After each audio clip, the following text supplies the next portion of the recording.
Hello, everybody.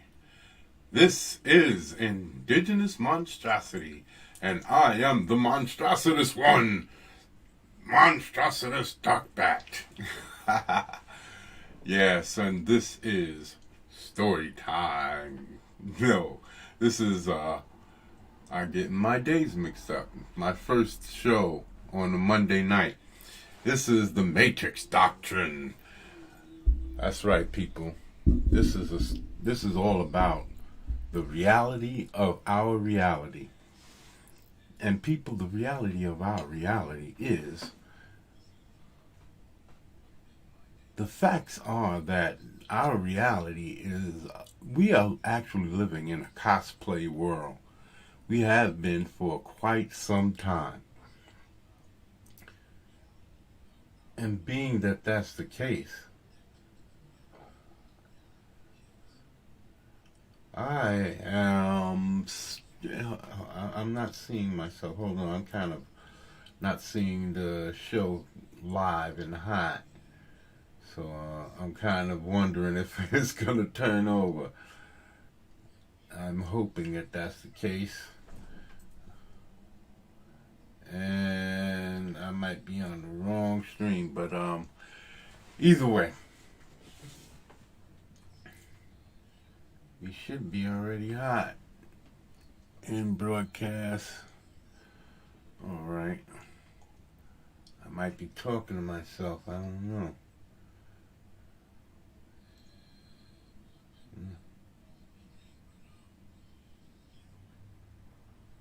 Oh, that's what it is. Ha ha ha. People, I'm sorry. Okay. That should be coming in soon. I forgot. Alright, people. It's I just forgot to switch off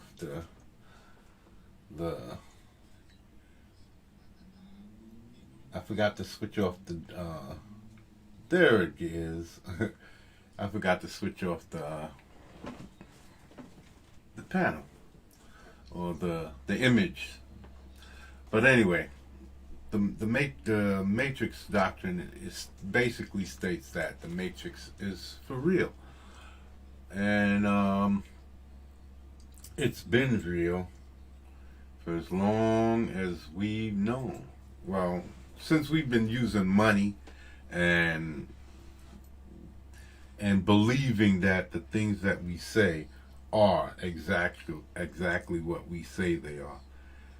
Because I've been contemplating this for a minute, and the truth is that, let me see, how real is money? I'm sorry, I'm a little bit off my game because, well,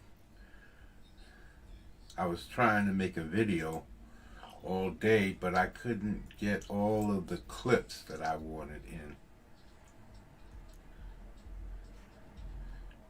You see? Oh yeah, speaking of which.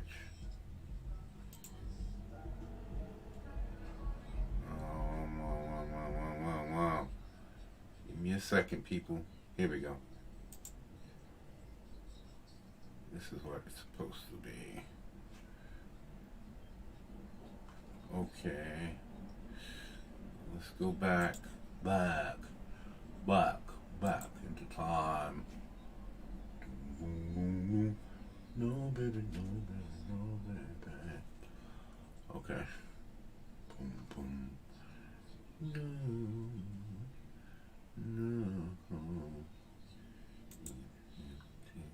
Your love away from me. I'll go crazy. Insane.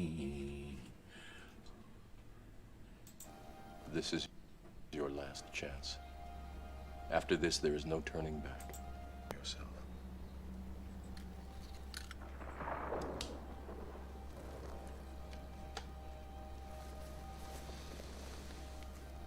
This is your last chance. After this, there is no turning back.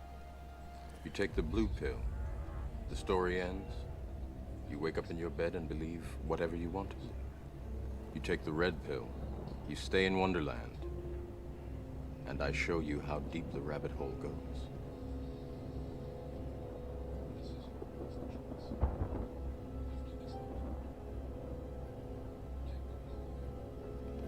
Remember, all I'm offering is the truth, nothing more. That's right, people. I'm only offering the truth as I see it. I can't offer anybody else's truth because that's all I know. Like I said, I've been contemplating this for a long time, and there are a lot of things that are just not factual about our reality, are not real about our reality, such as money, time, our vocabulary. Now, I'm going to start off with our vocabulary because that's one I'm going to let a little bit slide on because we do create a lot of things and in creating those things, we need to have some way of identifying those things. There's just too many to not have a grasp of what they are. You can't randomly have things created and put out into the world and not have some kind of verbiage to match so that we understand what we're talking about. But everything else, as far as time, we don't need it. We don't. It's not necessary. There was a point in our history where we just needed to look up in the sky, see where the sun was, and that was it. We knew exactly what time it was. That was good enough. Now we can't do that to save our lives. We are so inept. We can't even tell what time it is just by. And this was something that was a natural thing for us. We can travel just by knowing the position of the sun, position of the stars, and that was all that we needed. So, but then we needed to create all of these job-specific type things and giving people all this importance and not only giving people importance, but taking a back seat to people, because that's exactly what we did in many occurrences. We sat back and we took the back seat for others when this is not what we were supposed to do. This is not what we are meant to do.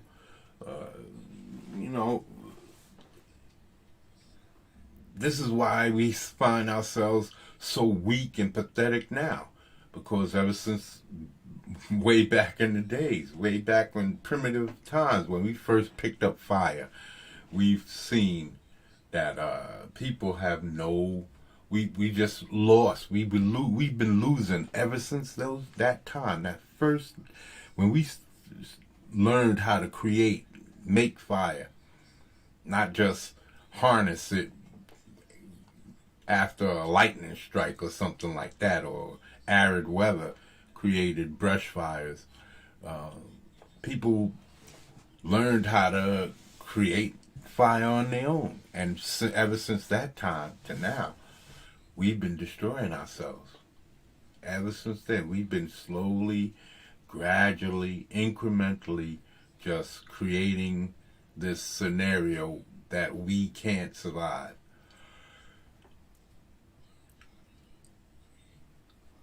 We've become weak mentally, physically, genetically, on every aspect, all because of a belief system and wanting to create some societal norm. There was societal norms way back then, but no, that wasn't good enough. We needed to find, we're basically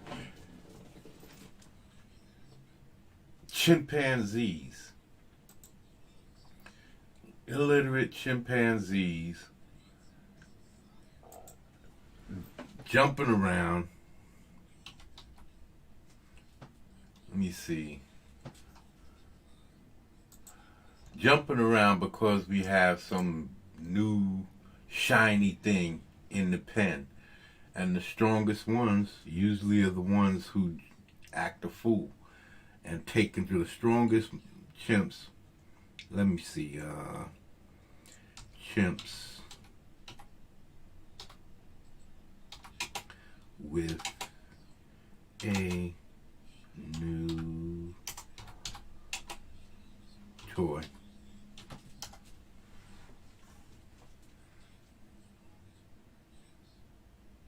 Let me see.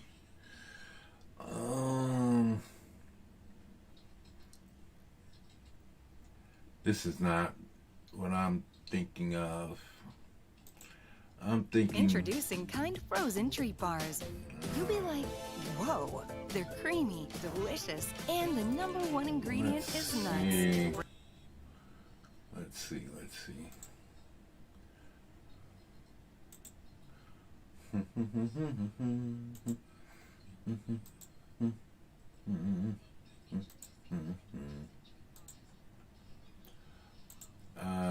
Let me see if I can find this.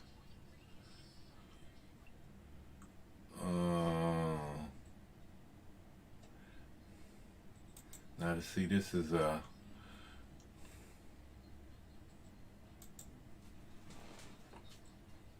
wild chimps.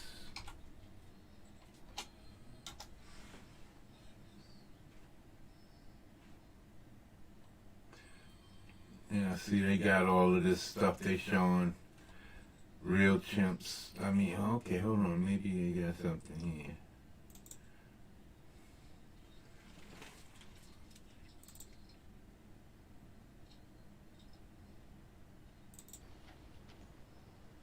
Red colobus monkeys nervously watch. Hold on. Let me see if I shared this right. I gotta make sure, because I have nobody here to tell me. So I gotta double check first. Right out the gate, people. Share audio. Now, chimpanzees. Let me see. Females come begging for a taste.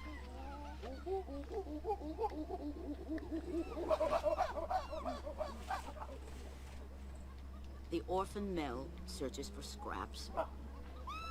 Ending colobus cannot save him.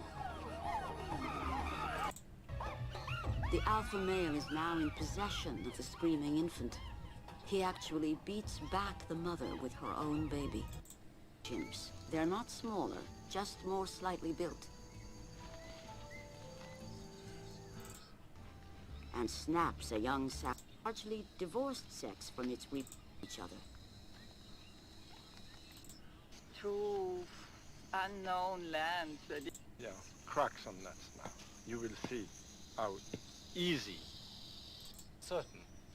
Well, one possibility is they're helping to remove worms. This is so new that we don't even... James here in our group. I know I should have checked all of this. Confiscates the carcass. The colobus retreat to the highest I should have checked all of this before. I didn't know I was going to be going through here, but a new perspective on our shared legacy. this is Chimpanzees and humans sprang from the same primate stock, pruned for the task. Chimps make and use many tools, skills passed on from mother to child, part of their cultural heritage. passed on. Skills passed on. That means that they learned it at some point and taught it to their children. So this is what I'm saying about how people are. We were once like this. We were once out in the wild, surviving, and we use At tools. 8 years of age, But her daughter still has much to learn. they learned to stop using. We didn't. And in that, we started destroying ourselves. We never stopped. We just kept having to go and go and go.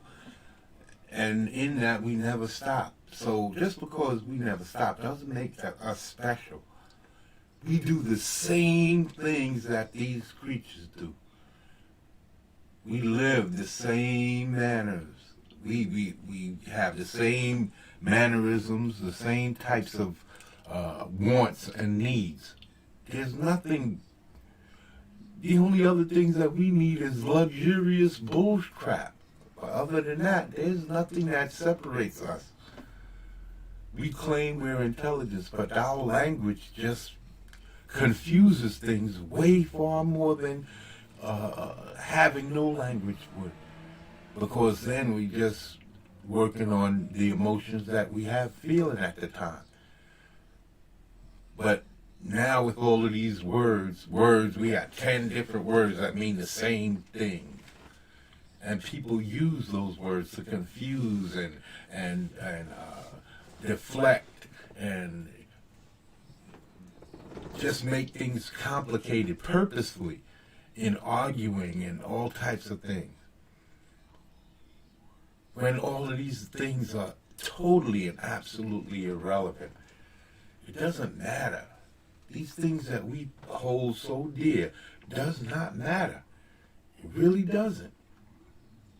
And I wish that things were different. You know, I really wish that we could understand these things, because, like I said, I'm not an intelligent person as far as intellectual. I think I have a broad way of thinking and a deep way of thinking, but I'm not highly educated, but that doesn't make me a complete moron. And it only takes any educated person, the things that makes them educated is that they ask questions. And I ask questions. Chimpanzees, if you put a shiny gold rock in with the tribe of whatever you call a group of chimpanzees, if you put them in, you put a bunch of bananas, anything, and one of them gets their hands on it, the strong ones get their hands on it, they're going to take control of it. And they're going to want to act like this shiny thing is the end all and be all. And now that I have it, I control it. This is what I was trying to find. But because I've seen shows like this before, and where they show how chimpanzees will grab something and just create havoc amongst them, running back and forth and screaming and creating a uproar because they trying to show their dominance and show how them possessing something which really has no value to them, but at that particular moment in time, you'll see it in dogs. You ever see a dog try to play tug and war with you? They grab up something and try to keep it from you. It's similar things. There's no value there, but to them, in their mind, at that particular moment, and then they let it go. But people, we don't let it go. We hold on and we put values on things that has no value. You know why animals don't contemplate the past? Because it can be very painful. And there's no need to contemplate and dwell. Because the job at hand is survival and moving forward. So if one of them dies because of an attack, or for whatever reason, they can't sit and dwell on that. They might mourn for a few moments and then they move on. Humans, we dwell. We make up all of this stuff about knowing the past and all, but we continue to make the same mistake. It doesn't mean anything. The past that we bring up, it means absolutely nothing. Because the past doesn't change anything. It's already lived. Once it's gone, it's gone. There's no going back to it. So why we keep talking about the past and try to hold the past up as something that we need to worship and hold out, because you're doomed to repeat. No, that's not how things work. But we come up with all of these ideologies. We self-brainwash ourselves with these falsehoods and these lies, and we wind up living in a cosplay world because we're living. Look at all of the things that we've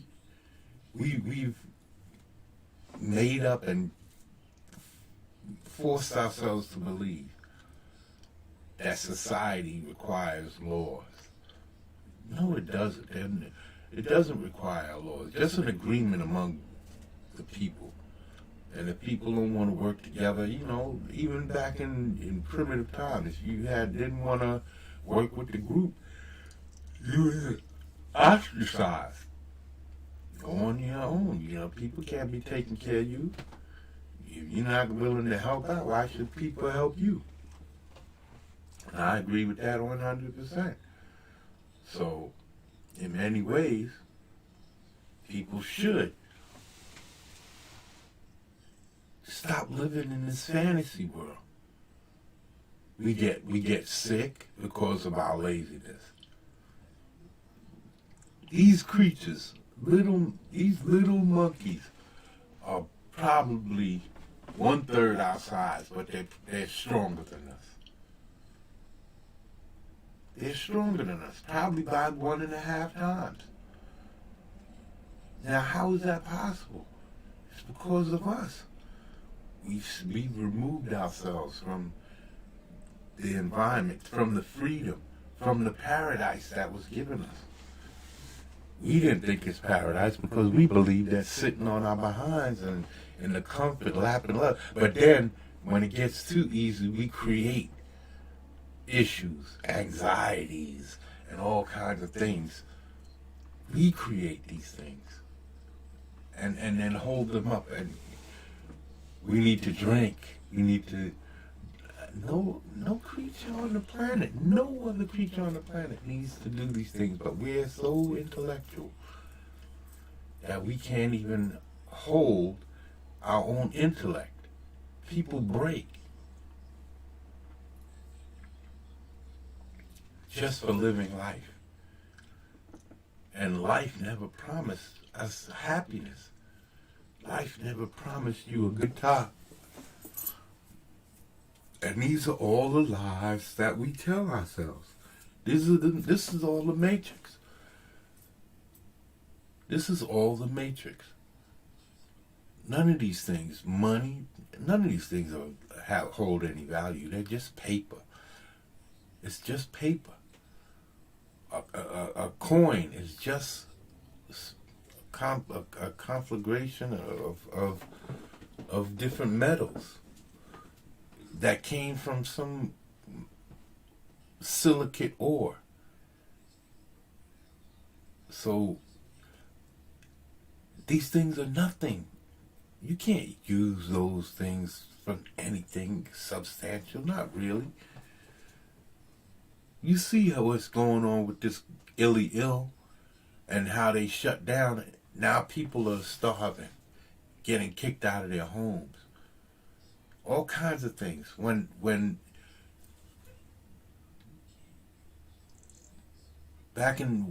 gold was the thing, and they first brought these certificates, gold was supposed to be the representation or the reserve to hold the value of money, because they realized that paper was basically nothing. Let me see if I can pull this up here. Writing team, dedicated, let me see.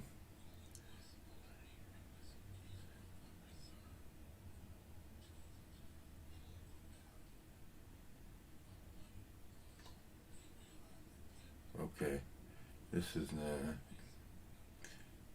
Okay, why did they do that? Okay, let me come back to this.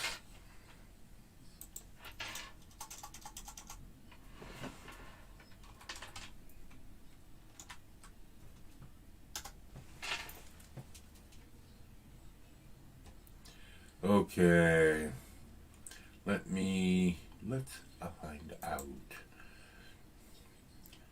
I didn't find what I wanted, that's why I'm not showing that clip. So let's show something else.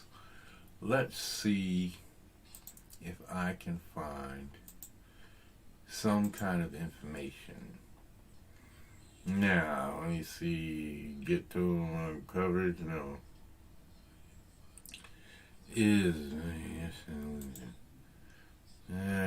Okay, is money just an illusion? Even though I shouldn't be looking at this in Wikipedia, because Wikipedia is not a valid source of information. When I was in school, they said we can't use Wikipedia because anybody can upload information here and nobody really can know if it's valid information, so can't use that website. We had to use websites that said .gov or something like that. So, let me see. Money illusion. In economics, money illusion or price illusion is the name for human cognitive bias to think of money in nominal rather than real terms. I'm not really sure what that means. In other words, the face value, nominal value of money is mistaken for its purchasing power, real value at the previous point in time. No, this is not what we're talking about.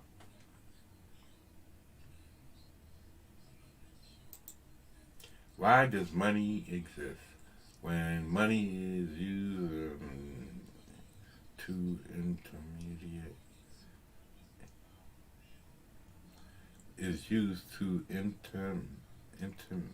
intermediate the exchange of goods and services, performing a function as a medium of exchange,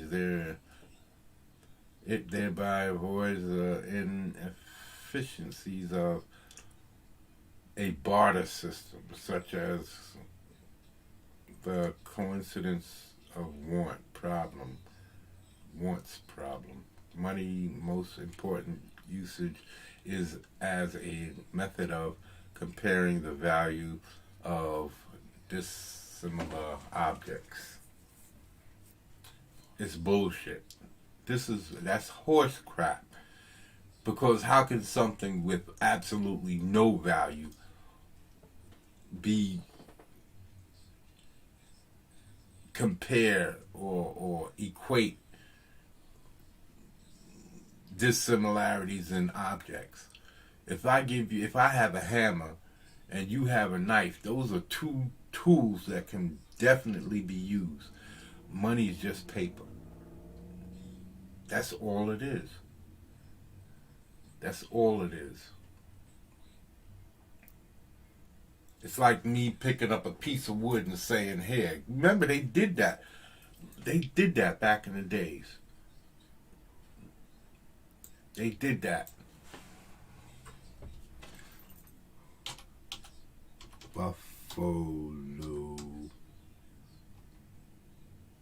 Buffalo.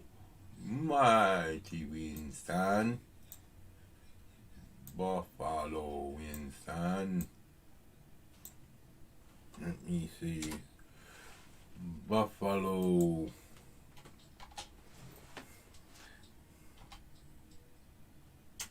Boom. Money.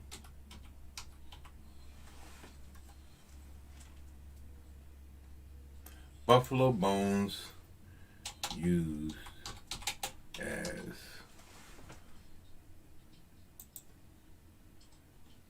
let me see.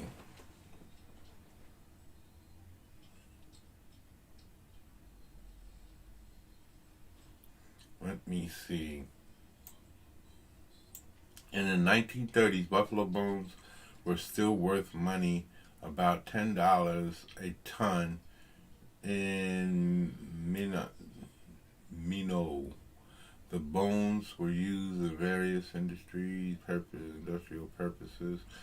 In the early days, were used for fertilizer. I don't know.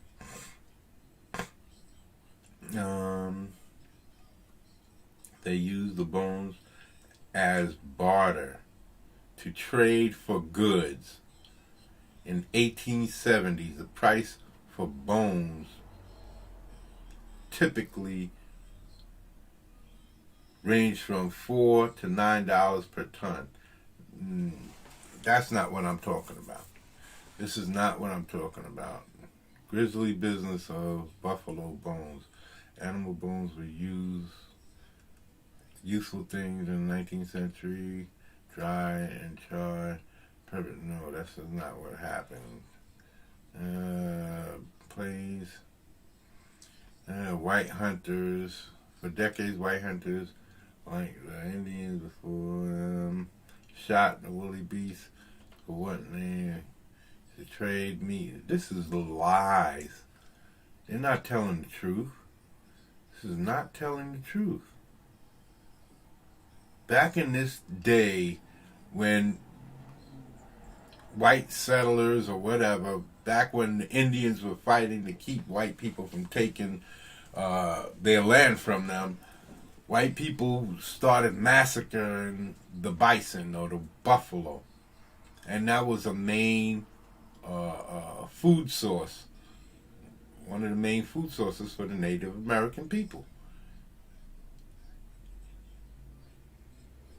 The ground was littered so much with bones that they used the bones. They would cut them up and use the bones for money. Now, this is what I was told.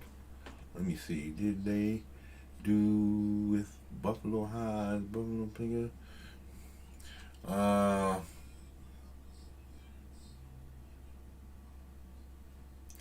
Buffalo bones was buffalo bones used as money? It's the same thing.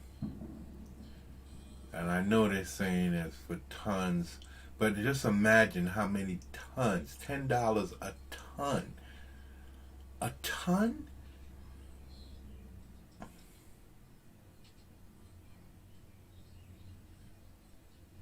Okay.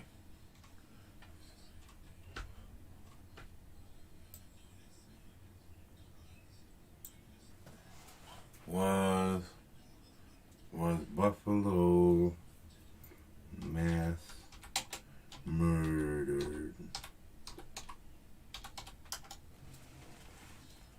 Kill every buffalo you can. Every buffalo dead is an Indian, you see? Ironic. It's ironic, of course, because at one time American settlers and hide hunters killed the animal to near extinction. The tourists shot the animals. When were the buffalo killed? In the 1600s, North America contained 25-30 million buffalo bison were hunted almost to extinction in the 19th century. Less than 100 remained in the wild. By the late 1800s, they were hunted for their skins, tongues, with the rest of the animals left behind to decay. That's bullshit. They were hunted to wipe out the Native Americans. They were hunted to near extinction to create a strife situation. Native Americans this is their land, and they was fighting to try and keep the white man from taking it from them. And the buffalo was a tactic, just like smallpox in the blankets. So it's a tactic. But then white trappers and traders introduced guns in the West, killing millions more buffalo for their hides. Yeah, right.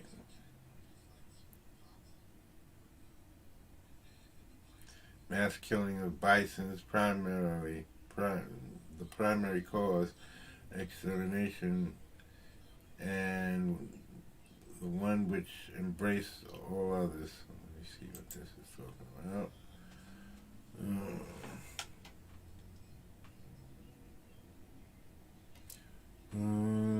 Probably species.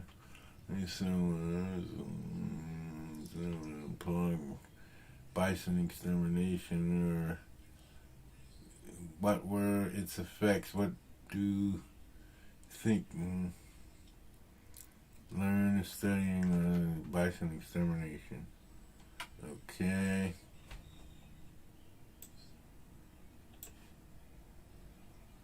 Okay. Quadrupeds. Earth's primary species ever marshal such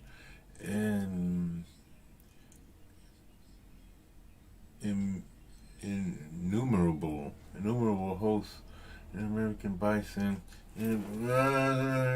estimated numbers, calculated numbers of buffaloes living, and given in time during the history of species previous, always exceeding prolific and great herds of game. Quadrupeds. Excuse me. Between the Rocky Mountains filled surprise quadrupeds. Threatened to travel the plains. They were all so numerous they frequently stopped boats in the rivers, threatened to overwhelm travelers on the plains, and in later years derailed locomotives and cars until railroad engineers learned by experience the wisdom of stopping their trains whenever there were buffaloes crossing the track. Man, white and red, both white and red. West of those days, both white and red.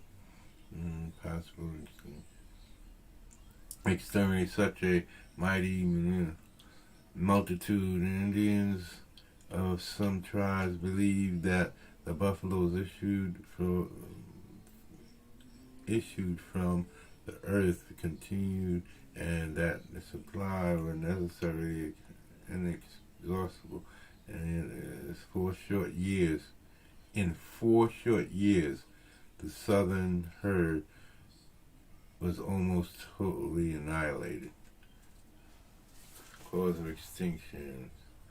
Cause of extinction in particular, in wild state, bush, wild animal in the American continent. Means obscure. And they were the fate of the buffaloes one at a time against following similar causes. Elk, antelope, yeah, they're so full of shit. They just aren't telling the truth.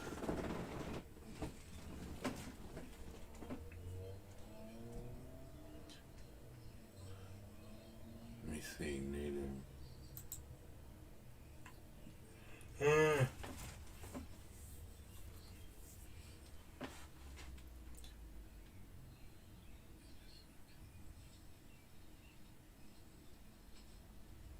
American.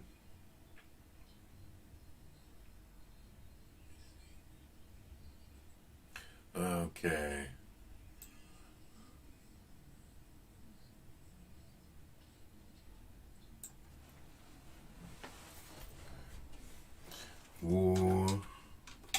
against Indians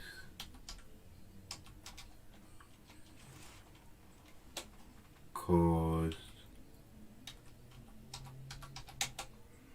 Buffalo massacre.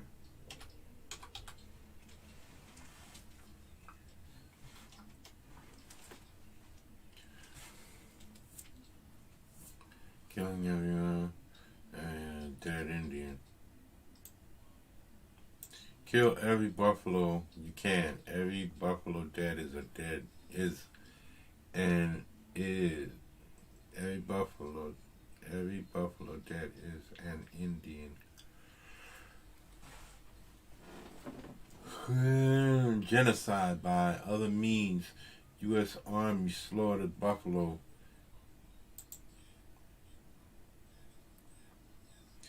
What's this? This is some kind of Indian thing. Indian country. This is the Buffalo Indian have always had symbiotic relationship and honor and blessings. Buffalo roaming free, bountiful. Imperial lands, plains lands, plains Indians, all being sovereign, lifetime is symbolic relationship with them. Mighty beast, always blessing, providence. Creation story.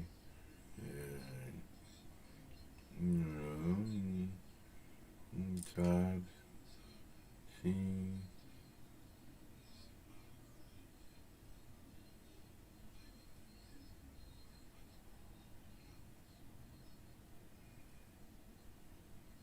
Yeah. Okay. It's saying here.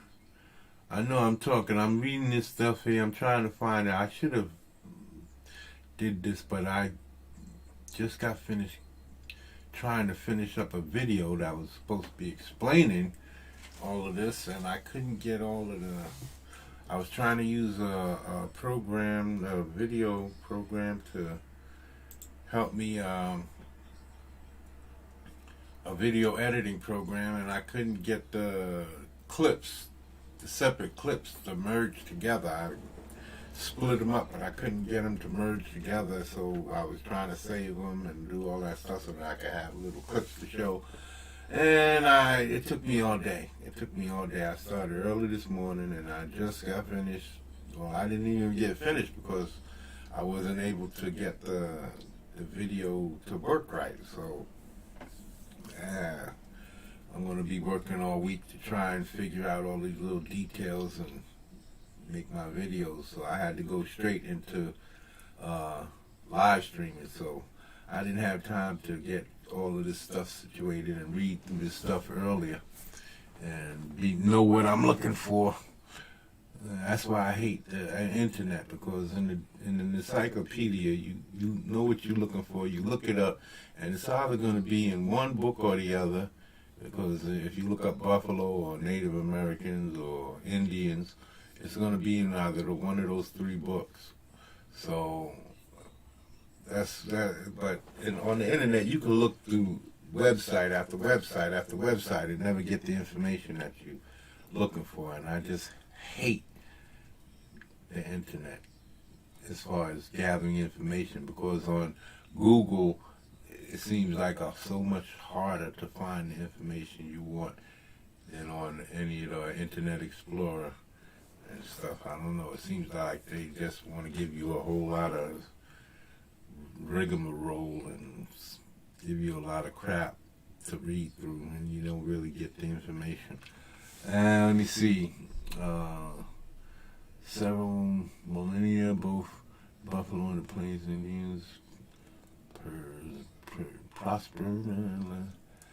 Estimated peak in bison population mid-1800s. The mid-1800s be 60 million. And let me see, number 30 million. He explains the estimate. Yeah, okay, we understand that. Planes throughout the year, he said. This is not looking good as the United States government and its restless people look around expanding. After the Civil War, he started to infringe upon Indian lands. Purpose Plains Indians War.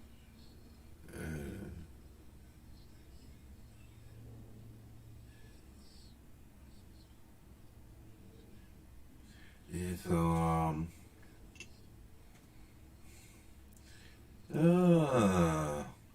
Army intended to drive Indians off the plains into reservations.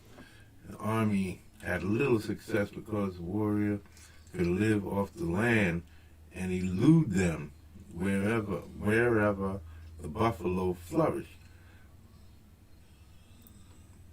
The Indians flourished, but pressure on the army to contain the Indian increased in the 1860s.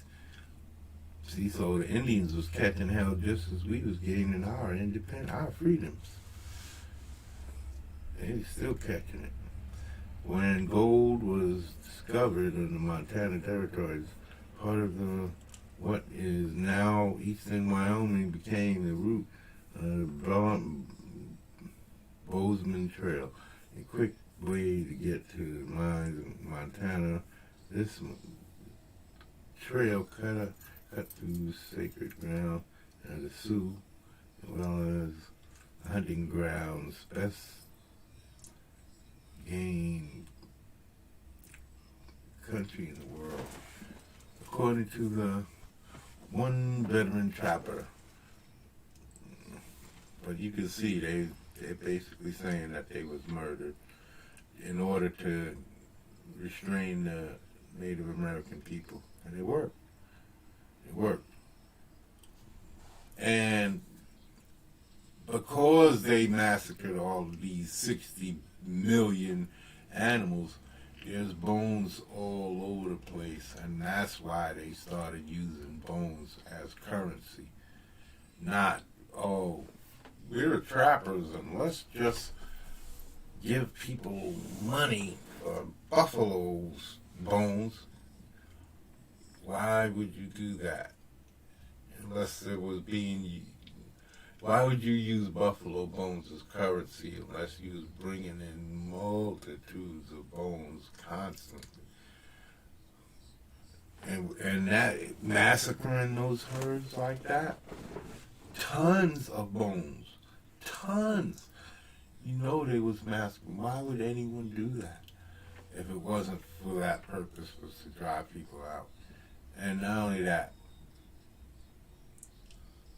the bones became so plentiful, littering the grounds, that they determined that they would make using buffalo bones as a currency a legitimate thing.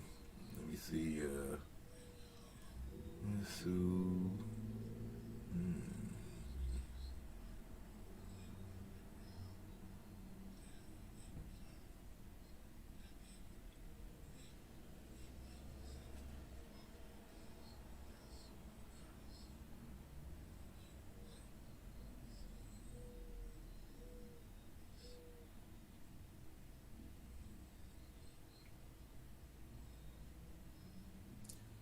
Yeah.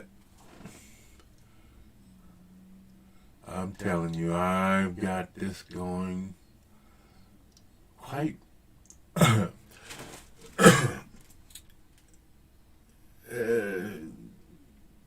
you see here? Look at the amount of bones. In a matter of years, 4 years, why would anybody massacre? Why would they determine that buffalo bones are so valuable that they could use it as currency? No, that's not what happens. They was littering the land. They massacred all of these just so that they could get to the Indians, and then they had to do something. They couldn't leave them with all those bones just laying around, so they they collected them and used them as the currency.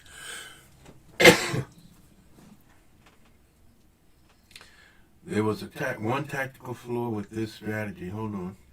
Too many buffaloes. As a policy statement, I think that's pretty clear. Eisenberg said the Army had already used a similar strategy in the 1860s or 1864 campaign against the Navajo, led Colonel Kit Carson. The Army destroyed tens of thousands of sheep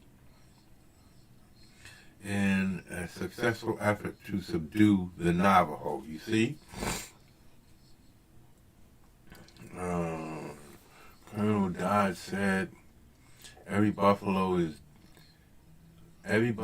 dead is an Indian gone. You see?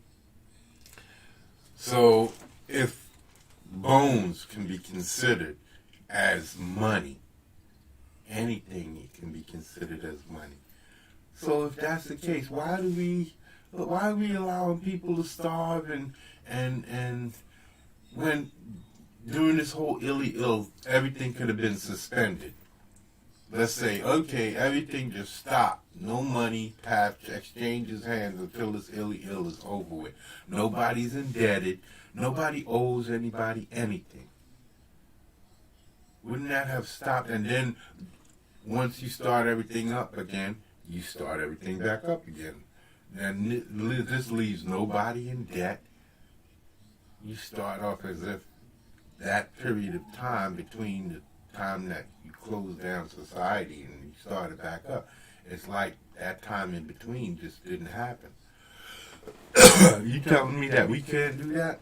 Why they won't do that is because they don't want you to understand that money is fake. It's not real.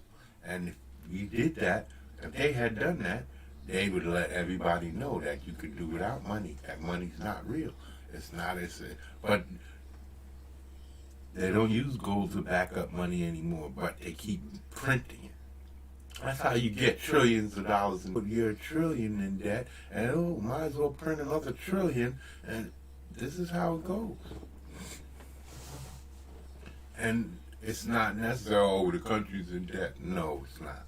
It's all fabrication. You could just zero it out. You can just zero it out. Start over. That's what I'm saying. I would love to start the world over in a way. Like, you don't see money being used in Walking Dead. I know that's a TV show, but the scenario, it's a scenario that I'm looking at. Some event, any event, it doesn't matter. It doesn't have to be the dead. It just has to be an event that creates the situation where money is irrelevant. Just like the ill is showing people. They shut down everything. Now what if it happens so that say like the electricity goes out for a month, 2 months, 3 months. Solar flare knocks out all the electricity on the planet. And for like 2 months, 3 months, there's no electricity. You know how much panic and craziness will go on? There wasn't even that much issues in the ill and people was fighting over toilet tissue. You see? So, yeah, we have to imagine, we have to start thinking a little bit clearer, man. I'm not trying to change the world. I can't. I'm just one person. I can't change the world. But I can get people to start thinking that they have more power than they actually understand that they have. Power is out there for everyone to have. It's inside you. you can't wait for people to give you or determine what type of power you should be issued, because that's something that comes from inside of you. All animals have that. All animals teach their children about strength and standing up for themselves. Let me show you something about strength and strength. Let me see if I can pull this up.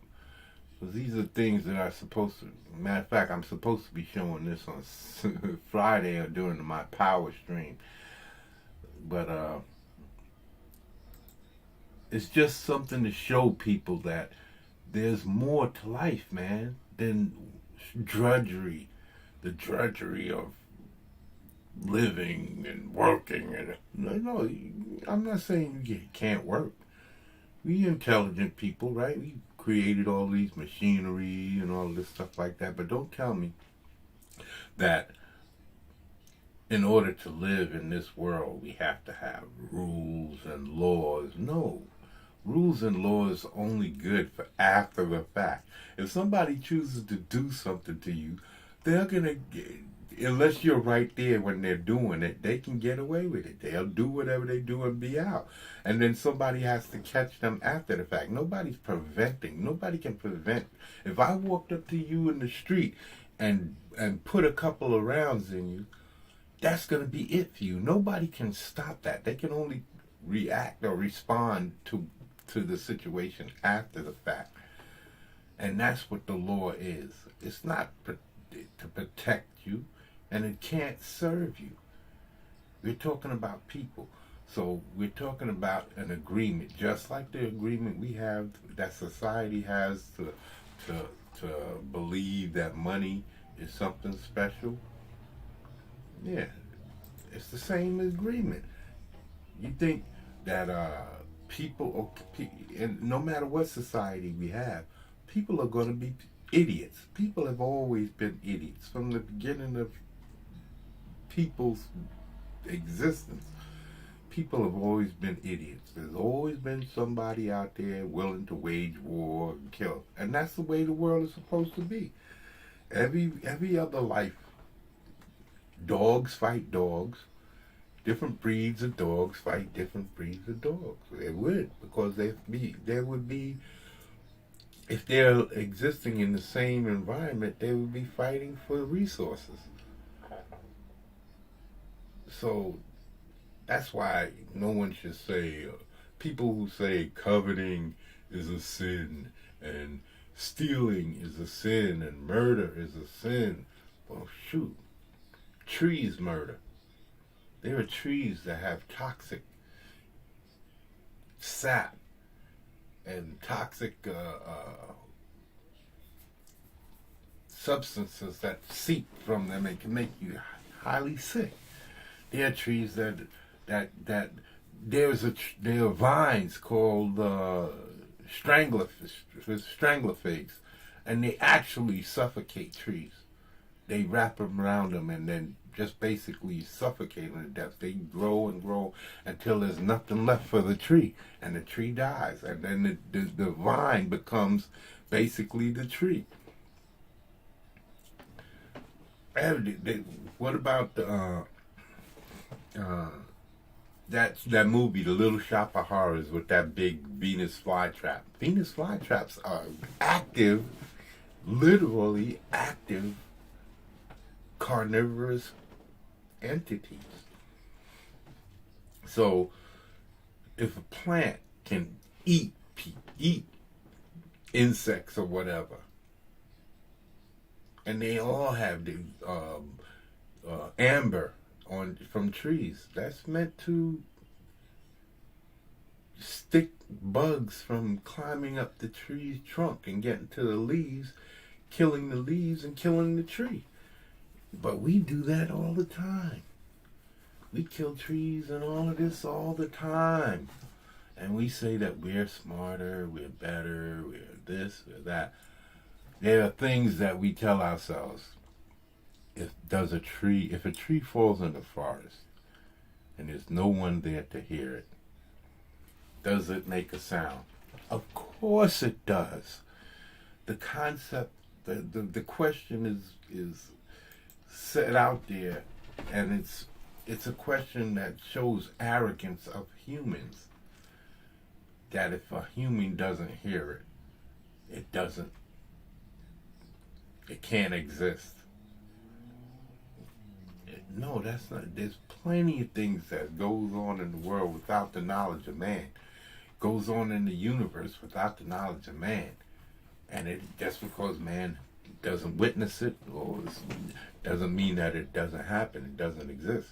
But I'm telling you, majority of the things that you hear is literally fabrications. Just like money, just like time.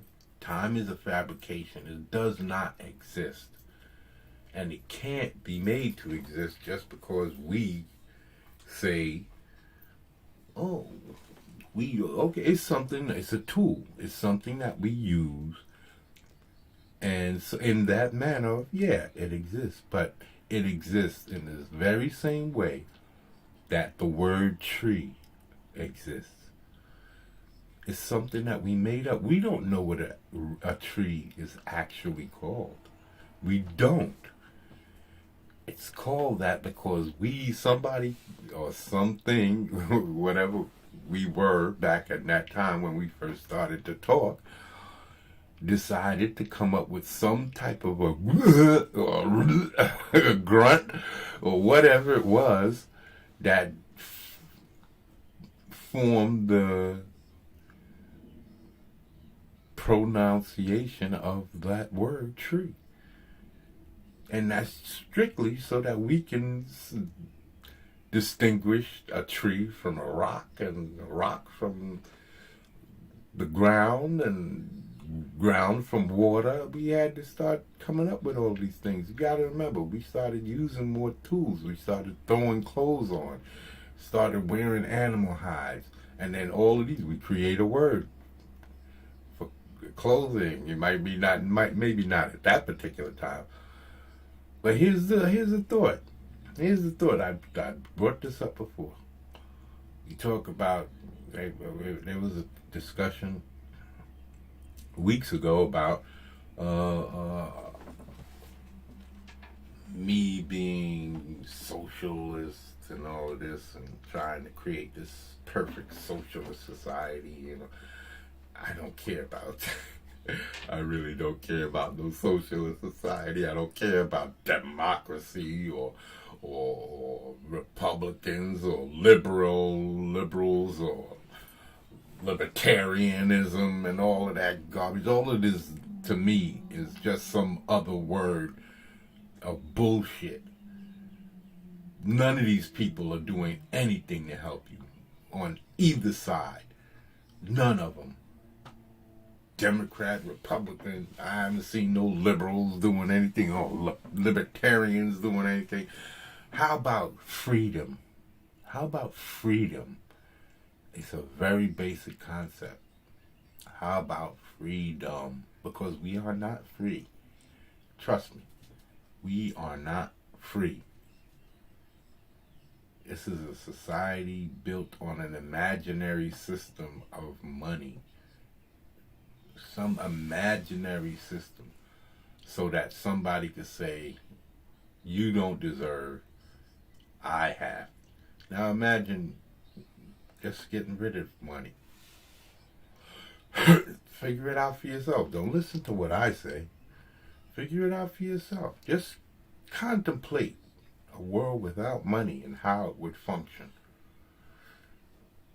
How it could function. With everybody working together to perform the task necessary to get the job done. Because the Matrix is built on a system, right? A system, the whole concept behind the movie, which is a great movie, one of my favorite movies, the first one especially, because of the choreography and the fights were so fluid and felt more natural and felt more unscripted.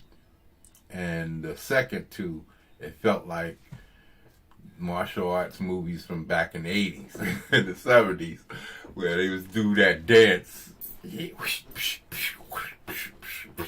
Yeah, that's what those second movies felt like every time they fought. But the first one felt more fluid, like it was just natural. Just felt better. I liked the first one. And then they made the second two back to back. But yeah, so I forget what I was looking up.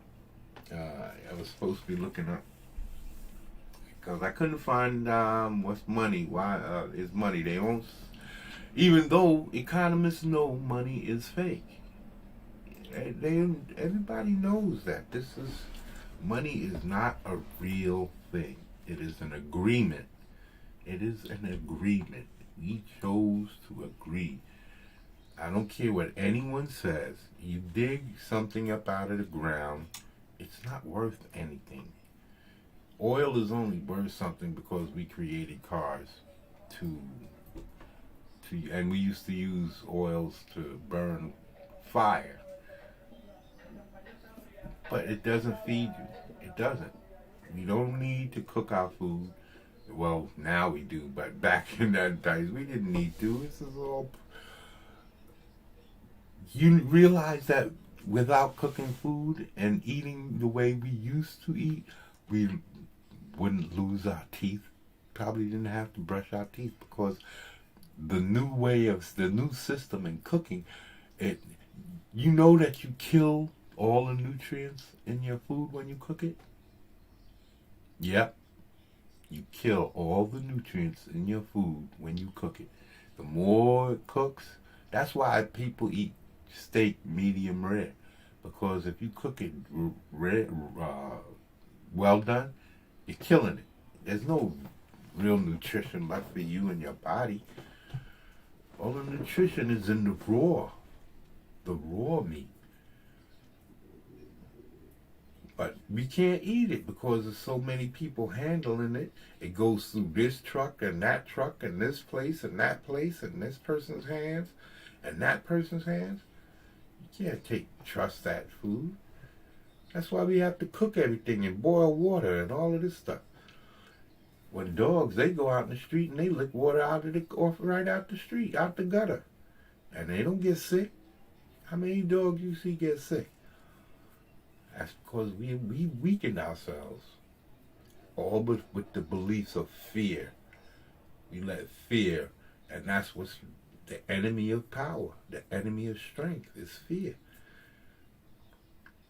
But we let that control our whole existence to where we allow people to create these things and put it in front of us. We are the stronger. We have all the numbers. But we don't stand up. People separate themselves over racial lines, but we all have more in common than we want to believe. We want to believe because somebody's a different color or something. Don't you understand that culture is nothing but bullshit? Culture means absolutely nothing. It just means how one person chooses to do something over another. That's all it is.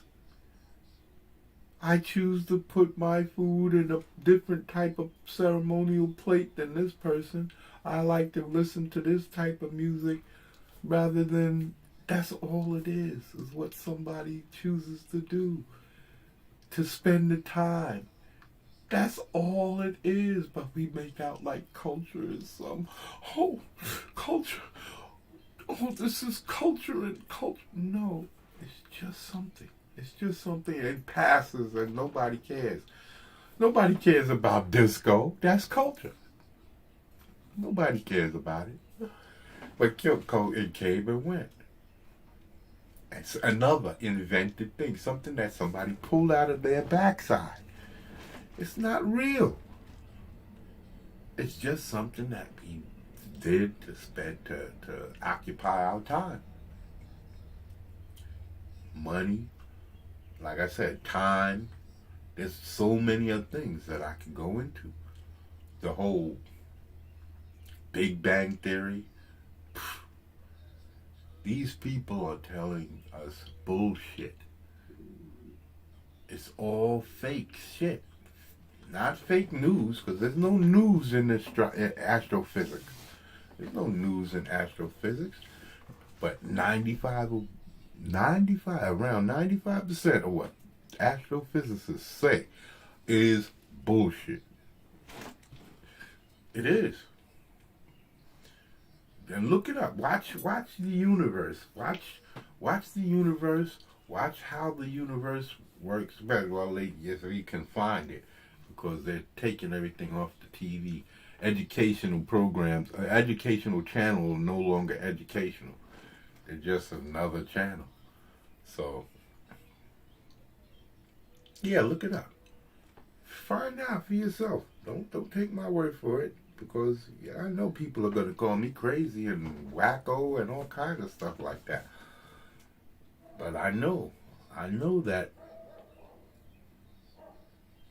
people are just animals, man. People are just animals. What do we do that is so great? You name it. You name it, and I'll tell you. You put it in the chat, do whatever. You name it, and I'll tell you how destructive it is. The only thing that you can say is not destructive is creating art, and you have to destroy something in order to create it, right? If you're gonna make paints, you have to destroy whatever flowers or whatever in order to get the pigments. You have to destroy the berries to get the pigments. You have to squeeze the juice out of in order to get the pigment. If you gonna take iron out of the ground, you have to destroy something to get to that ore. You have to destroy, and not only that. Well, that's probably a cleaner process, but there's so many other things that we in creating steels and all of these different metals and plastics and all these. All we do is create side effects. Plastic is a side effect. We didn't mean to create it, and now it's a highly toxic thing, and we put all of our food in it. They say cardboard has forever, what they call forever chemicals, and they say these forever chemicals. That's probably what I was looking at. Forever chemicals.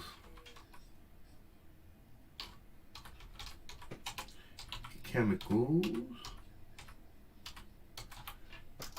stay forever, and they believe have large cooperative, large reason for cancer causing issues. And this is what I'm saying. And they say it's in majority of things, even in like I say, cardboard.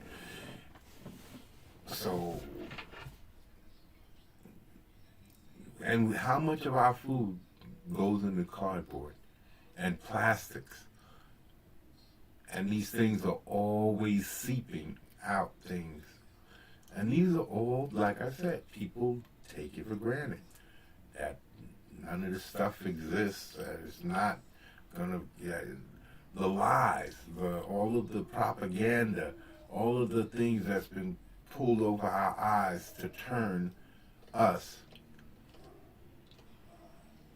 Here we go. Let me show you this. I don't even know if I've shared it right. Probably messed it up somewhere along the way. Well, let me see. Let's find out. A 1, a 2, a 3. Okay. I messed up. Let me look it up first. Forever chemicals. check out Forever Chemicals, but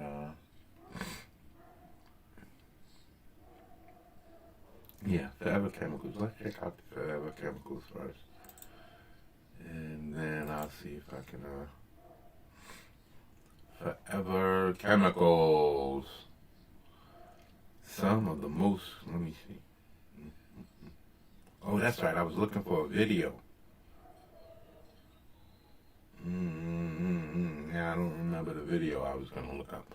Okay, Forever Chemicals. Let me share this and get that. It'll come back to me. It will come back. It will be coming back to me.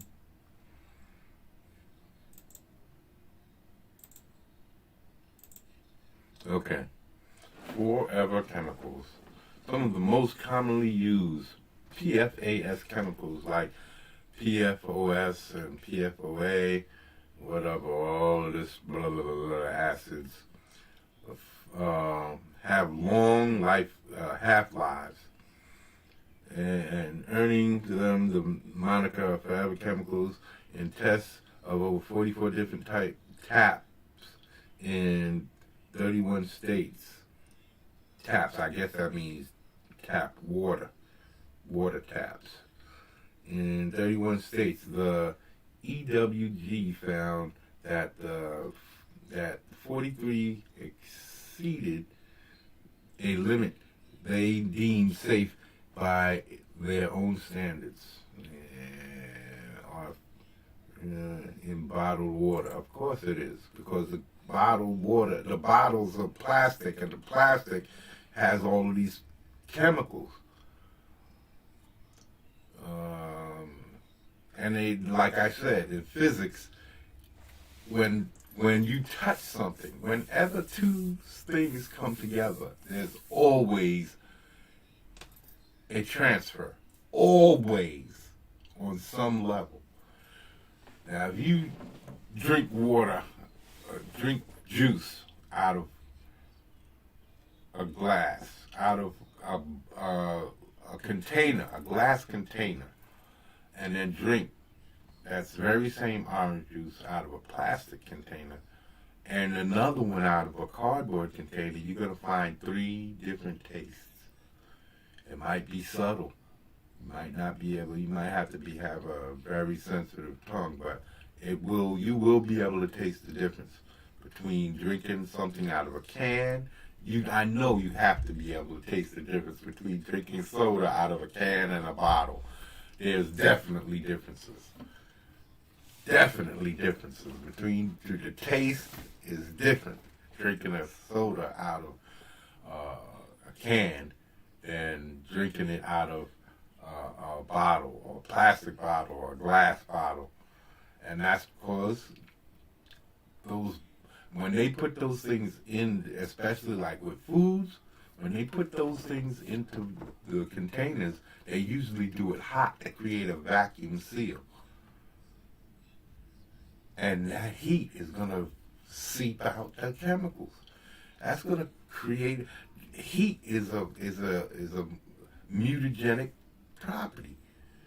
It transforms things from one state to another.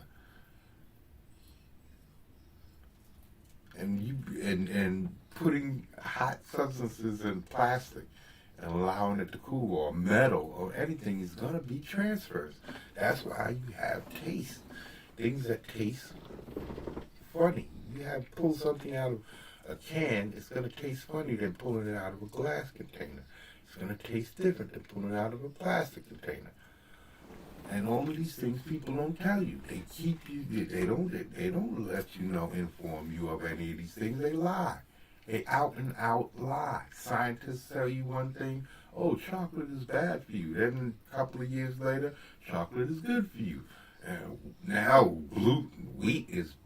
How long have mankind been eating wheat? But now, all of a sudden, why? It's bad for you. It's just,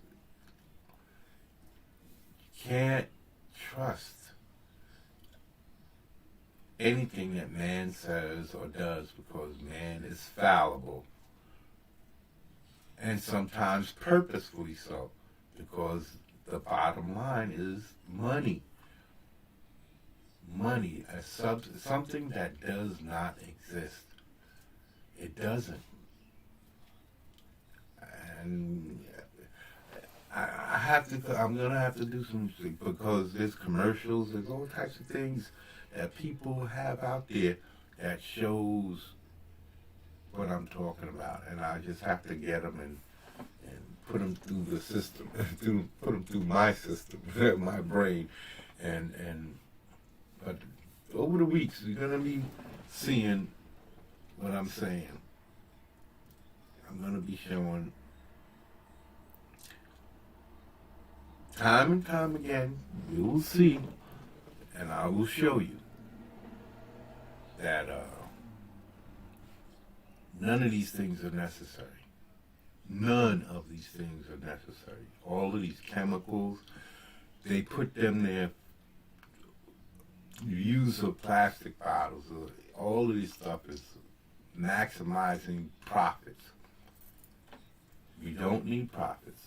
We don't need these things. We don't need money. We can have our country be free, utterly free, and just have money to buy. We'll sell our goods to foreign countries, and whatever money we make from that, we keep it in a bank for this express use of people traveling and buying different supplies needed to produce our merchandise. That's it. We can't make everything, so I understand that much, but we can bring back a whole lot. Cloth making, car making, all of these things can be brought back to the United States and automated for as much as it can be automated. Transportation, we can get rid of cars. We don't need it if we do it this way. We need to exercise more, walk around more, get around more. These are things we need to do more. And bring farming and all that closer to cities. Maybe have greenhouses put in every other block, every third, fourth block, something like that, so that we can grow our own vegetables, right? And it doesn't matter how big the city is. We need to reevaluate.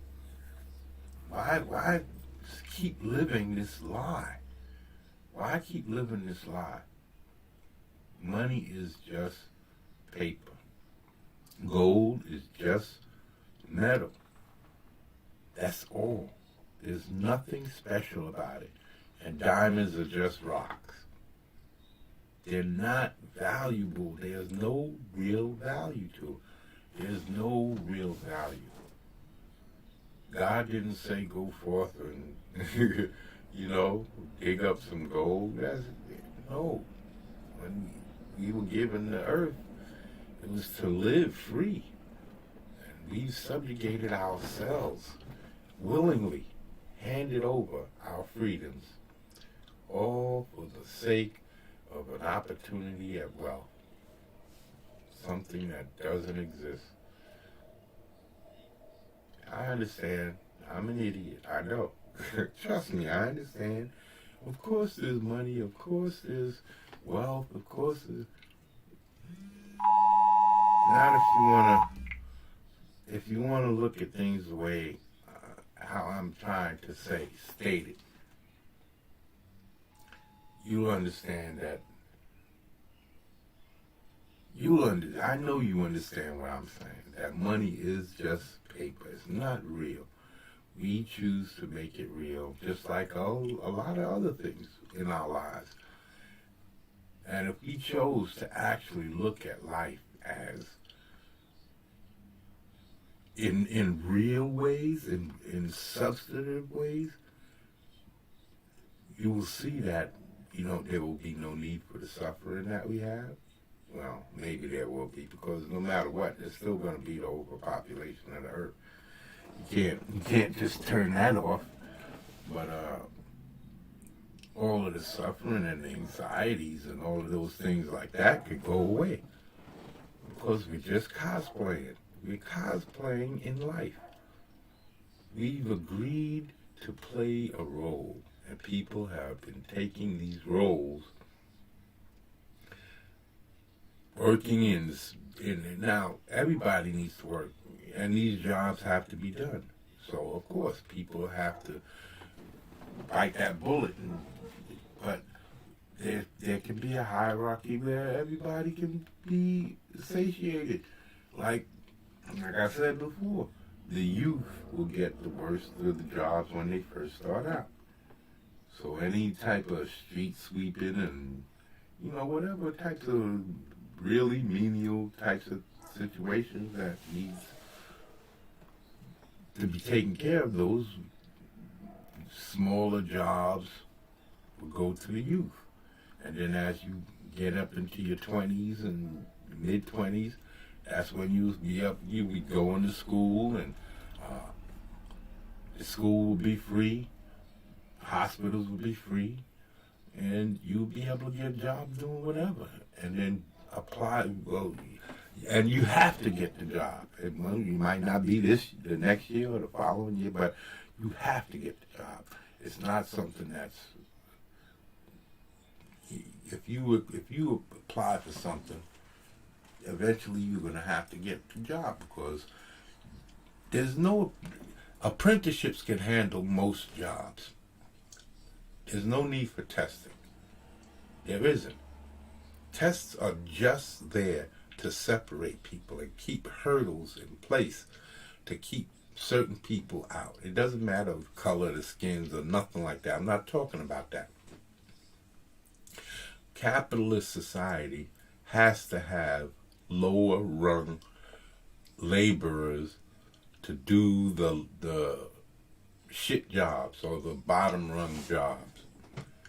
And if everybody is rich, there's gonna be a lot of jobs that never get touched, because why would you? If you was a millionaire, just a millionaire, that's not a whole lot of money in today's. I remember when $100,000, so people said, yo, if I had $100,000, I could retire and I could travel the world. These days, that's piddling. It's a pittance. It's nothing. Absolutely nothing. So you get $1 million, right? You wouldn't work for nobody. You would want to do something for yourself if you was going to work at all. But for the most part, if you knew $1 million could set you up for the rest of your life, you wouldn't want to work for nobody. Especially if you was working for some miserable cuss all year. You know what I'm saying? You wouldn't want to work for nobody. I wouldn't. I know I wouldn't. Give me that kind of money, I would never work for it. If I could shoot, if I get my comic book out, I'm not going to be working for nobody but me.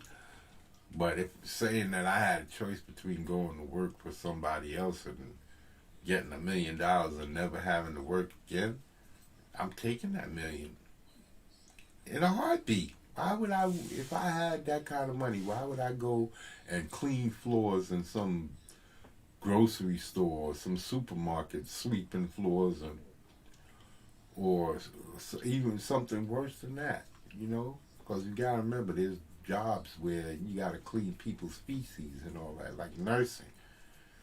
And what does a nurse really do? Because there's two kinds of nurses. Well, probably more than that, but two that I know of: the RN and the practicing nurse. And the practicing nurse is like lower on the totem pole. The RN gives all the orders and all of that stuff. So a practicing nurse or whatever, she basically don't make any real decisions on patients. They have to go up the chain for that. Either the RN or a doctor has to pass the information down the line. And she just can't randomly go and do things. And then what does she know how to do? Take blood pressure and certain things, wash, bathe, give pills.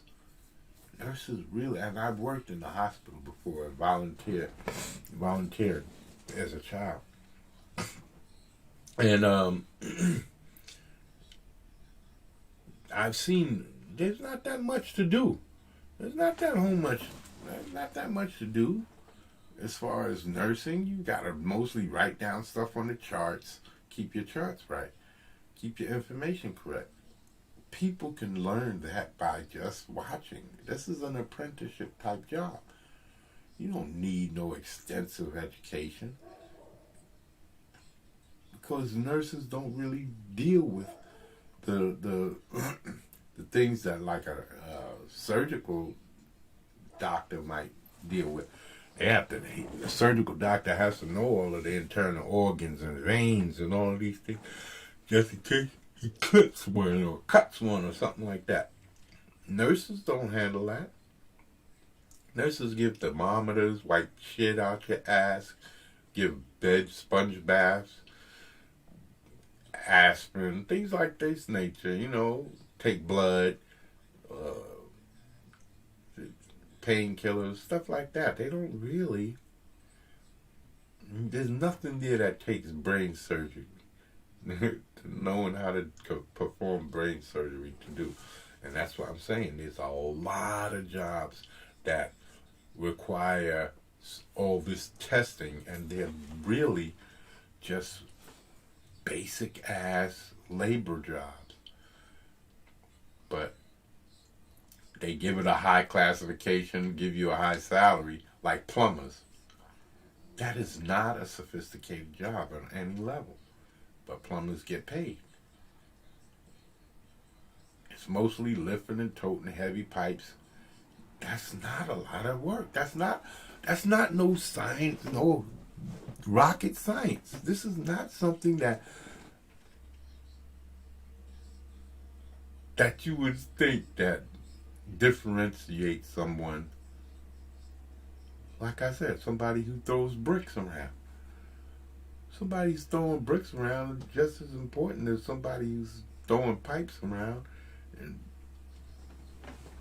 the skill set still has to be known.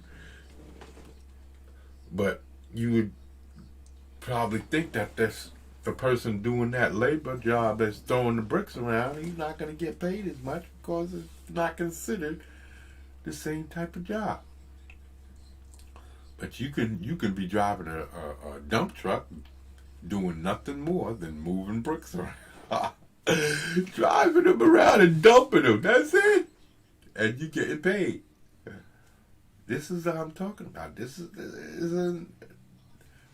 the fantasy life. We're living in a fantasy world where we put these designations on different things, different people, and we claim that these things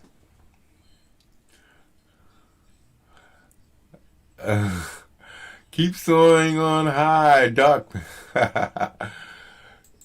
Thank you, Hoth Rebel. How you doing, my buddy? I didn't send you a link because I didn't know if you was watching or looking or anything like that, and this is my first stream, and I don't know if you wanted to partake, and I guess I should have sent you something just in case. Matrix time. Praise the Goddamn. Yes, right. Praise the Goddamn. Yes. So I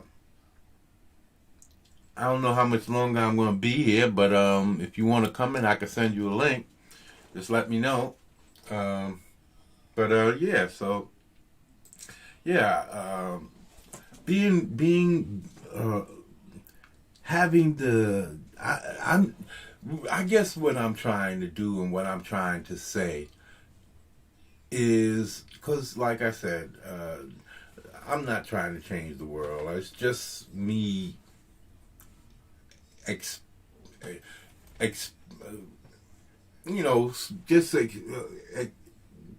throwing it out there, throwing out this information, stuff that I know, I pondered over, and I know that there has to be people out there that can see what I'm trying to say. You know, like I said, I'm not trying to change the world, but it would be nice to know that people are not just so blatant, like, just willing to follow anything without asking questions. You know, and that's basically what pisses me off the most. That I can't be the only one that thinks like this. I can't. I'm not, like I said, I'm nobody. I'm nobody. I don't have any extensive education. So how can I be possible that me alone is the only one that thinks that I'm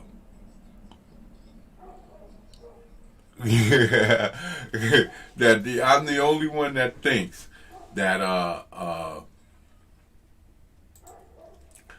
I'm the only one that thinks that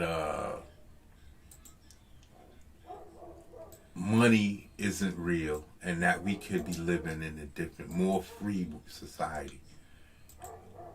That capitalism is based on a slave system, because we force us to work for people who don't work, who not in the way that the people who work for them, they have to put heavy back work.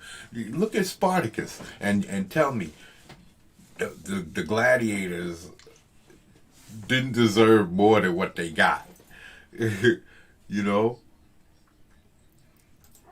Things in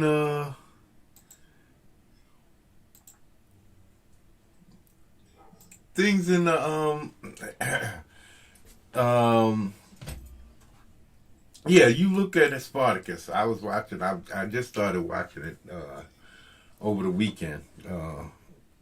And Spartacus and the Game of Thrones. So you look at how the slaves get treated in Spartacus, right? They get paid, right? They get paid, but they still gotta scratch and they get treated like crap, right? They get whipped, they can get killed at any time. And that's basically what's going on with us. The police can kill you at any time. Nothing happens to them. And these people are people just like you. We give up our power to police. We give up our power to the government. We give up our power to teachers. Teachers is an understanding. It's understandable. You want your children to learn. But we give up our power to bosses. We give up our power to, we give up our power to movie stars. We give up our power to sports figures. We give up our power to singers. And yeah, it's just, like I said, for me, I just think it's crazy because, like I said, I understand, I respect what people do. I can respect what any person does, But that doesn't mean you should that you should worship anyone, that you should put them on a pedestal because they're just people. They're no better. Everybody has something about them, but because singing is just something that we do. It's not. It doesn't change the world. It's a pleasure. It's something that we created for pleasure's sake. Football, all of these things are things we've created for pleasure's sake.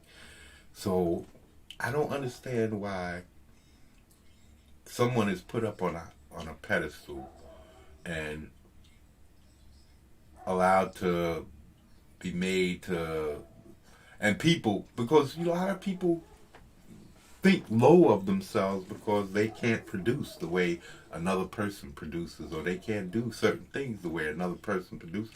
And some people even harm themselves because the way they think or the way that society says we should act or whatever. Yeah, Hop, I sent you the link. I should have said something earlier.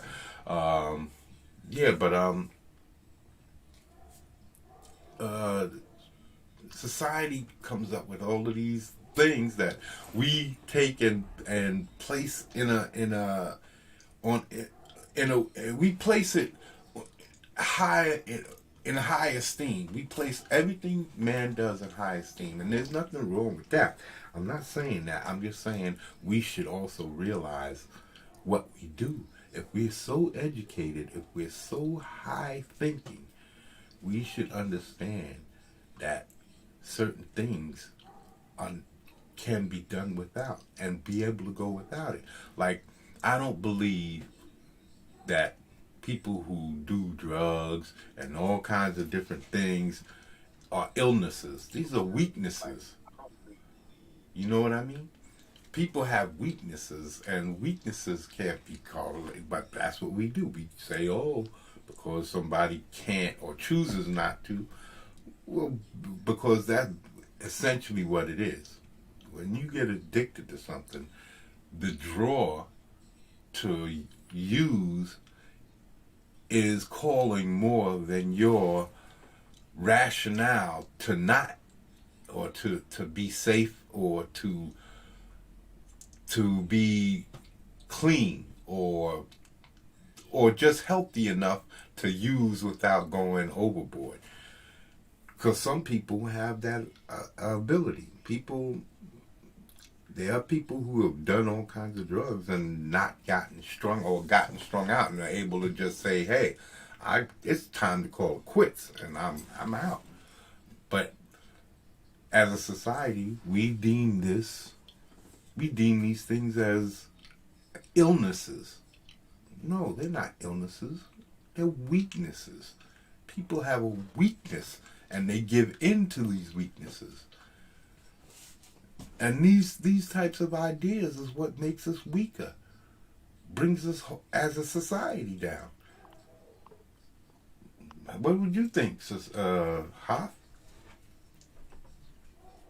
Your willpower is one of the best, most important powers to have is good willpower. Yeah. Is my audio okay? Yes, it is. Okay. Like you're talking about drug addiction or whatever, willpower is massive component to overcoming that. And I think that society should kind of nurture people's willpower, people to work on their willpower. Yeah. Well, willpower really is just a frame of thought. It's the things that people tell themselves. You tell yourself you can long enough, you believe it. And there's a lot of people who tell themselves, I don't know. You know what I mean? And that split second of doubt creates a world of hurt. And those other people who are steadfast, I know I can, those are the ones that pull themselves out without causing themselves that extra pain. I was there. I used to smoke crack, and I sniffed cocaine, did mescaline, dust, all kinds of stuff. And then when it came time, I just stopped. I was like, I can't afford to be spending this money like this no more. And I had to stop. I got to just quit. Now, am I fully clean? Of course not. I still drink and smoke a little, from time to time. But it's very much understated now compared to back 20, 30 years ago. When I was going crazy, it was like all the time. Every day we was partying and doing all kinds of craziness. Partying with older women, younger women, all kinds of stuff. He was just having a ball. And nobody cared. Nobody cared about that. Nobody was talking about, not in my neighborhood, about rehab and all of that stuff like that.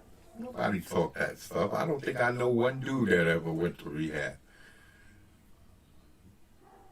I'm contemplating. I don't think so. I don't really think I know anybody who's gone to rehab.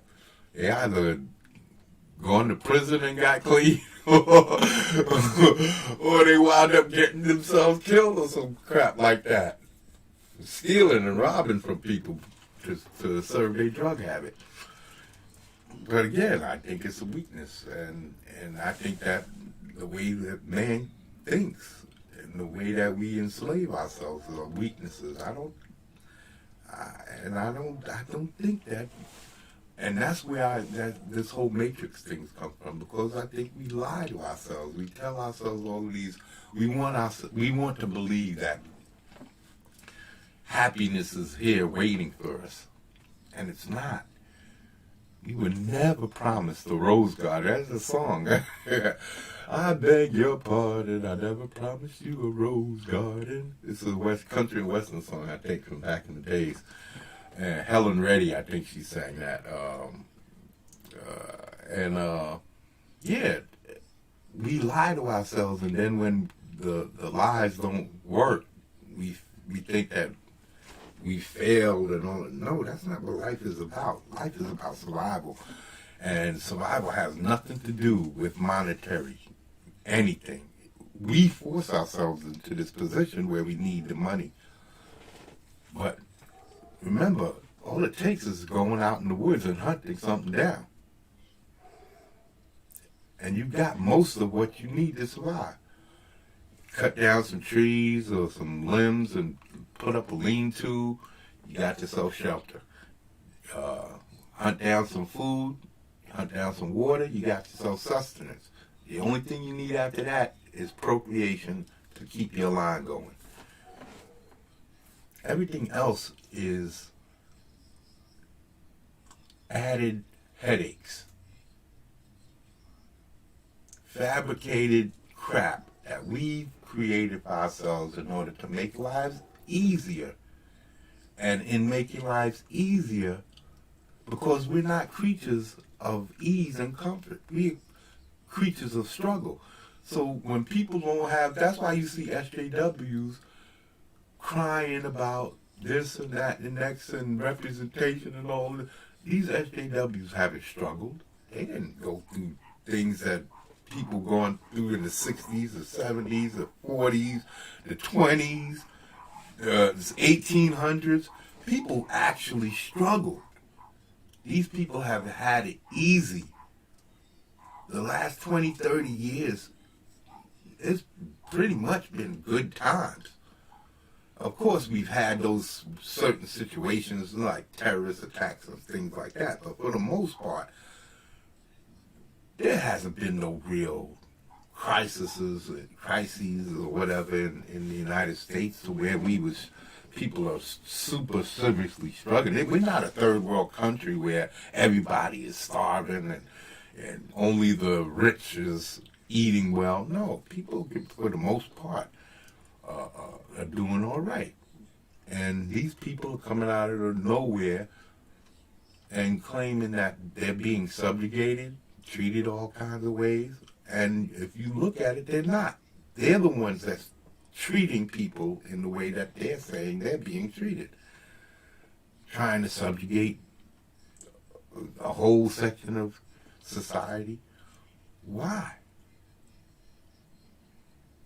So that you can get something that really doesn't matter.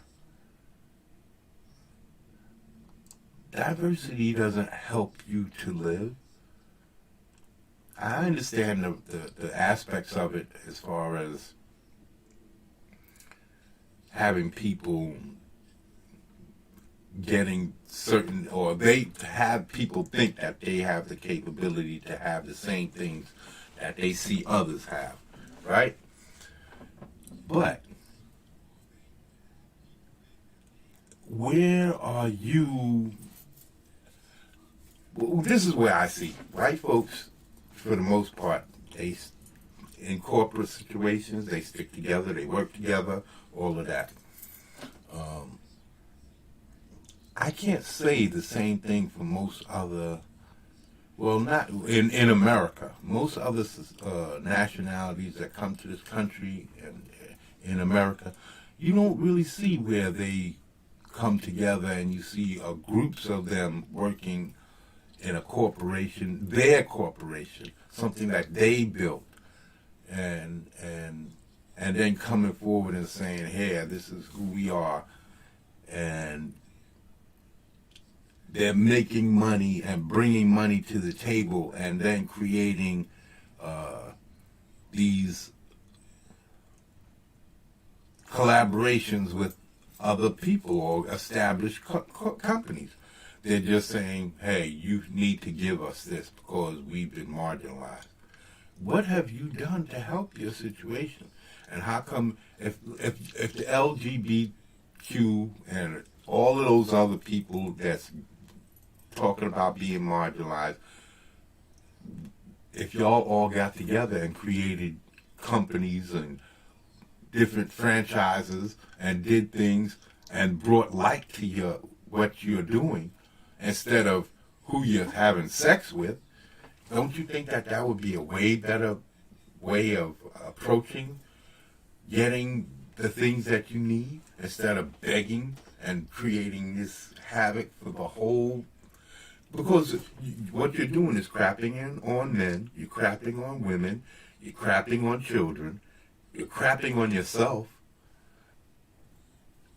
and you're not creating any type of scenarios that actually brings positivity to anything. So if that's the case, what's the benefit in your struggle if all you're doing is creating destructive situations? How is that benefiting? Yeah. People, it seems like people they don't want to step up. They just want others to step aside. Yeah. Yeah. And I don't understand that. And this is what I'm just saying. When I was younger, man, we grew up hard. We played hard. We were outside. Now people don't even go out and run around. They're getting out of shape. We're getting all of these issues. And some of these, when they want to run around is when they get older, and it's for looks. It might be for health benefits, but mostly it's for sexual gratifications and stuff like that. You want to look good so that you can get women. But you're not trying to look good because it's healthy, or you're not trying to get healthy because it's just specifically for the health. Most of the time, people get healthy because there's other benefits in it. Women women look like you, and men want to be you. All of this type of stuff like that. And people lie to each other all the time. We fabricate. We miscommunicate purposefully. We say things that's not true. We say things that's misleading. We purposefully, just like a Comicsgate, I said is talking about this earlier. Comicsgate is going through some things right now with the war campaign and all of these things.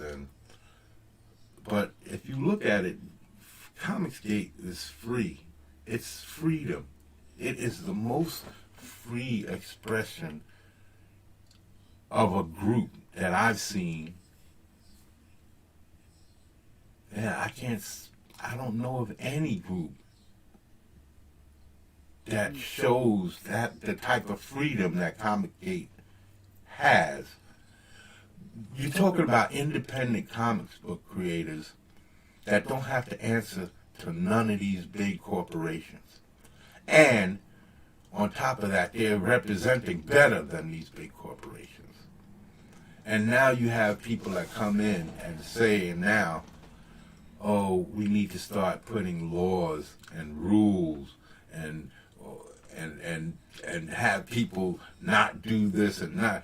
The only rule there should be in Comicsgate is that the customer is right and the customer decides all of these things. That's the only rule there is. What the customer says. Because the customer, if you don't buy your book, That answers all questions right there. It lets you know whether you're going to be a demigod, whether your book is good, whether your quality, put out quality work, whether your art is good. It answers all questions. And when they give you the money, that says that you belong. There's nobody. That's freedom. There's nobody telling you to do nothing. There's nobody over your shoulder. Nobody taking that money out of your pockets and giving you and cutting you off a small percentage. This is freedom. This is and now you have people that's wanting to come in and take control and put limitations. And this is what I'm saying about America. This is what America once was. If you just look back to the 1800s, everybody had the right to walk with a sidearm on their hip. If somebody came on your property, you could gun them down, and that would be it. The law, you was trespassing. That was it. There was no question to it. But now, somebody could come into your home, attempt to murder you, and if you harm them and don't kill them, that person can sue you and take what you have. There's people who have been sued by intruders who they've shot, but they didn't die. And they turn around and sue them, sue the homeowner. But they was intruding on their home. What are you talking about? How is this a possibility? That's not freedom. And this is what I'm saying. I'm tired of living and like I said, there's nothing I can do about it. I can't change the world.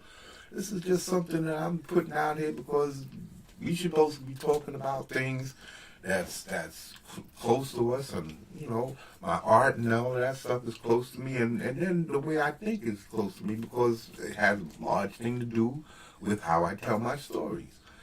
The way that I think and the way I process information has to do with everything. That has to do with how I tell stories and how I construct stories and how I come up with ideas.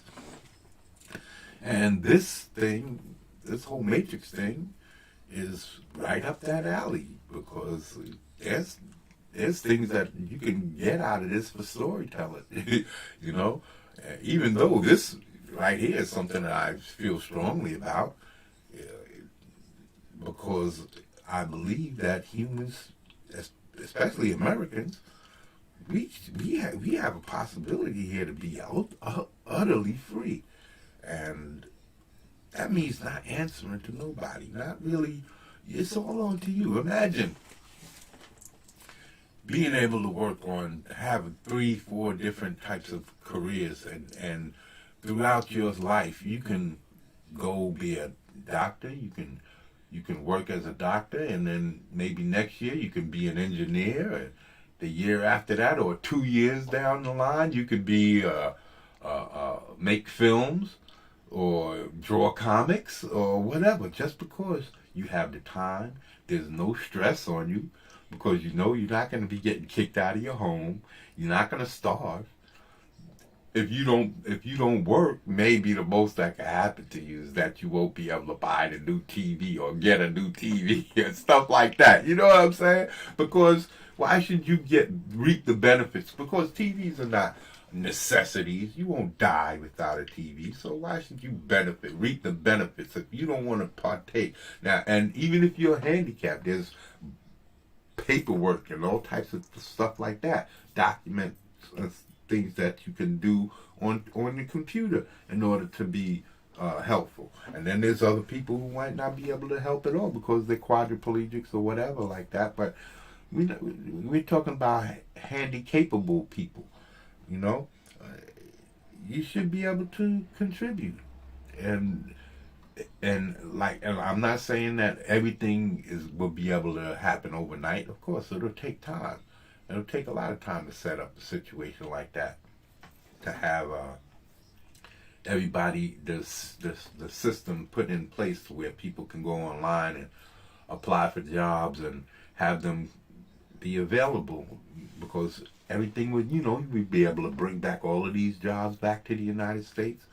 We wouldn't have to worry about curing diseases, because we won't have to worry about money, the money factor. Oh, please donate to cure cancer. Why? No, we don't believe in money, so it just takes manpower. And then you could get as many doctors in on the job as possible, right? Because there's no money involved. And the only money will be involved is between the United States and foreign countries. Whatever goods and services we sell, the money would go into a governmental bank account strictly for allowing Americans to travel abroad for free and to buy supplies for our merchandise. If we can't grow it here or produce it here, then we can buy the supplies overseas and bring it here and then produce and send it back. So that's what I'm saying. There's a lot of things to this, and if you just take the time to consider, you'll see. I might sound a little crazy, but but I think it's because people are not used to thinking like that. People are indoctrinated into the way that we've been brought up. You got to remember, ever since we were little children, and going to school, we've been trained to get good grades, because without good grades, you can't get a good job, so all of these things just drilled into you, and then you drilling into your children, and then they drilling into their children, and so on, until it's like hundreds of years of people living, talking about, well, you have to have gold. Gold is just metal. It's nothing more than that. We've determined. It's shiny. Yeah, it's just shiny. It's really not good for much. And that's yeah, go ahead. I have a crazy question about, do you think that with technology and all this safety that we have today, do you think that we could possibly have child labor? I kind of think labor, why not? It's not. It's just as long as it's not forced, Right. or like they're not working extensive hours trying to produce for this. A few hours here, a few hours there. Keep them busy, Yeah. and doing light stuff. You don't have to have them doing nothing crazy. Because at a younger age, children are supposed to be learning. So they would still be getting their education. But once you get into like high school, then it would change, because then you wouldn't need as much, because most of the jobs would then turn to, because you got to understand that the school system is basically a hurdle system. Mm-hmm. If you can't get certain grades, then you can't get past certain hurdles. And this is how you are kept from being a certain status. This is the system that's put in place to keep certain people at grunt level, so that you can work those grunt jobs. And then the tests that come afterwards, because there's tests for school, then there's tests for jobs, like driving a bus for the city. Now you can't tell me that that's some rocket science job. No. Driving a bus? Well, it's not. It just takes how many sessions of learning, and how many times? What, a week? I think it takes them about a week of training to get into behind the seat of a bus. Maybe a couple of weeks, just to make sure, 2 to 3 weeks of rigorous training to make sure that they know what they're doing. And that's it. And you're going to tell me you need to take tests and know every little detail about the operation of a bus, and that you have to go to school to learn that? No, this can be learned with somebody pointing, this is where it is. This is the steering wheel. This is the gas. This is the brake. You have to turn wide so that you don't run over somebody on the sidewalk with the back tires of the bus. These are the types of things that you have to learn. And then once you learn that, you're off and running. This is why I'm saying this system is set up to keep people down, because you have to. You have to have people that can't get rich, or at least it's going to be difficult for you to climb those ladder to get up to the wealthy status, so that people, for the majority of people, will still have to be in those lower tier jobs to work. And I'm saying that that doesn't have to be necessary. Everybody can work all of those jobs, and the worst of them would probably be start out with the children, the teenagers that's coming into manhood, 16, 17, 18. Those would be the ones who would be sweeping streets and dumping garbage cans from like the dumpsters and stuff like that, until they get into better, 20s, and start getting into the better jobs like construction and all of that, architecture and all of these other things. And like I said, imagine being an architecture, an engineer, and a nurse, and every time you go and say, I go next door and help somebody who's a senior or who's sickly, and I put in a couple of hours there. I put that down in my phone, and it registers by putting my clock in hours and I clock out hour, and that goes into my work record, and that builds up for my 3 months worth of work that I put in. Remember, we billions of people. If we get the buses automated, the trains automated, certain things that don't, like running electrical plants, automated for the most part, then you have your skeleton crew to make sure things keep operating. Now, if you start thinking all of these things, jobs will be just falling away. There won't be too much people to work on these jobs. So that means you won't have to have people working a full year. You work about 2-3 years, and then somebody else comes in and takes over the rest of that for another 3 months. Then another person comes in for the next 3 months, and then another person comes in for the next 3 months. So you see what I'm saying? Everybody's got a job, and you're always working. Well, somebody's always working. But on those, say if I'm working 3 months, so that means I got 9 months of freedom to travel, enjoy my family, enjoy life, to learn. I could get education. I could do whatever. And the thing is that even if you're people who just can't be helped, they're so can't be helped, they just have to be assholes, and they want to take. Well, you have that right now. I'm not promising nothing is going to change, that you're going to make the world perfect for everybody. No, there's always going to be an asshole. There's always going to be that. But what there won't be is the stress and the worry, the desperation. There won't be any of that. And there won't be no need for money, because there's just not any need for it. That system is put in place, but it's no need. If you can't tell me that if you have a home that nobody can kick you out of, and that you can get food anytime you want to, that's not worth it. And you have a job where you barely working. That's not worth freedom. That's freedom. And that's not worth giving up money. Giving up that thought of being rich. Because that's all it is the giving up. Because the majority of people will never be rich in their entire life. So all you really doing is taking from the rich. You're taking away the rich people's, that 1% will have to, and they won't even really have to fall back, because like I said before, they can keep their homes, they can keep their mansions, but once they die, they can't pass that along to their children. Their children would get a regular house like everybody else, which would be like an estate.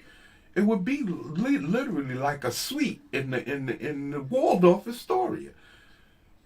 where you got these high ceilings and nice spacious rooms, and you got for one person you have a living room, a dining room, a kitchen, some kind of a studio where you could watch your movies and all of that stuff. Or if you're not into a theater, you can have a studio where you can do your work and stuff like that, and just like everybody else has. But you won't have the amount of bedrooms and bathrooms as it would take if you had a family. Then if you had a family, of course you get more space for them. But then when they move out, if you don't feel like keeping that big place, you can move into something smaller. And again, it would be up to you. Or you can move and swap places with someone else and who might want to come and live where you are at. You know what I mean? Just take the time to consider all of these things. I'm not saying that because I'm just one person. I'm not perfect. I didn't think of every little aspect, but you can tell I've given it some thought. So, just take the time, think for yourself. What would it be like if there was no money and people just worked cooperatively? We could have everything we have right now. Everything. Nothing would change as far as that's concerned, except for the delivery, how we disperse the products. That's the only thing that would change. There would probably be a lot more warehouse outlets type thing like that. But as far as McDonald's and all of that stuff would probably all go away because there would be no financial gain.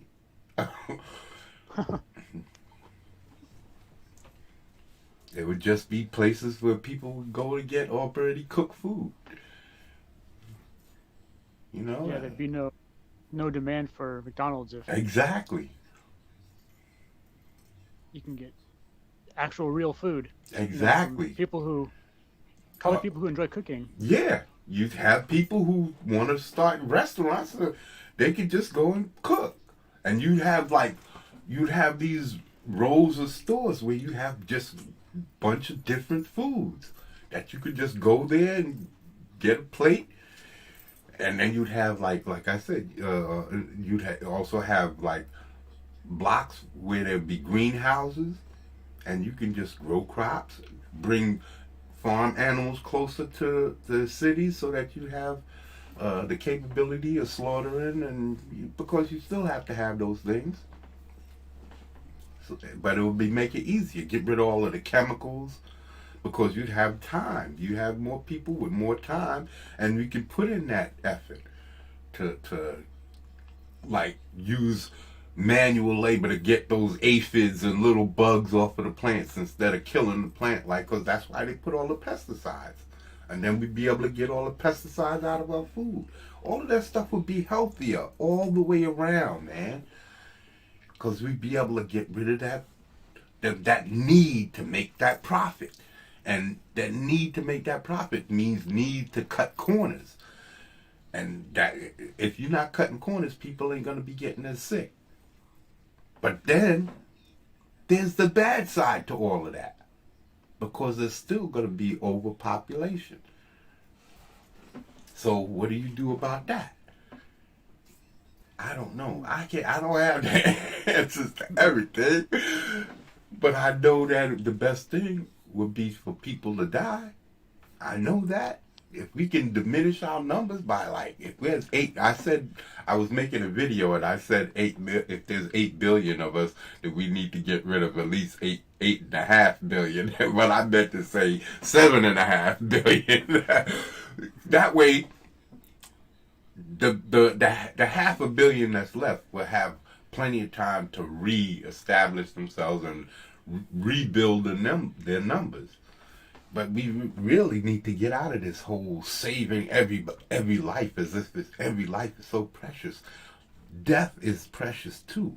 It was an intention. That's why all things kill to live, to survive. All things, plant life, kills to survive. So, yeah.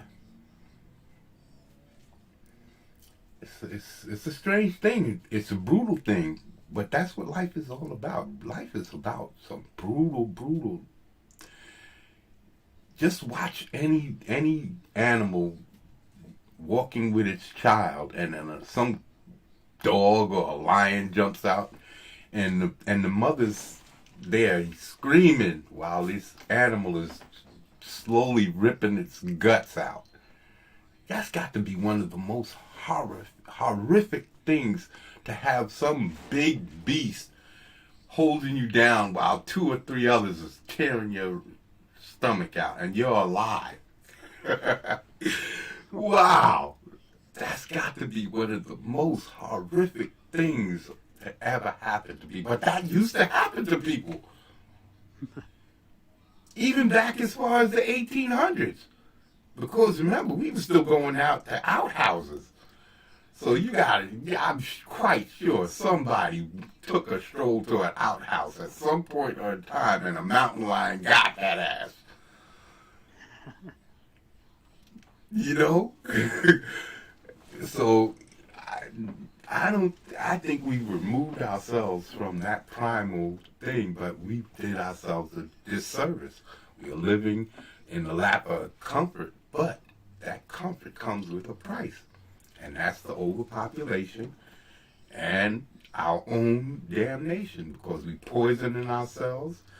We're not taking into consideration the damage we're doing to ourselves. We're not taking into consideration the eventuality of the things that could be coming around the way. And if there are people who are taking those things into consideration, they won't tell us because of the panic that could set in. So when anything happens or jumps off, guess what? We're going to be sitting here killing each other because it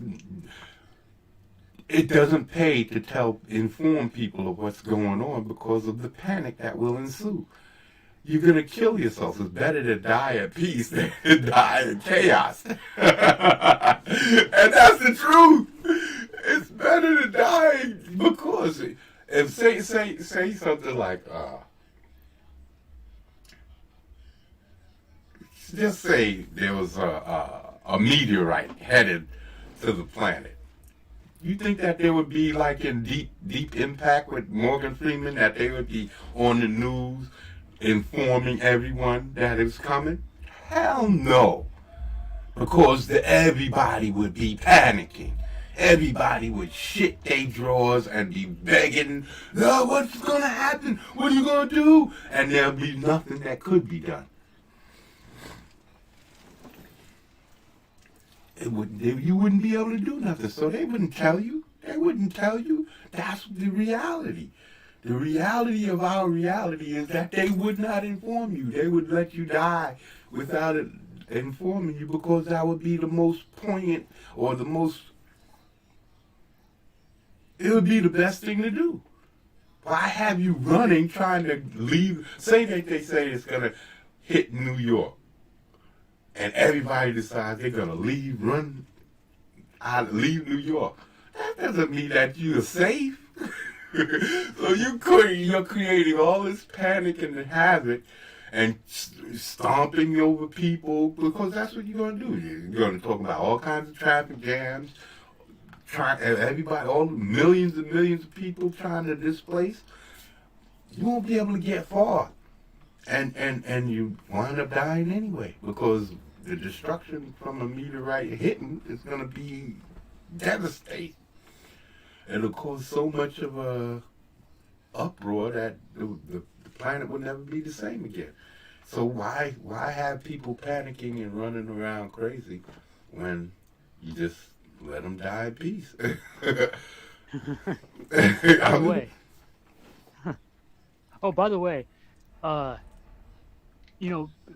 we should be building some sort of some sort of precaution for a meteor hit, rather than spinning our wheels with, working at retail jobs. We have enough manpower that we should actually put our heads together to try to prevent, meteors or have some sort of precaution.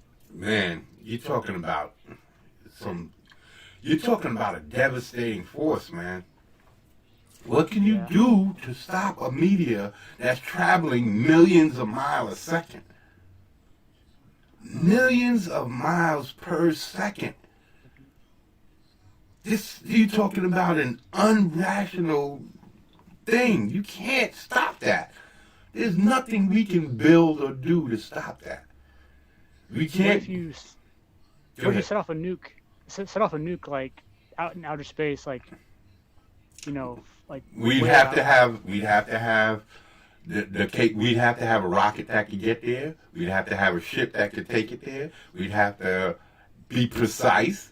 We'd have to know exactly the weight and trajectory of the meteorite, because what if it blows up and you didn't do enough? It's traveling at that speed. That means it has to have a devastating force. You might need 3 or 4 nuclear warheads to push that off its trajectory. You know what I'm saying? So you might be doing that all for nothing. And it might be just all a waste of time. Worth a shot. Of course. But what do you do? How far out?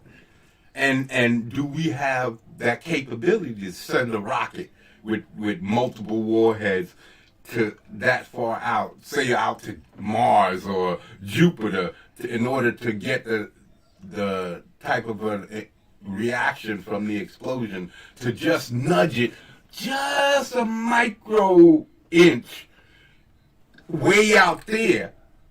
But by the time it gets here, it's many, many miles. You know? Yeah. You just have to nudge it ever so slightly.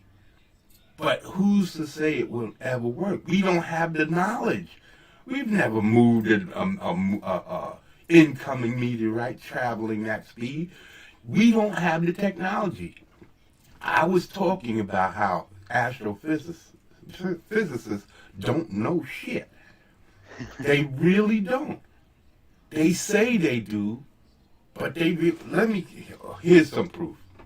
Here is some proof. I'm glad I forgot. This is what I was supposed to do earlier. We should make all school children play pool, play billiards, so that when they grow up to be rocket scientists, they'll know how to. What's his name? What's his name? Rogan. What's his name? Joe? Joe Rogan. J.R. Experience, right? J.R.E. Yeah. J.R.E. What's that guy's name? He was just on. He's a scientist, Brian something. He just had a dude on there. Let me see if that'll work. Here it is. Let me see. Jordan Jonas, no. Brian Green, that's it. And that's all there is to it. Well, what's it? Hold on. I gotta share this. Hold on. Now, we're gonna take y'all to school, people. We're gonna take y'all to school. Now, I'm gonna prove to y'all that scientists, astrophysicists, don't know shit. And it's not that I know more than them. I don't. I'm an uneducated man. I don't know shit. But I do know how to ask myself questions. And I do know that once somebody starts saying if, but, they don't know what they're talking about. If you say, I don't know, but, you can't have it both ways. And that's what astrophysicists do all the time. Now look at this.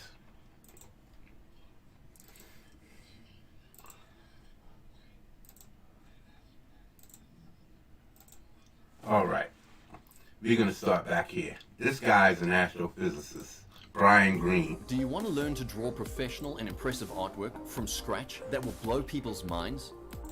Climb up All the right. Empire State Building.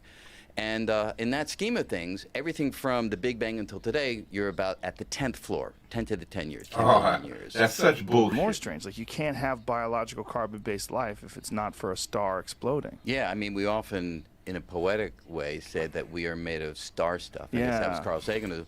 Now, he's saying that because stars explode, right, that everybody and everything is made of stardust. That stars explode, and it's over the millions and millions of years. There's been so many explosions that all of the particles that make up carbon-based life forms come from the core of stars. That when a star is like our sun, is in the midst of its life, that the core begins turning into carbon. That fusion of helium and what's the other gas? Helium and something that hydrogen? Helium and hydrogen eventually creates metal, iron in the core of a star. And once that begins to happen, the star begins to melt down and goes supernova, then explodes, and that dust is what permeates the universe and essentially created all of the planets, all of the humans on the planets, and all life, period. All carbon-based, everything. And I say, I don't really know for sure, but neither does he. Neither does he. And I can prove that fact because how does he know that the particles aren't coming from, because they say that black holes, that they also have white holes. One sucks everything in, black holes, and white holes spew things out. So if we were looking at a black hole and we can see what's going on, everything, we would see things being sucked into it. And if we were looking at a black hole, we would see things being spewed out. So how do we know that two galaxies or two universes aren't like merged together in some form or fashion, and a lot of those particles are coming from these white holes, including star explosions and all of these other things, because we don't know everything that's going on in the universe. This guy can't see everything that's happening in the universe. He has no way of knowing what's going on in the universe. He can only see what's going on in our immediate vicinity, and even then he doesn't know. He can't tell you what's going on in our own solar system. He can't. But you can also say that we are made of, nuclear refuse, right? We are the detritus that the death throes of a star puts out into the universe, and it... Okay. Who's to say that carbon comes from the center of a star, period? The only way that they can say that they know that has happened is to create a star and watch it explode and see what happens. They can't reproduce a star. How do they know what's going on in the center of a star? It's an impossibility. No one can tell you that. I don't care what type of education this man has. He can't recreate a star in a laboratory. There's no way you can recreate all of the conditions of outer space in a laboratory. You can't put all of the particles. They say that there's all kinds of space debris and space dust, and that there's things shooting through space that can kill you, like a bullet. Shooting microscopic things, shooting through space, small things shooting through space all the time. That's why you had to go out there with all of that heavy suits and all of that stuff. And there's no inertia, nothing to stop or slow anything down. So, and you're going to tell me that you understand the workings of a star? No, these are all hypotheses, all thought processes, all theories. And then he's going to say things like, rains down on planets, and at least on one such planet, that stuff comes together and yields life. So it is a cycle. I mean, I don't want to sound like the Lion King here, but that's really what it is. Well, what I'm so interested in getting into your book is the fact that you are sort of detailing all these steps that have to take place in order for all this life, in order for this universe to be what it is, and then where it's going to go. Yeah. You see what he said? He said you're putting in your book all of these facts. They are not facts. They are theories. Theories are just educated guesses. That's all they are. And he's saying facts because he is giving away his power to this man because he believes him to be more intelligent than he is. So he's automatically deferring to this man's education. But that doesn't mean that what this man is saying is factual. Yeah, exactly. And the remarkable thing, and sort of the main point at some level, is that, look, we're special entities. We can think, we can reflect, we have emotions, but ultimately you and I and everybody else, we're just bags of particles that are governed by physical law. How does he know what particles we are? How does he know?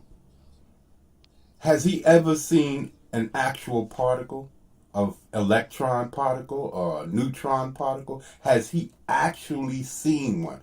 When they say they split the atom, did they take a knife and cut it? Or did they just blow some shit up? You see what I'm saying? Yeah, the reaction. They look at the reaction and then they kind of... They describe it as something that they did as a surgical procedure instead of just something destructive. And then describing it as something as if they intended it to be. We split the atom. No, all you did is take some nuclear material and put it with some explosive material, and when it blew up, it created a higher yield. And y'all call that splitting the atom. But did they actually, in a laboratory with some super electron microscope, because you gotta remember, an atom is super, it's supposed to be. We don't know. We're taking their word for it that they've dealt with atoms, right? That they know, seen an atom, that they know what atoms are, and that they know for a fact that an atom is made up of a nucleus, an electron, and a proton, and you know what I'm saying? We're taking their word for it. We don't know that they actually seen these things. They have made educated guesses, and then they put it out as factual. And so there's this continuity between the stuff of the world, the inanimate stuff of the world, the inanimate stuff of the heavens, and us. We all come from the same fundamental ingredients and the same fundamental laws. Now, some people find that... And what laws are they? Now, you going to tell me this man understands the laws of the universe? He can only tell you about the things he's experienced here on Earth. So anything that he tells you about outer space is absolute speculation. 100% speculative. He can't tell you what it's like in a star. He can't even tell you what it's like on Mars. Not really. They can only guess. They use mathematical equations. Okay, here's a good example. Light travels at such and such amount of speed, right? And they claim that it takes a certain amount of light years to get from here just to Earth. I mean, to the sun. But later for that, let's say from here to another star in another or in our galaxy, hundreds of light years away, right? How does he know how many light years? And not only that, if I don't believe in time. Time is fictitious to me. It's something that we made up because it only exists on our planet. Our time only exists on our planet, and it's not even 100% correct. 365 days for us to go around the sun is our year. 24 hours in our day is our day.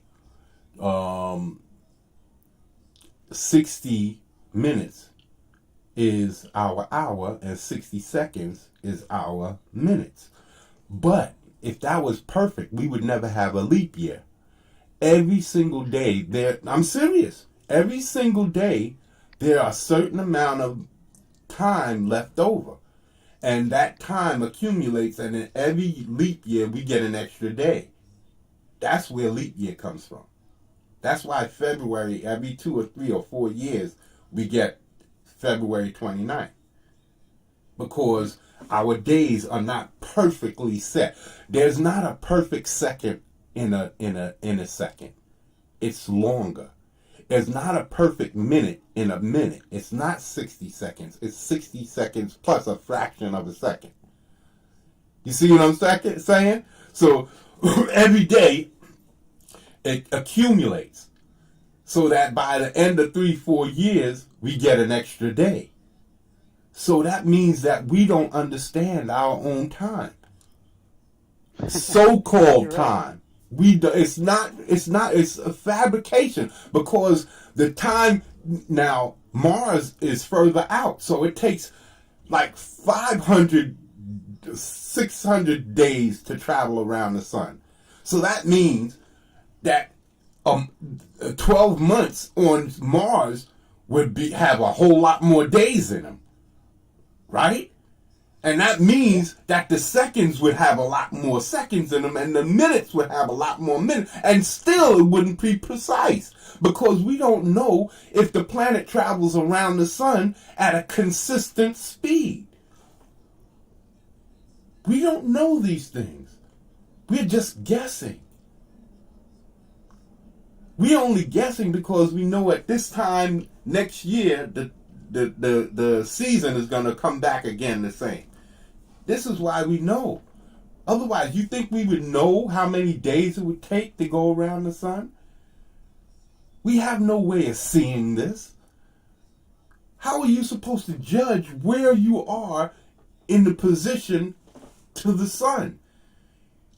Where's 12 o'clock on the sun? You know what I'm saying? So that you could go around and come back to 12.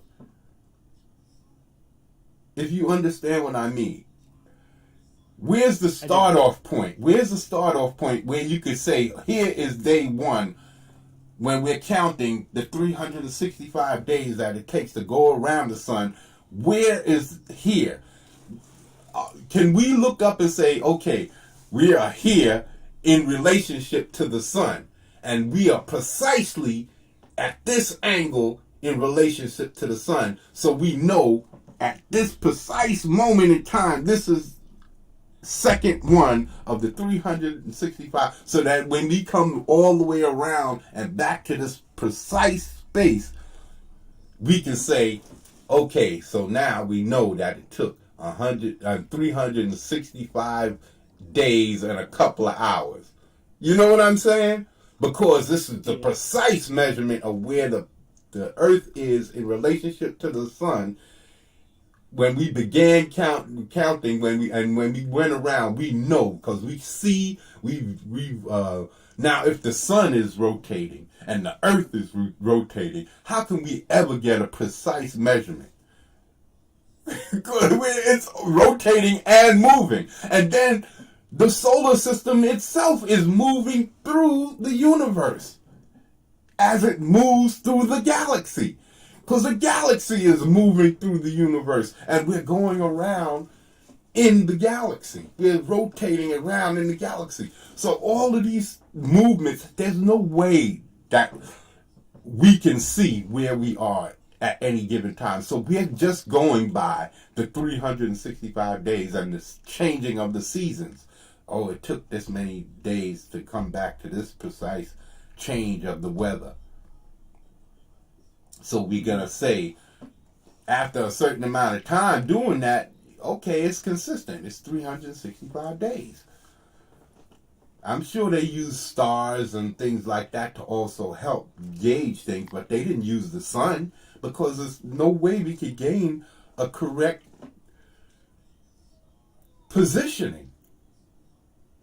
And that's what I'm saying. This guy, he's saying things, but listen to him when he starts talking about the ifs and the buts. Gives them, I don't know, a sense of desperation, a sense that we're not special, a sense that somehow the universe is pointless or meaningless. But, you know, my view on this is it's spectacular that we're made of the same stuff that makes up this bottle of water or any of the wonderful little statues that you have on this desk. He doesn't know that. Even though it's a good guess, I would say, okay, because whatever makes up the planet got to make up us, and because we came from the planet, so I can understand that. But he doesn't know for sure. He's guessing. But it's a good guess. I would say it's a good guess that what he's saying is mostly probably right. Right in that point. Because that means that how remarkable that collections of particles can do what we do. And I think that's really the way of looking at the continuity. We don't need to be endowed with some special quality by some external entity. You don't need that. Particles can do miraculous things. Now he's saying that we don't need a God, that particles is our God. Now, doesn't that sound absolutely ridiculous? Because has he ever seen a particle? Does he even know what he's talking about? Do we know if he knows what he's talking about? The one thing that I know for sure that this man knows is that he knows for damn sure that we don't know what he's talking about. He can say whatever he fucking wants and we'll just have to smile and go, uh-huh. Because we don't know nothing about this astrophysics shit that he's talking. He can talk all this particle shit and particle that. I don't know what the fuck he's saying. But I know for a fact that he doesn't know what he's talking about because he goes on to say, I don't know, but if this. And that is the message that I think you can draw from a more complete understanding of where we came from and where we're going. That the fear of death and the attitude of the finite life being insignificant, that like, what is the point? This sort of existential angst that many of us struggle with, right? Yeah, right. That's something that you touch upon really early on, that this thing that makes us unique is that we know that we're going to die. Yeah, yeah. That to me is the vital distinguishing feature of our species. You know, we. So they're intimating that animals don't have a grasp that they know they're gonna die. How do we know that? You see animals run away in fear, so they do have a grasp of danger. So who's to say that they don't have a grasp of death? Those are one things that out of most of us, they're still involved in death and killing and all of that. So who's to say? I'm serious. Even cats, your house cat will kill a mouse, and it's natural for them. A dog, if he catches a little furry animal, he'll kill it. Yeah. So why wouldn't they understand that they can die? Or that there's death is coming. They might not understand that they can get sick and die, but they gotta understand that death is waiting out there for them. That's why animals hide. That's why they do the things they do in the wild, because they know that things are out there hunting them, looking to kill them. Exactly. You're right. Yeah. So him to say that we understand that we're gonna die makes us better than animals is ridiculous. It's utter ridiculous. It makes no sense to me. But we take this man's word for it because he has degrees. And we listen to him. But listen what he says. Can reflect on the past. We can think about the future and recognize that we're not going to be here. Okay. reflecting on the past and the future, what does that get us? Besides worry and anguish and anxiety, what does it get us? So these animals who don't consider the past and they forget the future, the past, they don't consider the future and they forget the past as soon as as it goes by, that just makes it easier for them to exist in the rough existence that they have. We contemplate the past and worry about it. Oh, we can't repeat it. We can't repeat it. And then we do it anyway. We go to war and wage war and look at these SJWs. They want us to go backwards. They want to take away, they want to put women in chastity belts and not show any nudity. They want men to, they put all of the things that people were arguing about back in the 60s, 70s, and 40s. This is what they're bringing back. So how is any of this? People are not that intelligent. Just because we managed to take a few things and make something out of it doesn't mean that we're intelligent. Everything we make has a byproduct that's killing the world, killing us. Plastic, it was a mistake. It was an accident. We stumbled on plastic. And it's poison. It's toxic. Everything you drink out of plastic is toxic because it has to sit. When you put water in a bottle, right, a plastic bottle, they put it in warm, at least warm, probably hot, to create a vacuum seal. This helps to create a vacuum seal, keeps germs out, and then it cools off. That heat in that plastic bottle releases chemicals. If you touch a metal surface, rub your finger on the metal surface, and then smell your fingers, you're going to smell metal on your hand. Because science says any contact with anything creates transference. So that means any chemicals in these boxes, and these forever chemicals, all of that stuff. So how are we so brilliant? When every single thing we make creates something that's critical to, in some way or another, to creating hazardous materials for us. Everything. Plastics, all the plastics that we've ever done. The clothes that we put on our backs, we don't have the hair that we used to have. We used to be able to survive the winters and everything just with our natural forms. But we don't have that hair no more, so now we depend on man-made materials to protect ourselves. We used to build calluses on the soles of our feet to walk over the land. Now we have to wear shoes because our feet are so soft and tender, we can't handle it. We would cut up our feet. Dogs, you ever seen the pads on dogs' feet? That's what our feet were supposed to look like. That hard, rough, and tough, just like the pads on the bottom of a dog's foot. You could go on and on. Everything that, when we started using fire, we changed the molecular structure of the food that we eat. We cooked our food. That alters the molecular makeup. Fire alters the molecular makeup of your food. You think that's what God intended? No, God didn't give us a stove. He didn't give us instructions on how to make that stuff. No, it's something we stumbled across after a lightning storm, and a tree caught fire and fell on an animal and burnt them up, created a forest fire, and some animals got burnt up. And mankind, what the hell smells so good? Go in there and they cut off a piece of meat and go, Good barbecue. Good barbecue. You know what I'm saying? That's what happened. That's what happened. And it just doesn't cooking. Go ahead. Cooking meat make it last long. Last longer. Preserve. No, not necessarily. You have to dry it out.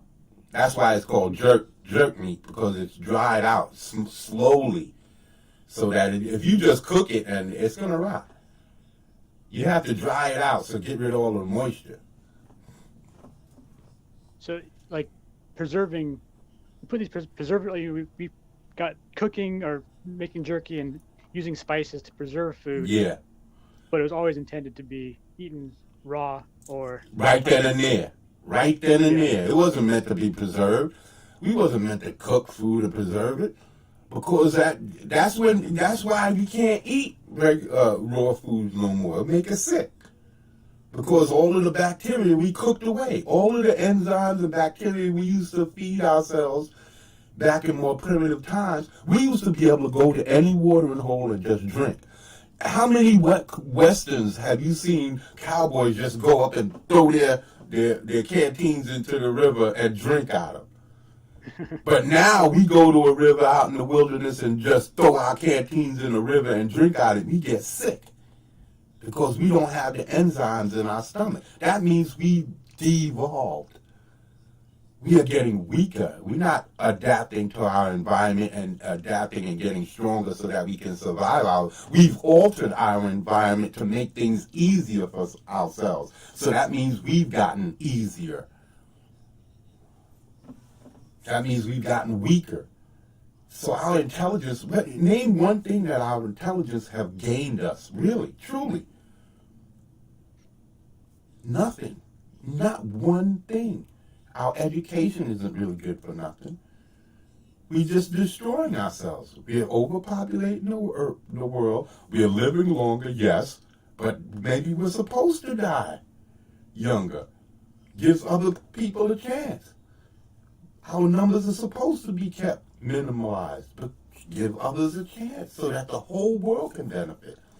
It was meant for millions and billions of different species to exist on the planet. Now it's just man and a handful here and a handful there. Even the oceans, they claim, are almost devoid of life because of what we've done.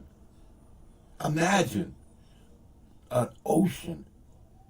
3/4 of the earth is covered by water, and we've destroyed it to the point, and not in just and unless like in about 100 years.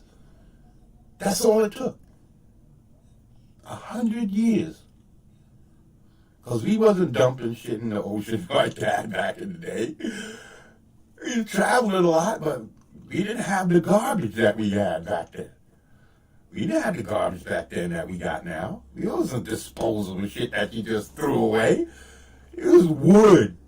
Shit that decayed naturally. Everything was made of wood and metal and iron. Stuff that just decayed naturally. It didn't harm the environment. But now we got all these man-made materials that don't go away.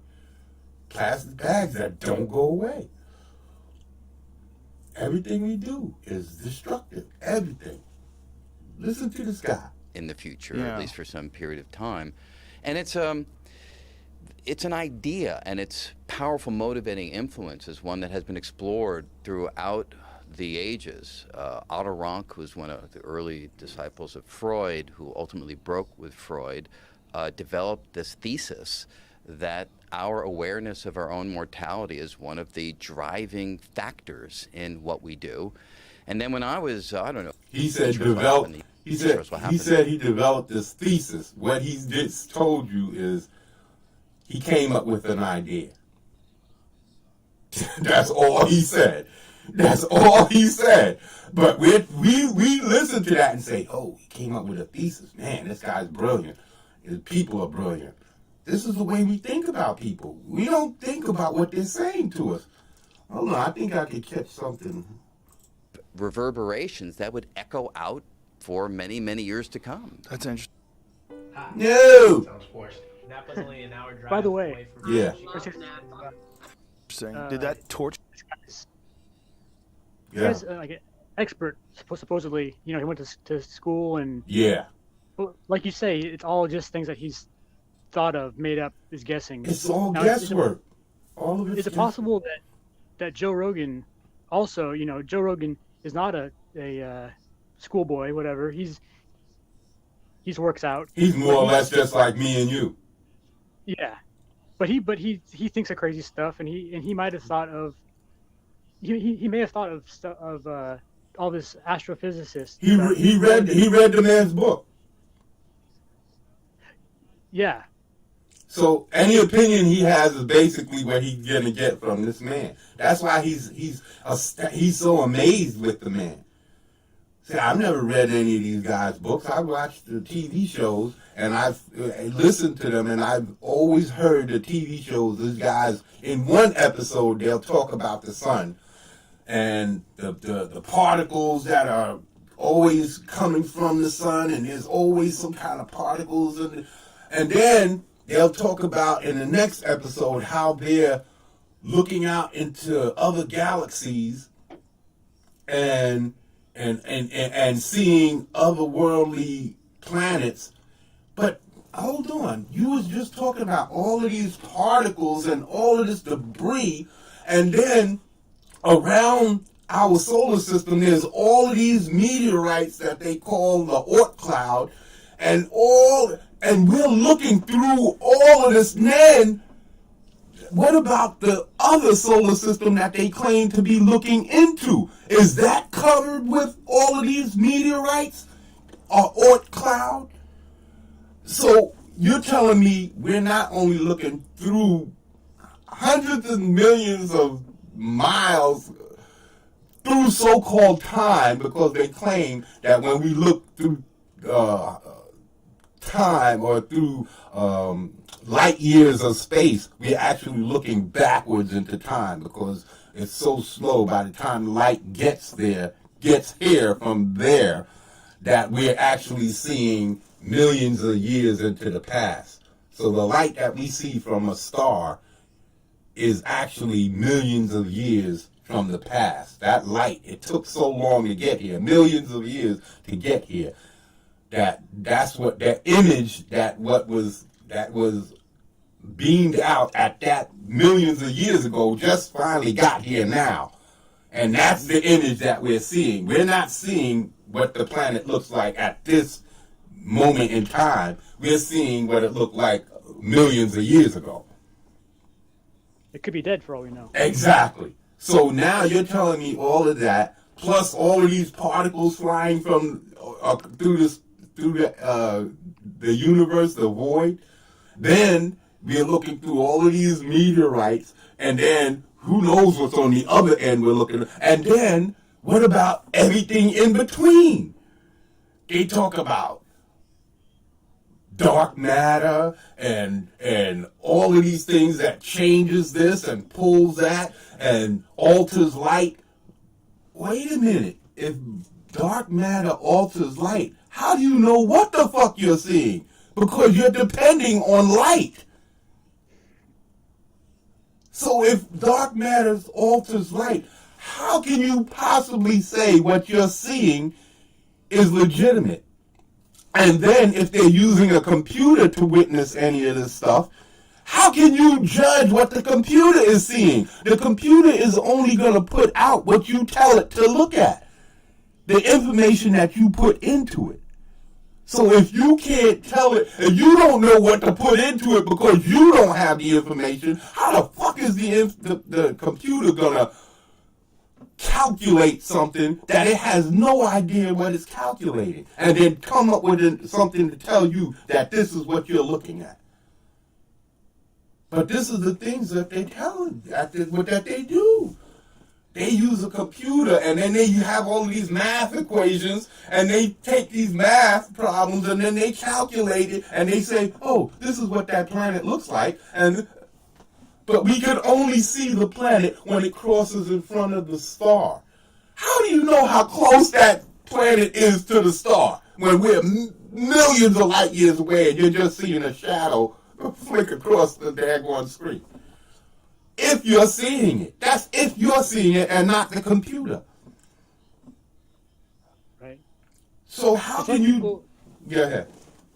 Oh, it's like people are enjoying a meal and then guessing the ingredients. Yeah. Almost. Like, yeah. But he's not even guessing ingredients because he didn't have the whole meal. He doesn't have the whole information. He doesn't have all the information. He only took one bite. He doesn't have all the information. It's impossible for them to have all the information. And this is the questions I ask myself. How can it be possible that you see all of this stuff when you say that we are looking through all of the... Have you ever tried to have binoculars and look through a screen? The screen disappears. But it creates a film in front of you. So how do you know what you're actually seeing and not seeing? Because every last one of those little bars in the screen has to cover something. How do you know what you're not seeing? So just because you can see past something or through something doesn't mean that you're actually seeing the whole picture. All those little specks can be covering specks that are so much smaller because they're so many millions of miles away. So a meteorite on the outskirts of our solar system, we're looking past it, but because we're using a high-powered telescope, we don't see the meteorites. It kind of acts like a screen. If you look through a screen with a telescope or binoculars, you won't see the screen. It'll just seem a little darker. But you have to know that darkness is impairing your vision. Those things don't disappear.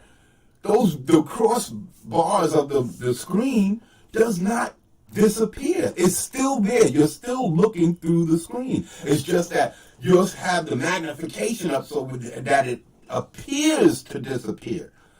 But those things are there and they're blocking your vision. There are certain things you can't see. It just seems like you can. Because the thing that you're looking at is so far away that you can gain that light. It'll come through and blur the screen out, but you're not getting a full picture. You're not. It's impossible to. Because those bars of the screen is still in your way. It's still blocking your view. And those hard cross lines of the screen, those little wires that cross, they're blocking something. They have to be obscuring something. And that's what I'm saying. If you're looking through all of this stuff, if you're looking through meteorites and neutrinos and all kinds of particles that's flying around, and who knows what else is going on in the space between this galaxy and the next galaxy, or this planet and another planet on the other side of our galaxy.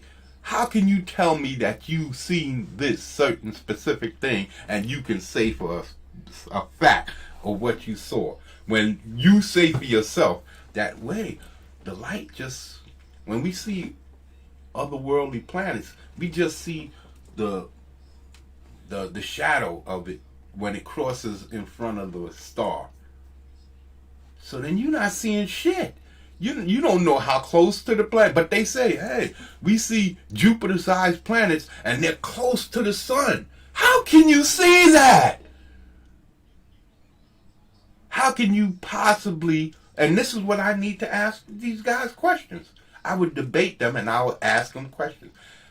How do you determine how close a planet is to its star when all you can see is a dark image crossing in front of the light emitted by that star? And how do you know that that's a planet at all and not a meteorite orbiting around in the Oort cloud around that solar system? How do you know what the hell you're looking at?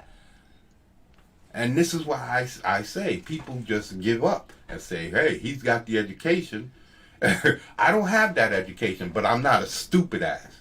I ask myself questions. And I ask questions of the people who talk. I don't give up my power. And my power is that I'm a brilliant thinking individual. And just because you have an education doesn't mean I can't ask questions and figure that out and find out things. And know that the questions that I'm asking have legitimate queries that can't be answered. They can't. He can't answer those questions. I don't believe it's possible for him to answer those questions. To you somewhat? Yes. I mean, is that something that... Go ahead. Oh, as you said, it's just all educated guesses, but educated guesses aren't Facts, and they're not the truth. That's right. But they'll say, you listen to how they talk. It haunted you? Was it in your head all the time? Not really. But an ultimate ambition, But an ultimate ambition, yeah. For sure. And, you know, look, I think when you're doing any work whatsoever, the day-to-day, the moment-to-moment is a grind. You know, I don't know how you find it in the work that you're doing, but if I'm working on a research project, even if in principle the ideas are grand and wonderful and bold, the moment-to-moment is calculating away. It's trying to figure out that equation. It's putting that equation on a computer. I mean, you see? It is not... They use equations to calculate. So if you use time to calculate distance, because rate times time equals distance. So if you're using time, and I've already said that I don't believe in time, and I've given my reasons for why I don't believe in time. And if those reasons are valid in any way, and you're using time to calculate your formulas that you use in coming up with your theories, because that's how if their balances out, then that means that their theory holds weight, and it can be claimed to be a valid theory. So if one of your numbers are wrong because it doesn't exist, time doesn't exist, then that means everything that you calculating using time is bullshit, doesn't it? If time is just a fabricated thing that somebody pulled out of their backside, then that means everything that you calculate using the formula having time in it, whatever the formula is for time, then that means that you are absolutely full of shit. And that everything that you say is full of shit. Because if time doesn't exist, then your calculations don't exist. Because you don't have all of the numbers. It's impossible for you to be able to calculate what you're trying to calculate without having all the numbers. That's one thing I know about math. You have to have, math is precise. You can't guess with math. It's a precise thing. 1 and 1 equals 2. There's no other way. It doesn't come up to 2.5, 2 3/4, 3, none of that. Not sexy. It is not something that has that glorious quality that you might ultimately describe when you're finished and you look back and you think about the implications of your work. The moment-to-moment of almost anything that you do is a grind. Yeah. So I think that's ultimately what is the driver of whatever you're doing in your life, the moment-to-moment. But yeah, there's certainly a part of me that would have a desire, a hope that the work would reverberate in a powerful way. I think that's true for most physicists. Hope. That notion that you can sort of sit at a table and think and change the way we understand reality, the way Einstein did, how? the way Schrodinger did, the way Niels Bohr. Get out of it! Schrodinger! Oh my God. You ever heard about Schrodinger's cat? I think I talked about it. Schrodinger was a physicist, a theorist, and he theorized that if you put a decaying particle, some kind of nuclear radiation in the box with a cat, and you knew that in between a half an hour and an hour that cat's supposed to be dead due to this decaying particle, this nuclear radiation, or whatever kind of radiation, some kind of radiation that's guaranteed to kill a cat. That if you put this cat in the box with this particle, he didn't do it, he's just a theory, that before you open up the box to see whether the cat is actually living or dead, that that cat exists both as alive and dead at the same time. That's what Schrodinger was famous for, and I looked that up online on YouTube, and Schrodinger didn't believe it himself. The theory was so preposterous that he quit being a physicist because it was so outlandish. Now, if you know that the cat is going to be dead within from a half an hour to an hour, and you open it up, and you just before an hour hits, you were ready to open up, and you theorize that that cat exists both as alive and dead at the same time due to some quantum mechanics bullshit, you are talking a lot of nonsense. The cat is dead. It was dead the moment you put that radiation in there with it, because it's poisoned and it's gonna die. It doesn't matter if it's on just barely holding on to the ends of its life. It's dead. And you've already done the damage to it. I don't care what you're talking about. That's like saying if a tree falls in the woods, does it make a sound? Of course it does. What that Schrodinger thing assumes that man has to witness it in order for it to be fact. It makes man the ultimate being. Because if man doesn't witness it in some kind of way, then it ceases to exist. This is what that says. This is what those two things state. If a human is not around to witness the felling of a tree, that the sound it makes does not exist. How is that possible? Since when is man's witnessing of an event make the event happen or not happen? You telling me if a volcano explodes and because nobody's there it didn't explode? It's stupid.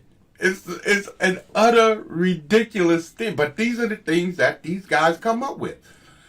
And they have to come up with things. When they describe things, they always describe things from an earthbound perspective. You know why? Because that's the only way that they could have conceived it. They came up with a theory that was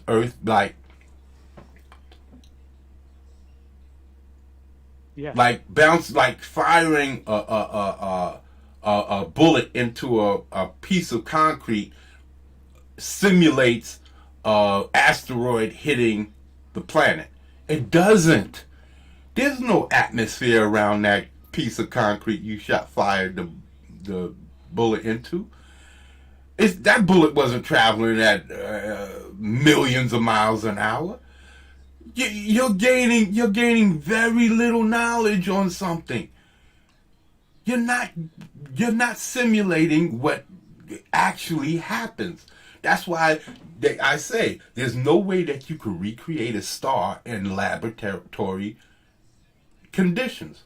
You might be able to put helium and hydrogen together and create some kind of a fusion, but are you creating the whatever conditions that space has? Are you creating the gravity? Are you creating the heat? Are you creating all of those, the things that we don't even know about and understand? Are you creating those things? No. So then your experiment fails because it's in no way reenacting or simulating what you're trying to simulate. You can't simulate something on Earth about something that happens in space because you're talking about something that happens in the void. No atmosphere, no oxygen. We don't understand what's going on. It's extreme cold temperatures, radiation, particles flying. We don't know what's going on out there, but you're going to say you can simulate these things that's going on. and recreate it, and that gives you knowledge of what's going on in space? No. You're pumping a lot of hot air up people's assholes. What percentage of people have that revelation? Yeah, I think it's pretty few and far between. And so everybody else is sort of just contributing. And then occasionally someone, exactly, some light bulb goes off. Just sort of powerful new insight, and you're like, okay, everything's suddenly changed. That's so insight into what? You don't have the information to have insight. What they do is come up with a theory, a new... what if it's like letting the air out of a basketball? You see? That's how they do. They use earthbound theories to simulate what's going on in outer space. And because they have... maybe it's like that. That's the point of inspiration. That they can equate it to something that... Yeah, that makes sense. No, that doesn't mean that you've solved anything. That just means that you came up with something to try and make other people believe what you're saying. Because if you can equate it to something, then you give something. It's like writing a story. It's like writing a fictional story. If you want your story to sound realistic, you put as much realistic stuff in it, as much realistic information in it as possible, even though the story is about monsters or demons or something that's impossible to exist. But if you have enough information in it, just like the story I was telling, just like the whole pantomime thing and all of these things, and the whole Moors fucking their way through Italy, that really happened. That really happened. That wasn't a lie. There's probably books out there that explain all of that. But it lends credence to your story, and that's what these guys do. In order to lend credence to what they say, they have to come up with an analogy that y'all can understand, that we can understand, and grab hold to. Because otherwise, we won't understand what the fuck they talking about, because they don't. There's no way for them to understand. The only way that they can understand is by correlating it to an earthbound thing. And it's that earthbound thing that probably gave them an idea for the theory in the first place. Exciting, though. And it's what keeps you going. It's what keeps you going. You see? He's talking about it's exciting. He doesn't even know what he's talking about. Joe Rogan is talking about how exciting it is, but he doesn't even understand what the man is talking about. He can't. Person who has the light bulb. Yeah, but Say that again? It's like trying to explain a smell. Like, you can't really explain a smell. It's trying to explain a foreign smell. Something that you've never smelt before. Right. Like, you can say, it smells kind of like... barbecue or whatever. And as soon as you say kinda like, you lose people. As soon as, and that's what I'm saying. This guy, he does that. He goes, maybe, I don't know, but. No, you can't say I don't know, but, because when you say I don't know, you don't know. But now you're trying to give an explanation for what you don't know. And that's what I'm trying to find. Because the Earth and the object pull on Here we go. Gravity that doesn't even apply in other environments that are configured radically differently. Whoa. Hold on. That's of time itself. Here we go. See that? King himself had a wonderful analogy to get this across. He said, look, I'll dress it up a little bit. Imagine you're walking on planet Earth and you pass by someone. You say, hey, can you point me? See, now this is the analogy. They're famous for that because this is the only way that they can understand it. So this is the only way that they can get you to understand it. They always have these earthbound analogies because there's no way that they can understand what's going on out in space because they've never been out there. In the direction of north. I want to walk in the northward direction. They point you, continue to walk, you pass by somebody else, say, hey, which way is further north? And they point you in that direction. But when you get to the North Pole and talk to somebody there and say, hey, how do I go further north? They look at you and say, whoa, that question doesn't mean anything because this is where north begins. There's no notion of going further north than the North Pole. And it could be that that spatial metaphor applies to time. Okay, that spatial metaphor. That person that's waiting up there at the North Pole, how the fuck does he know that he's at exact north?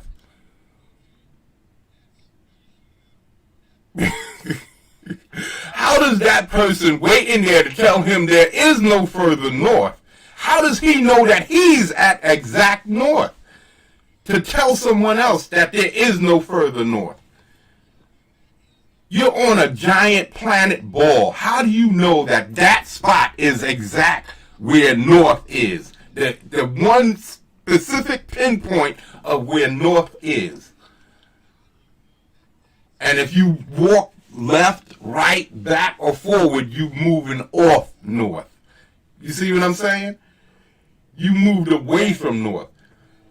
And the planet tilts sometimes. So is it the north of the planet? But as a man, no. But as a man, as a human being walking around, unless you got some kind of device in your hand, if you're just a human being walking around, how could you say, I'm standing here? It's like me saying, okay, I go to the North Pole and I stand up. I stand up in the middle of the North Pole and I go, this right here where I'm standing is exactly North Pole. 1 inch to the left, 1 inch to the right, 1 inch in front of me, and 1 inch in back of me, that's no longer north. It's right here on this spot where I'm standing. That's exactly where north is. And if you go anywhere else, how do you gauge that as a human being not looking down from outside the planet? Not knowing exactly, if you don't know exactly, if you don't come in knowing that that spot is north, true north, how can you sit there and say this is true north? How do you know, can a human being measure the earth to gauge that that one particular point is true north? The aid of a compass, but a compass would lead you to true north, would it? It's always pointing north, right? Yeah. So once you get there, will it keep pointing to north, or will a mile circumference be north? Will 2 miles circumference be north, according to the compass? How big of a spot would be north, or would it be pinpointed? If you walk 1 inch to the left, will it turn back towards that north, or will it take you walking a mile towards the left to turn back towards north? You see what I'm saying? Yeah. And there's no way to calculate that. There's no way for somebody just standing there to calculate where true north is. You would need some kind of other outside reference. You would have to need satellites, maybe some kind of what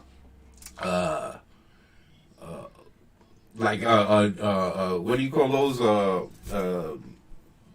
in your car to show you where, the GPS. You would need some kind of GPS. But to say that you could just stand up, maybe, because from what I understand, the ancient Egyptians used to do that. They calculated stars and all of that stuff down to where they could pinpoint a location on the planet using the stars. That's how they arranged the pyramids, because they had certain windows that pointed at particular stars at certain times of the day.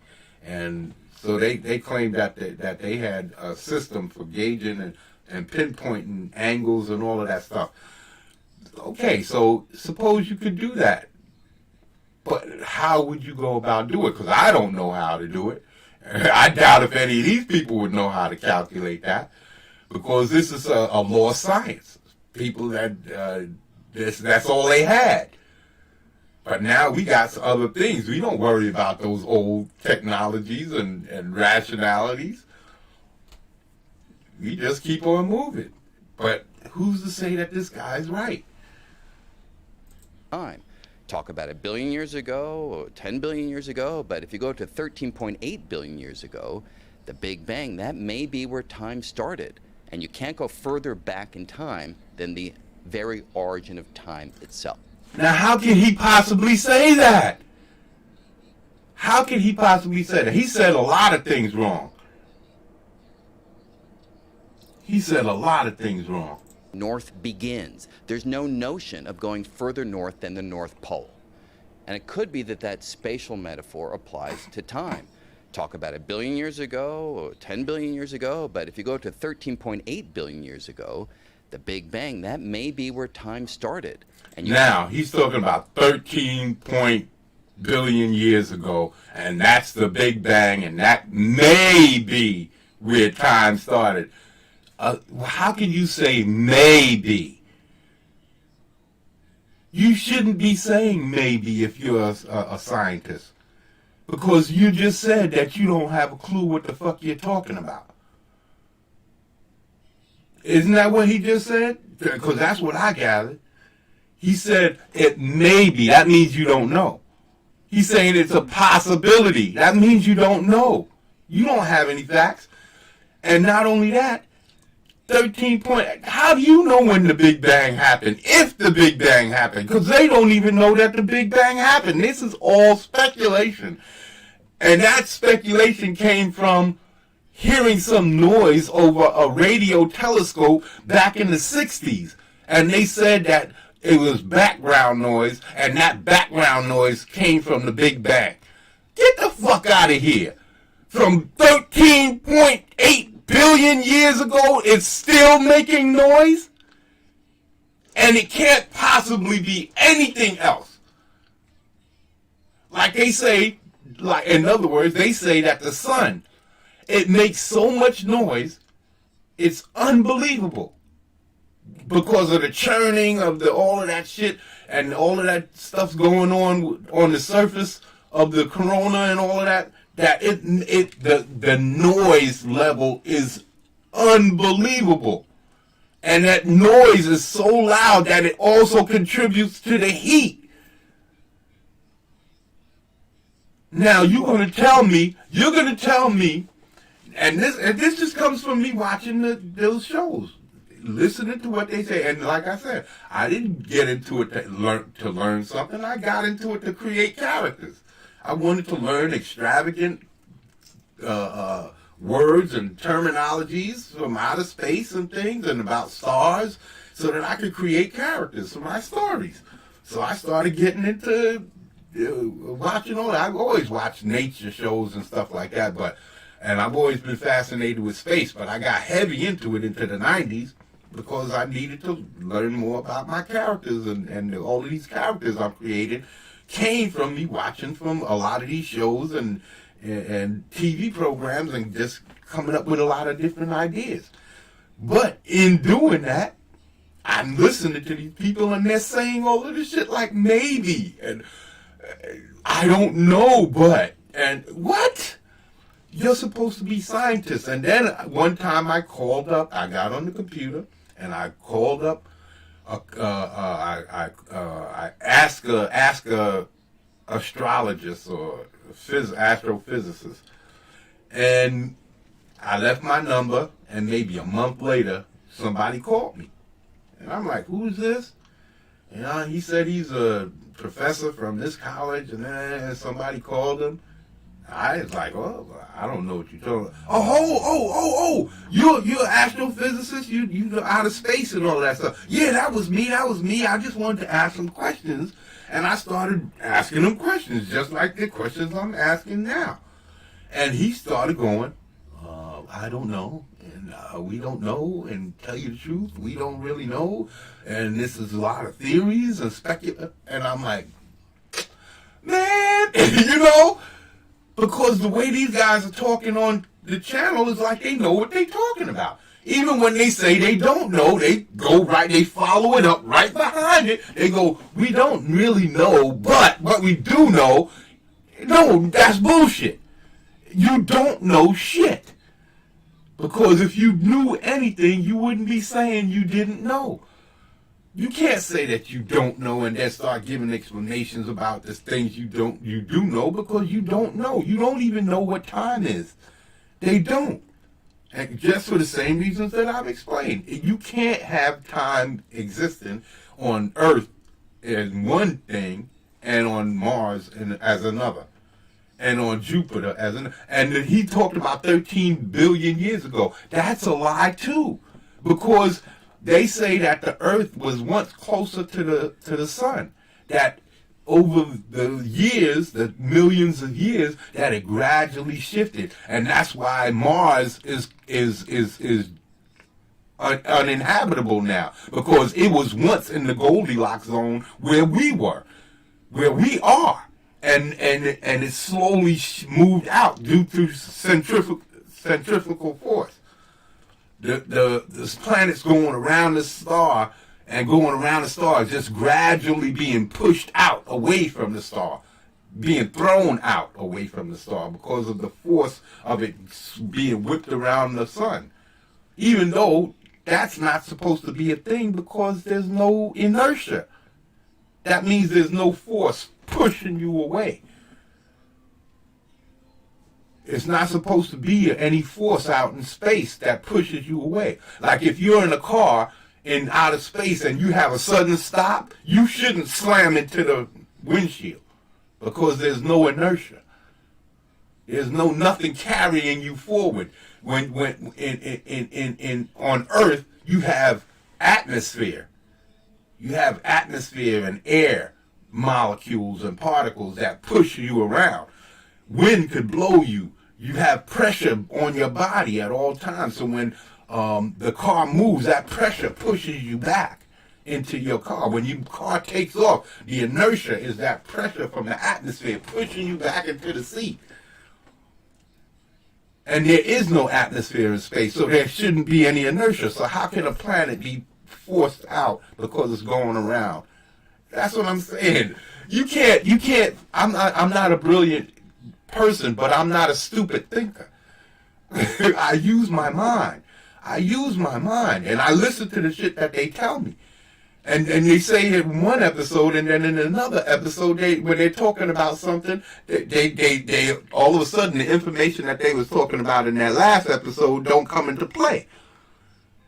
So it makes what they're saying now more viable. But as soon as you start adding some of that other stuff that they put in there the last episode, all of a sudden you got questions. Hold on a second.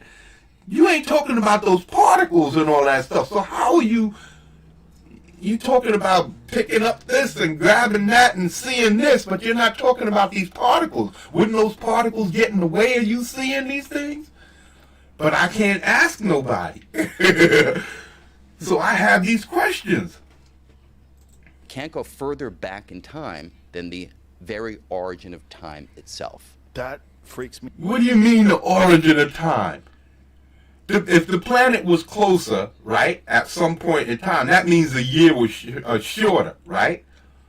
So then it's no longer 18 billion years. It's shorter than that, because a year would be shorter as the Earth gets closer to the sun. So how can it possibly be 18 billion years? Somewhere those numbers get skewed. You see what I'm saying? And this is how they can't fuck with my thought processes. This is why I say I don't give up my power to no man. Because just because you're an intelligent person doesn't make me a dumbass. Doesn't make me a dumbass. So I'm not going to say, oh, he's got all the degrees. No, I'm going to challenge that fool. Because just because you smart, that don't mean that I'm dumb. You know? So I'm going to ask you questions. And if you can't answer them, then I got something to say to you, pal. And this guy can't answer my questions because everything he's saying is bullshit. And Joe Rogan here, he doesn't understand what this man is telling him. He can't conceive of what he's telling him. I can't conceive of it. But what I can conceive of is that the shit he's saying don't make sense. Mm-hmm. Me out. Yeah. See, that's one that it gets in your head. And you go, what do you mean beginning of time? Yeah. Why would time have a beginning? Good. And right there alone, doesn't that say there's something wrong with what he said? But he just don't know what to ask. He don't know how to ask it. But he knows there's something wrong with what that man just said. He's saying it. He just said there's something wrong. Why would there be a beginning of time? Time shouldn't be affected, but they claim it is. How can time be affected by a black hole? Time would exist all outside of the black hole, in every corner at the same time. At the same moment, it would exist all over at the same... You know what I'm saying? You can't say that all of a sudden around this black hole, now time ceases to exist. No! It still exists. It can't cease to exist around that black hole because it's still got all of the fucking universe to exist in. A black hole ain't going to disrupt time. It's going to disrupt the things that happen around that black hole. Time isn't one of them. Time is a concept. It's not a thing. It's not something that you can put your hands on. It's not a solid thing like air. You just can't see it. No. I can push my door closed and you will feel the push of air blow you back. That's that door moving the particles and moving things around. But if you out in space and you're talking about time, and how do you gauge time physically? You can't. Time does not exist. What's important is the burning of energy. That's what's important. The sun burns energy, humans burn energy, and when we get old is because our bodies can no longer burn energy sufficiently, efficiently. And that's why we get old. But that has nothing to do with time. Otherwise, a fly his whole life wouldn't last for 2-3 days, a week, some shit like that. Time would exist the same. His life would be just as long as ours. Why not? But he lives a fly can live his whole life in a matter of a week. From maggots to fly to fucking to death. And then they keep it going. A fly's generational evolutional gap has got to be shorter because they go through generations, and in 1 year they could go through multiple generations.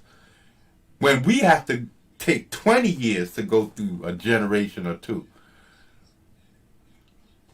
So how is that possible? You see what I'm saying? Mm-hmm. I was thinking about, what if you set up a metronome? Okay, what if Earth was drifting closer or farther away from the sun? Mm-hmm. And so it was spinning faster. Yeah. But you set up a metronome and counted all the tick-tocks. Would we be able to feel it? Would it have an effect? I don't know. Mm-hmm. Would the gravity be affected? Would the gravity of the spinning planet spinning faster, would it create more gravity or less gravity?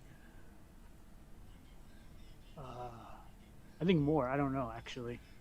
If it's more centrifugal force, maybe it might be trying to throw you off the planet because it's spinning faster, right? I don't know. I'm not sure about that type of stuff. That's technical stuff I can't answer. Mm-hmm. But go ahead. The concept of time, like if the sun, if we drift closer or further away from the sun, and our days just start feeling shorter, but the clock is like, how is our perception of time? We wouldn't realize it. We wouldn't understand it. We would only know because of the clock would be off.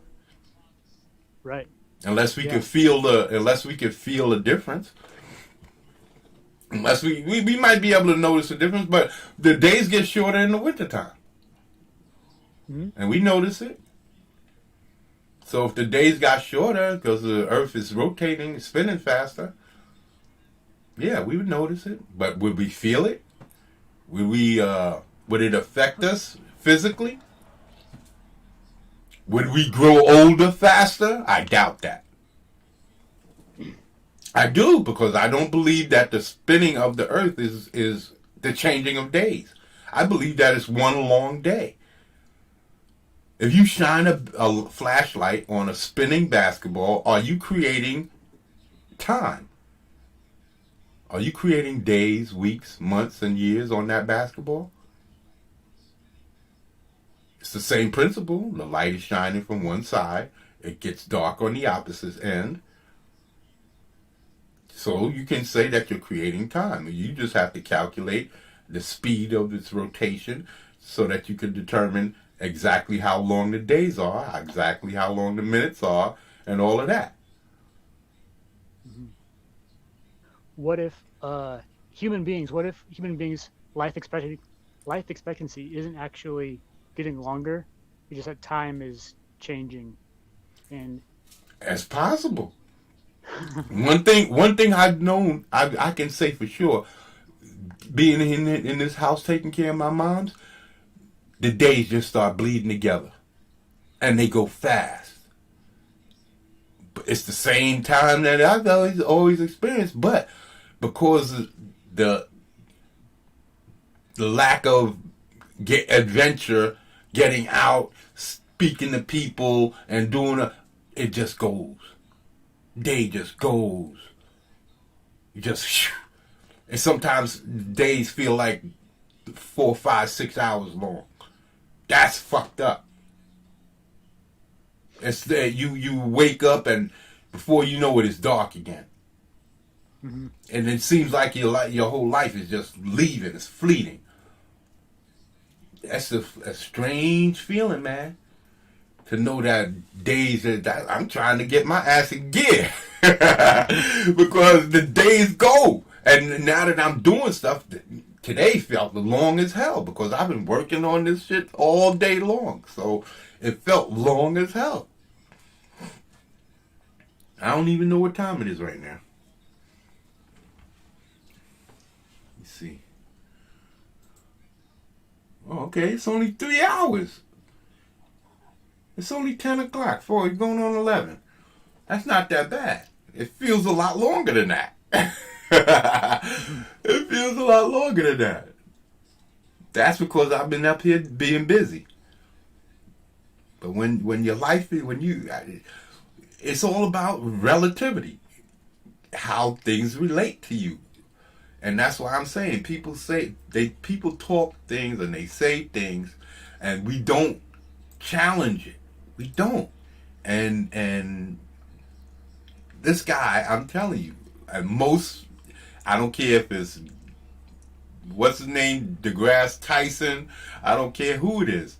Or that Asian dude, there's a Japanese guy that be on there with white hair that always, I like that dude. He was on ever since, I remember him ever since the Universe program. And I like that dude. But over the years, I still am fascinated with outer space. I just don't believe nothing these guys say. I take the information and I'm still using it because it's still quality information for building my characters. But as far as believing what these guys say are true, hell no. Could be. It could be that time is... See? It could be. It could be that time is... He's saying, I don't know. He's saying, I don't have a fucking clue. This guy is putting it out there. But he's putting the information out. He's saying, I don't know, but he's still putting the information out there for people to absorb it. And this is how they do it. It's a fucking catch-22. You're saying he doesn't know, but then he's telling you, yeah, I know. An emergent quality of reality. I give you an analogy, boy. What I mean by that is we all know what temperature means intuitively. Something's hot. You see? Now he's equating it to hot and cold, and now you're going, okay, I can understand that. So maybe what he's saying is legitimate. But he already admitted he don't know what the fuck he's talking about. But he's going on to make qualifications that he already just admitted that he has no clue of.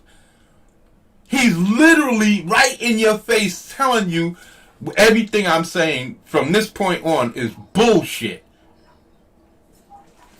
And this is what I'm saying. People, all you have to do is listen to people.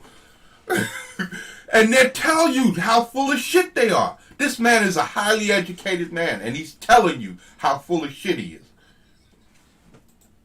You feel it, something's cold, you feel it. Your body understands those concepts. What physics has done is it's gone deeper into the concept of temperature and revealed that it is nothing but the average motion of the particles making up the environment. So if the molecules are moving really quickly, you've got a hot environment. If the molecules are really moving slowly, it's a cold environment. Really? Really? How many times have you been out in the cold and shivering your ass off? Isn't that moving very fast? Come on. And then when it gets hot, don't you sluggishly slow down? Now, I understand he's talking about particles and all of this stuff, but there's things that he's saying that don't equate. He says things and just throws it out there. Pay attention to what the words that are coming out of his mouth. I'm telling you, the words that are coming out of his mouth is all shit. He's telling you garbage. It's all gibberish.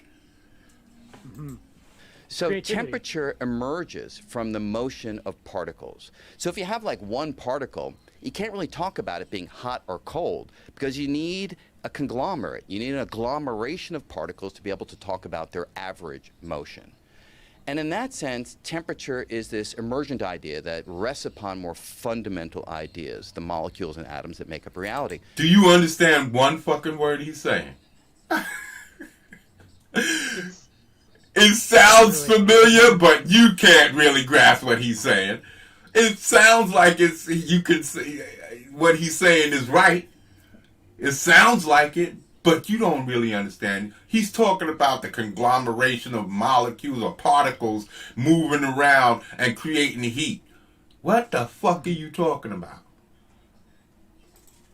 Maybe that's true. Go ahead. There might be elements out in the universe that we don't know about where they might move slowly in the heat. You know, there are... Might.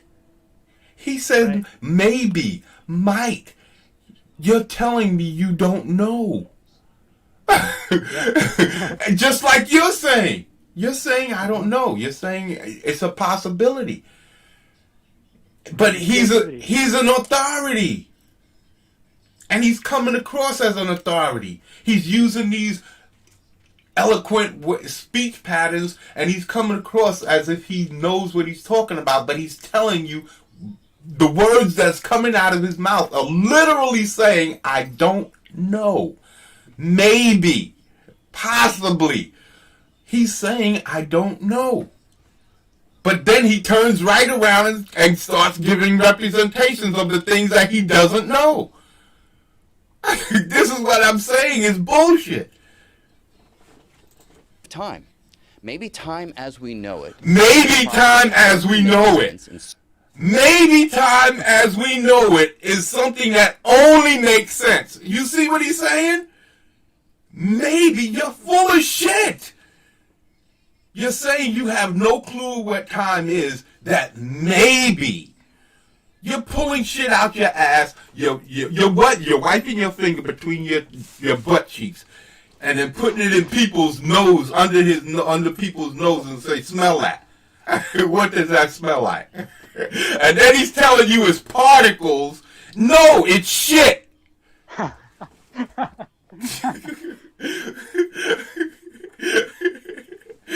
telling you. That's what I'm telling you. These guys, 90%, 95% of what they say is garbage. They don't know what the fuck they're talking about. But they have a scientific board.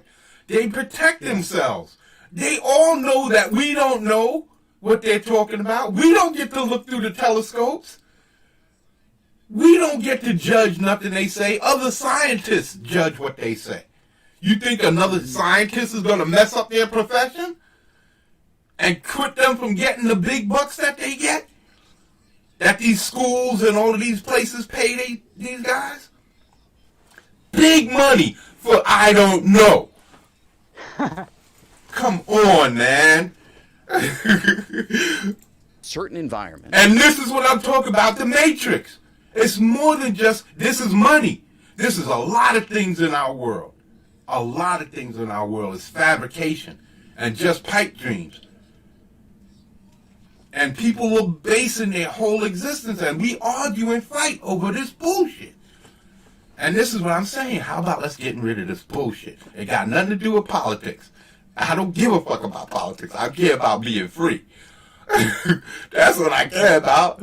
That's what I care about, and I know that I'm not free because you can't tell me working for some other man, doing for him, and him making all of the money while I'm making piddlings and sucking shit from week to week, paycheck to paycheck, while these guys making all of the money for sitting back behind some desk. Come on, that's not right. I understand it's all about education this and education that, but yo, that still doesn't make you better than me. Even with your education. Look at this guy. His education is vast compared to mine. But I guarantee you, I'd fucking have him under the table begging me to stop because I'd crush his career and every fucking astrophysicist's career just by asking the questions that I'm asking here. He won't be able to answer them. I would stop him every time he said, I don't know, maybe. What are you talking about, maybe? Joe Rogan is sitting there going, this is astounding. This is fascinating. Wow, this is wild. No, he's telling you right in your face, I don't know what I'm talking about. When there's enough stuff arranged in the right patterns, but fundamentally, maybe there are atoms or molecules. Maybe there are atoms in the form that we are familiar with don't yield time as we know it. Time itself may be a quality of the world that exists here in this environment, but doesn't even apply in other environments that are configured radically differently. What the fuck does that mean? What environment that's radically different from ours? This is what I'm saying. He's saying a whole lot of nothing. He didn't say one fucking thing of importance right there. That whole speech about his time, he didn't say one fucking thing. Maybe, possibly, that time acts differently under certain circumstances in a radically different... What the fuck are you talking about? But this is how they talk. But we don't know what the fuck he's saying, so we just go, okay, because we don't want to come off as the asshole. Right. He has a diploma. He has a diploma, so he has to know what he's saying. I don't. I have to take what he's saying on face value. And then he can get away with it. Yeah. And all he's doing is being creative. He's just being creative to try to figure out the ingredients of the meal. Thank you. Thank you. That's all he's doing. He's like a kid that got caught in a lie, and he's just using every little thing he can come up with to say something to get him out of trouble, no matter how wild it sounds. And he might guess right. He could be so creative and guess right about everything. Or Joe Rogan also might be creative and he might guess right differently. He'll never guess right. You know why? Because he doesn't understand what he's talking about. Probably just as much as this guy doesn't understand what he's talking about. But Joe, he definitely, and he knows that Joe don't understand the word he's saying. That's the one difference. He knows for sure that none of us understands what the fuck is coming out of his mouth. So he can say whatever he wants to get away with it. But not me, because I'm going to ask you, what the hell are you talking about? Why are you saying maybe and talking about time when I thought y'all knew about time? Y'all talk about time and different aspects of time and different, that's another thing, different dimensions, and that everything, every time a human being makes a decision, it splits off into another dimension. He creates an alternate dimension because in that alternate dimension, he walks left instead of walking right, and something happens differently. That's bullshit. Again, that's all based on man being the center of the universe, and whatever man does determines how the universe works. Really, the whole universe is going to change for every single man who makes a decision on the planet. So, okay, let's consider alternate realities. Just for 1 second, right? Say you make a decision and you create a couple of... How many decisions do you make in a day? How many decisions you make in a week? How many decisions you make in a year? Now you telling me for every decision that you made this year, you created another universe? How about every person on the planet? We all created different universes because we decided to turn left instead of right? Really? Okay. What about all the people from the beginning of time who's been making decisions?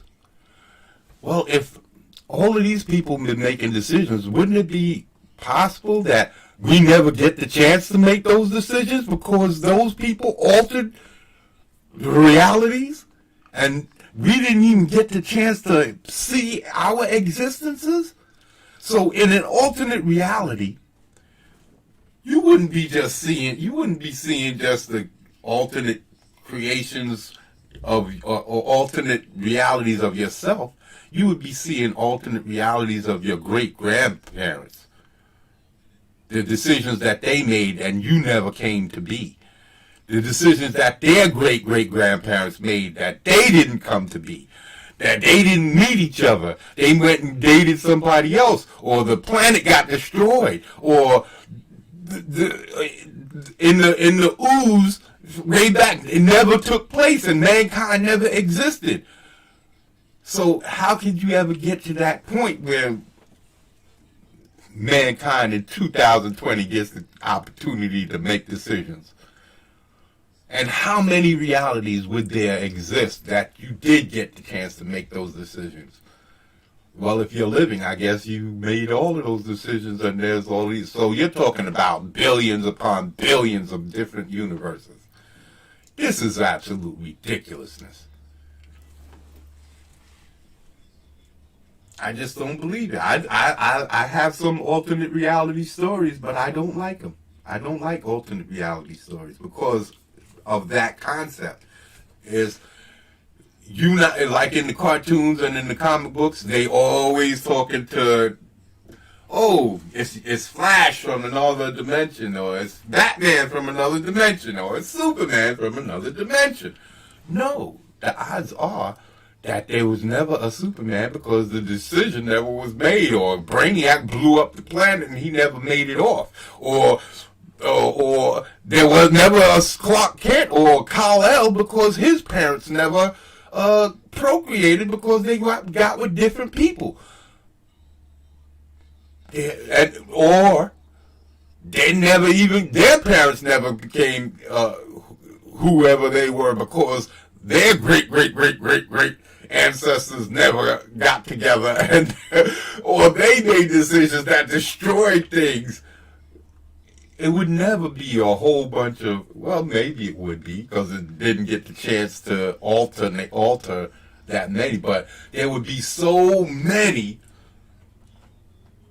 universes that they would have to be extremely close to whatever universe you exist in. Say like the people in far, like in year one who made decisions and created alternate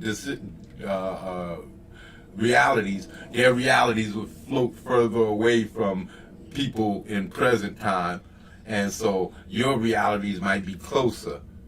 You see how I'm creating stories? This is creating a story right now. I'm creating a story, a whole environment. Now, if I kept going with this, I could create a whole existence. But yeah, you create this reality. You have all your people or your alternate realities or your alternate yous close to you because they're just freshly created in your lifetime. And any other reality further back or alternate people or other people would be kind of a little further away from your existence and your reality. You would have to come up with something like that, because you can't talk about being real and having alternate realities. I don't believe that there are any alternate realities, and if there are, there's only two. There's a positive and a negative. I believe, I don't really necessarily believe, but it's nice to contemplate this, that the heavy elements that they claim come from stars, maybe that was in another universe, and we had the light elements. And when those two are drawn together, one is negative, one is positive, when those two universes come together, they created stars. In trying to fit together, that heavy element is drawn to the light elements in our universes, and those create stars. And when those stars blow up and dark black holes and white holes and all of these types of situations are created, those are what create the transitions where heavy elements with carbon and steel and metals and stuff like that, and then heavy lighter elements like gases and all that come from our universe. And in the exploding of the stars are actually universal connectors between the two universes, and they're direct gateways or attachments, intermediaries that help bring the heavy elements and the light elements together and bring those particles to being. Well, that's just my quick interpretation, just off the top of my head. But that's how I like to think. So you can see where I get lost in shit. And I can start, just from that alone, I can create a whole world and a universe with heavy elements and maybe creatures that come from this alternate reality through the stars or through black holes or white holes. You see what I'm saying? And that's how my brain functions, man. I've been doing this so long that I create these kind of... I'm talking and I think of these philosophical and scientific ideals, but I immediately start twisting them for stories, because I don't care about these realities. These realities, political crap, that stuff doesn't bother me. It doesn't faze me, because I haven't seen where political anything has ever done anything for anyone my whole life. I can't say I've seen gas prices go up and down, yeah. But as far as on a personal note, have I benefited from any particular president being in office? Hell no. It's always been the same thing. Another day, another dollar. I don't know if you feel the same way, but have you ever felt any personal changes because of a president getting into office? Or has it just been mostly talk? Not really. Just mostly just talk and, team sport. Your sports team's winning, so you're maybe feel good, but or you're cheering, vice versa. And you're cheering, but your team winning ain't actually putting nothing in your pockets. It's not helping you in any way, shape, or form. And that's what that is to me. And by the way, that story you were just creating with the black holes and everything, that could be the truth. Like you, the possibility, right? My theory is just as valid as his. Yes. Thank you. I say the same thing. Why isn't my because science is just the study of. That means somebody took the time to take the time and study this. So if I take the time to study, that makes me just as much a scientist as these people, right? Yeah. It just might mean that I don't have the same amount of information that they have, but it doesn't make me any less a scientist. Mm-hmm. And to go with that analogy of trying to guess the ingredients of food, you might have better taste buds than he does. You might be able to, figure out what's happening. I like that. Yeah, man. So even though maybe he eats more meals than you do, but you can recognize pepper and paprika. You can recognize. I have a more discernible palate. That's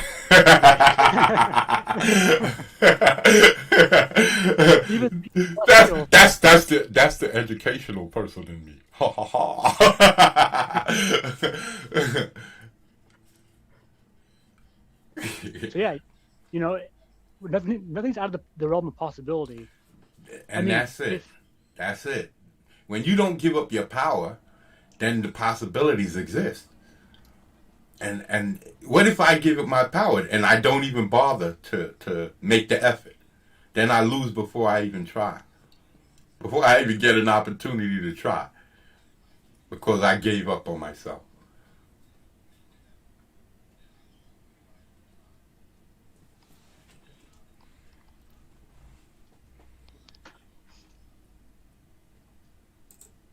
Now this guy created string theory.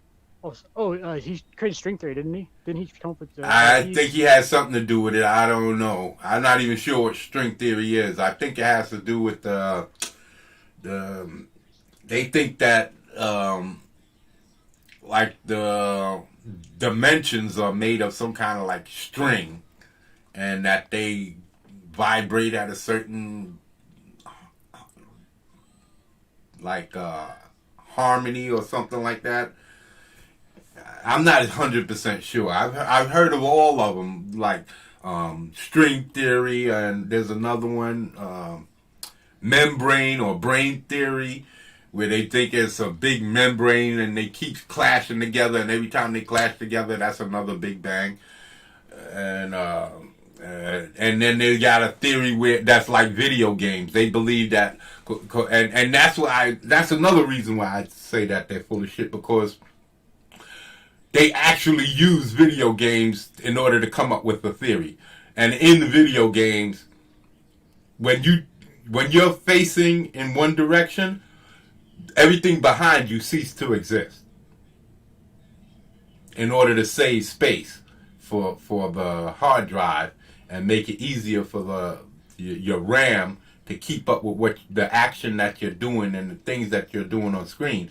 Everything behind you that you're not looking at disappears. Kind of blanks out.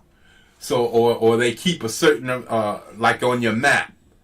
On your map, that's all that the area that exists at one point until you walk into the new area, and then it comes into being while the area behind you ceases to exist. Something like the Langoliers, Stephen King. Like when the day is over, it ceases to exist and gets eaten by these creatures. But yeah. So if that's the case, that you cease to, how could that be for humans when you got everybody facing in different directions all the time? So I'm looking in this direction. Everything behind me ceases to exist, but somebody outside is looking in that direction. So it's got to exist at all times, right? Because everybody's all over the place looking in different directions. So that whole theory is bullshit, and how somebody could actually let that go out and become a theory and write that up in the papers is ridiculous, but they done it. That's why I don't understand. That's why I say a lot of this shit is just bullshit. If you could come up with an analogy for a video game play and they'd call it a theory for actual life existence, no. And that's where I start falling off from these guys. I still love the space and everything that they say, but only as far as what I can use in the story. I can't believe in it and believe that everything they're saying is true, because I can't believe that they know what they're talking about.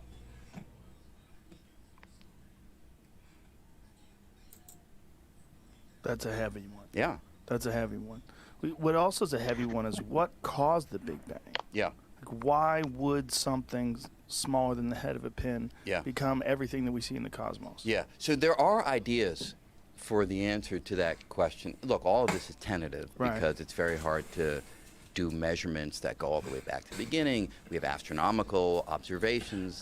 You see the way he said that? It's hard to do measurements that go all the way back to the beginning, as if it was possible. They can measure back to the beginning of our existence, the universe's existence. No, they can't. But he's making it seem like it's possible with the way he phrases things. And this is what pisses me off about these guys, because he knows what he's saying. He is tactfully using his verbiage to put across two separate ideas. One, I don't know what the fuck I'm talking about. And two, I know exactly what I'm saying. Yeah. We need to be sure are compatible with the predictions of our theories and so forth. So we as good scientists do what needs to be done to try to test these ideas. But the idea that I think most physicists or cosmologists... Yeah. How do you test the beginning of time? How do you test that? How do you test that you know when the beginning of time started?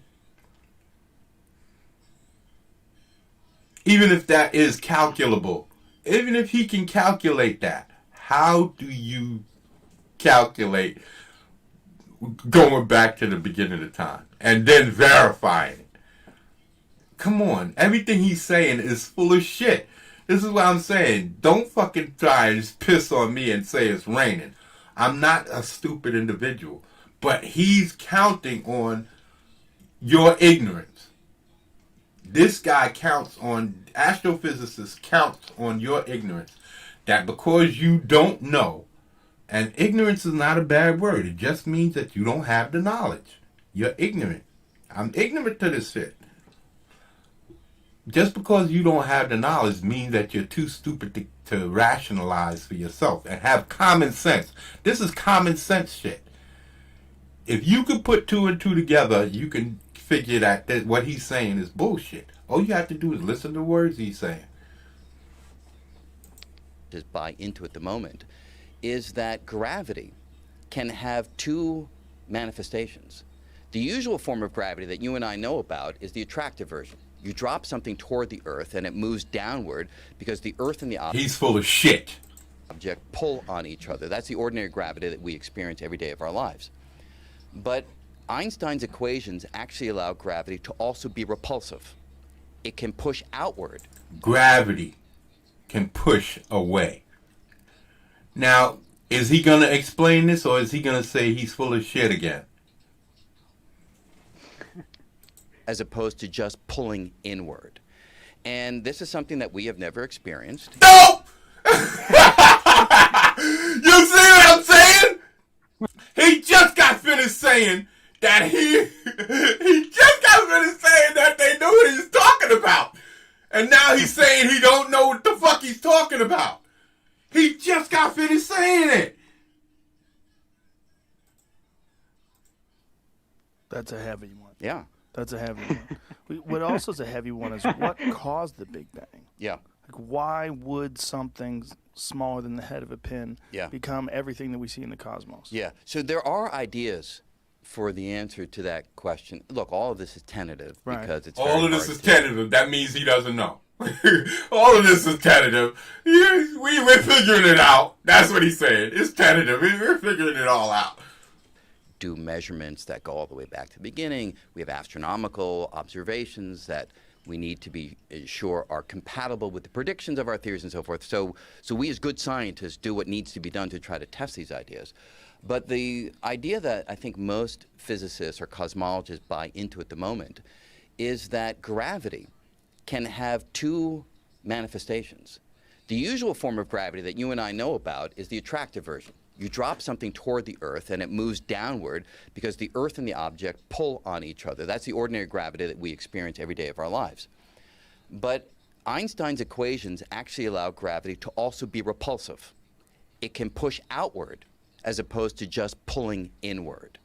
And this is something that we have never experienced because the gravity created by a rocky object like the Earth is always the attractive variety. The gravity created by the sun. We know this, but we don't understand it. We never experienced it, but we know. A group of us, we've gotten together and we've come to a consensus that this is possible. That gravity not only pulls in, but it pushes out. We've never experienced this. We've never experienced it, but a group of scientists have got together and they've determined that gravity works in both directions so that they can explain the Big Bang Theory. This is bullshit. This is what I'm talking about. They know you don't know what they're talking about. But he knows that you don't know. He knows he doesn't know, but he knows for damn sure you don't know what he's talking about. So he can say whatever the fuck he want and get away with it. And that's what he just did. He just said, a group of us, we believe in testing all of these theories and making sure that we get all of these things right. And a group of us believe that gravity exists this way, but it also exists that way. But we don't have a clue. You just got finished saying that you did. He just got finished saying that a consensus amongst him and his peers say that this exists. But we don't know that it exists.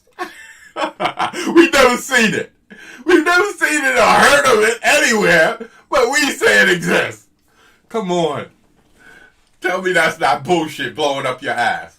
Tell me you're not feeling the same shit that you're blowing up your ass. He's creative. He's got a diploma. And it's not creative. It's not, because it's blatant. It's right in your face. He's counting on you saying, I'm too stupid to know. He's counting on your ignorance. He's not being creative. He's not. He's talking a lot of gibberish. He's talking back and forth upon, stepping all over his own words. And then saying, yeah, we know, but we don't know. What are you going to do about it? I'm telling you. Listen to what he says. Again, a compact object is always the attractive variety, but Einstein's math shows that if you don't have a rocky object that's isolated in space, but rather energy that is uniformly spread through a region of space, that kind of entity yields repulsive gravity. Okay. He just got me to saying that if you have not a rocky, balled up entity like a planet, but a flat sheet that is going to spread out of energy, that's going to be repulsive. Now, if they don't know anything about this flat sheet, where are they getting this shit from? If they're not pulling it out their ass. He just said they never experienced it, right? He just said they never experienced anything like that. So where are they getting this idea that there's a flat sheet of energy that has this repulsive gravity? Where is this coming from? If it's not coming from square out the center of a crack. It's bullshit. It's utter bullshit. And that's what I'm talking about. The Matrix exists. The Matrix is real. The Matrix is real, and we live it all the time. And we take it for granted. We do. This guy has no clue what the fuck he's talking about. But he's convincing people out here that he does. And he gets paid to do it. Good money. They get their papers published and get millions of dollars. $100,000 grants. This is ridiculous. For a person who's admitting to your face. Now, I know you have to see what I see. You have to see this. You have to see him saying, I don't know, but I know. Yeah, he's just guessing. He's just guessing what's going on. He's guessing. He's purely, wholeheartedly guessing. And he's on a talk show acting like he knows what he's talking about. Mm-hmm. Like an authority. If I wasn't here talking and pointing this out, you probably would just listen to him and say, yeah, this guy's a brilliant dude. I'm telling you. Why is that important? Look at Joe Rogan. That's what he's doing. He's looking at him and go, wow. Even though he just got finished saying, I don't understand, why would time start? Why would it have a beginning? He didn't go into it further. He didn't try to delve into him and why you come up with that theory. Where did you pull that out of? And he just had to say, that came out of my ass, Joe. I'm telling you, I've been listening to this shit for years, man. And from the Big Bang Theory to speed of light to black holes, all of that shit. It's bullshit. It's bullshit. These people have no idea. No idea. And I have an alternate theory on the whole Big Bang Theory with the background noise. Look it up. Background noise. That's where they get this Big Bang Theory from. This background noise is supposed to be the leftover reverberations from the bang, the explosion. It's still reverberating throughout the universe. There's no void. You can't hear shit in space. Why would it still be reverberating? Everybody says that. It's a void. It's dead air in space. It's dead. Sound would cease to, it'd be like falling right out of your mouth and dying right there at your lips. And you're talking about sound reverberating throughout for billions of years. Why would that be? Wouldn't it make more sense that there's something else out there making this noise? Like I said, couldn't it be the sun that they say makes all of this noise? And being that we're here on Earth and we have some radio telescope, we hear this thing buzzing in the telescope, this radio telescope. We don't know where it's coming from. Back then, it was back in the 60s or the 50s or some shit. They didn't know that the sun had all of this noise. And I still doubt they know for a fact that the sun makes all of this noise. That's speculation. Nobody's been that close to the sun. So come on. You gonna tell me that the sun is making noise and I'm gonna believe every word that falls out of your mouth? Come on, people. Come on. We gotta stop it. We gotta stop taking people's words as gospel. And that's another thing, the gospel. That's another thing based on fabrications. Listen, I don't mean to tear down no religion because, like I say, if it wasn't for religion, I wouldn't be who I am. But I just don't believe in religion no more because it was written by men. Constantine, a man named Constantine, gathered up stories from around the world 300 years after the supposed death of Jesus Christ. Jesus Christ was a carpenter. All of his disciples were poor men. Poor men didn't know how to read and write. They didn't. Where were they going to get papyrus from? Where are they going to get the tools? Those are rich people's utensils, writing tools, and papyrus. Poor people didn't write shit down back in that time. But we're to believe that the apostles, they, after leaving Christ, after Christ's death, they wrote up all of these books. The book of John, the book of Peter, Paul, and all of these different guys, right? And then somehow they got stashed away in some cave where they didn't decay for more than 300 years. Because who knows when the first archaeologists found them? Could have been in the 1900s, early 1900s, 1920s or something like that.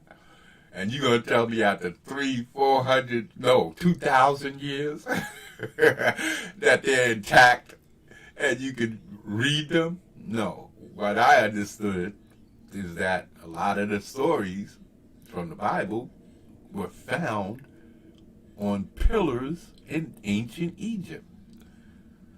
So, did the ancient Egyptians prophesy Jesus was coming? Or did Constantine get these stories and just equate them to Jesus and his people?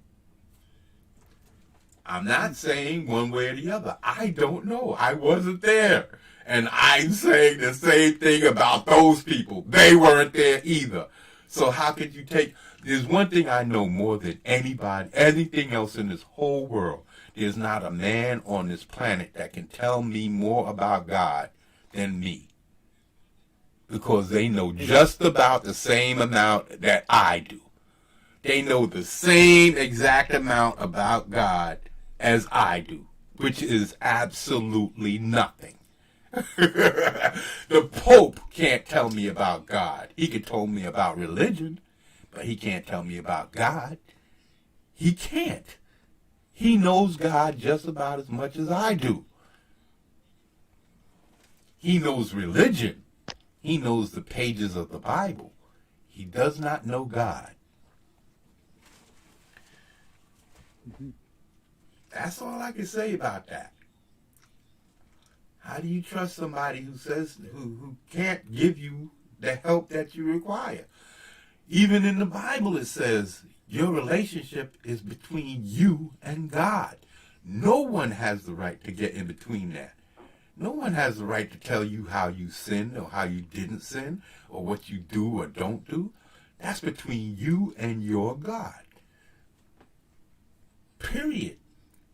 No one could judge you. It's for him to judge you. And that's as far as I could go with that. Because I don't know nothing about it. I can't speak on it intelligently because there's no intelligent thing there to grasp on to talk about.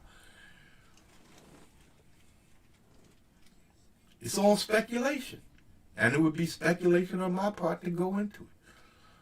But I do know what I do know that much, that there's not a man on this planet that can tell me a thing more about God than I can tell him, because we know the same amount. That's a damn sure guarantee. We know the same amount. I know the same amount about God as the Pope. Every last one of them. And that's nothing. Absolutely nothing. But yeah, so... If the very early universe, that little tiny head of a pin that you're talking about, if it was filled with a uniform bath of this energy, we call it the inflaton field, the name doesn't matter, but if it was filled with that energy, it would have been subject to repulsive gravity. What is repulsive gravity? You hear him saying it? If. Mm-hmm. If. Every time he opens his mouth, it's if. He's saying... This is bullshit. He's saying it's not a possible. It's not something. But just in case, let me talk about it anyway.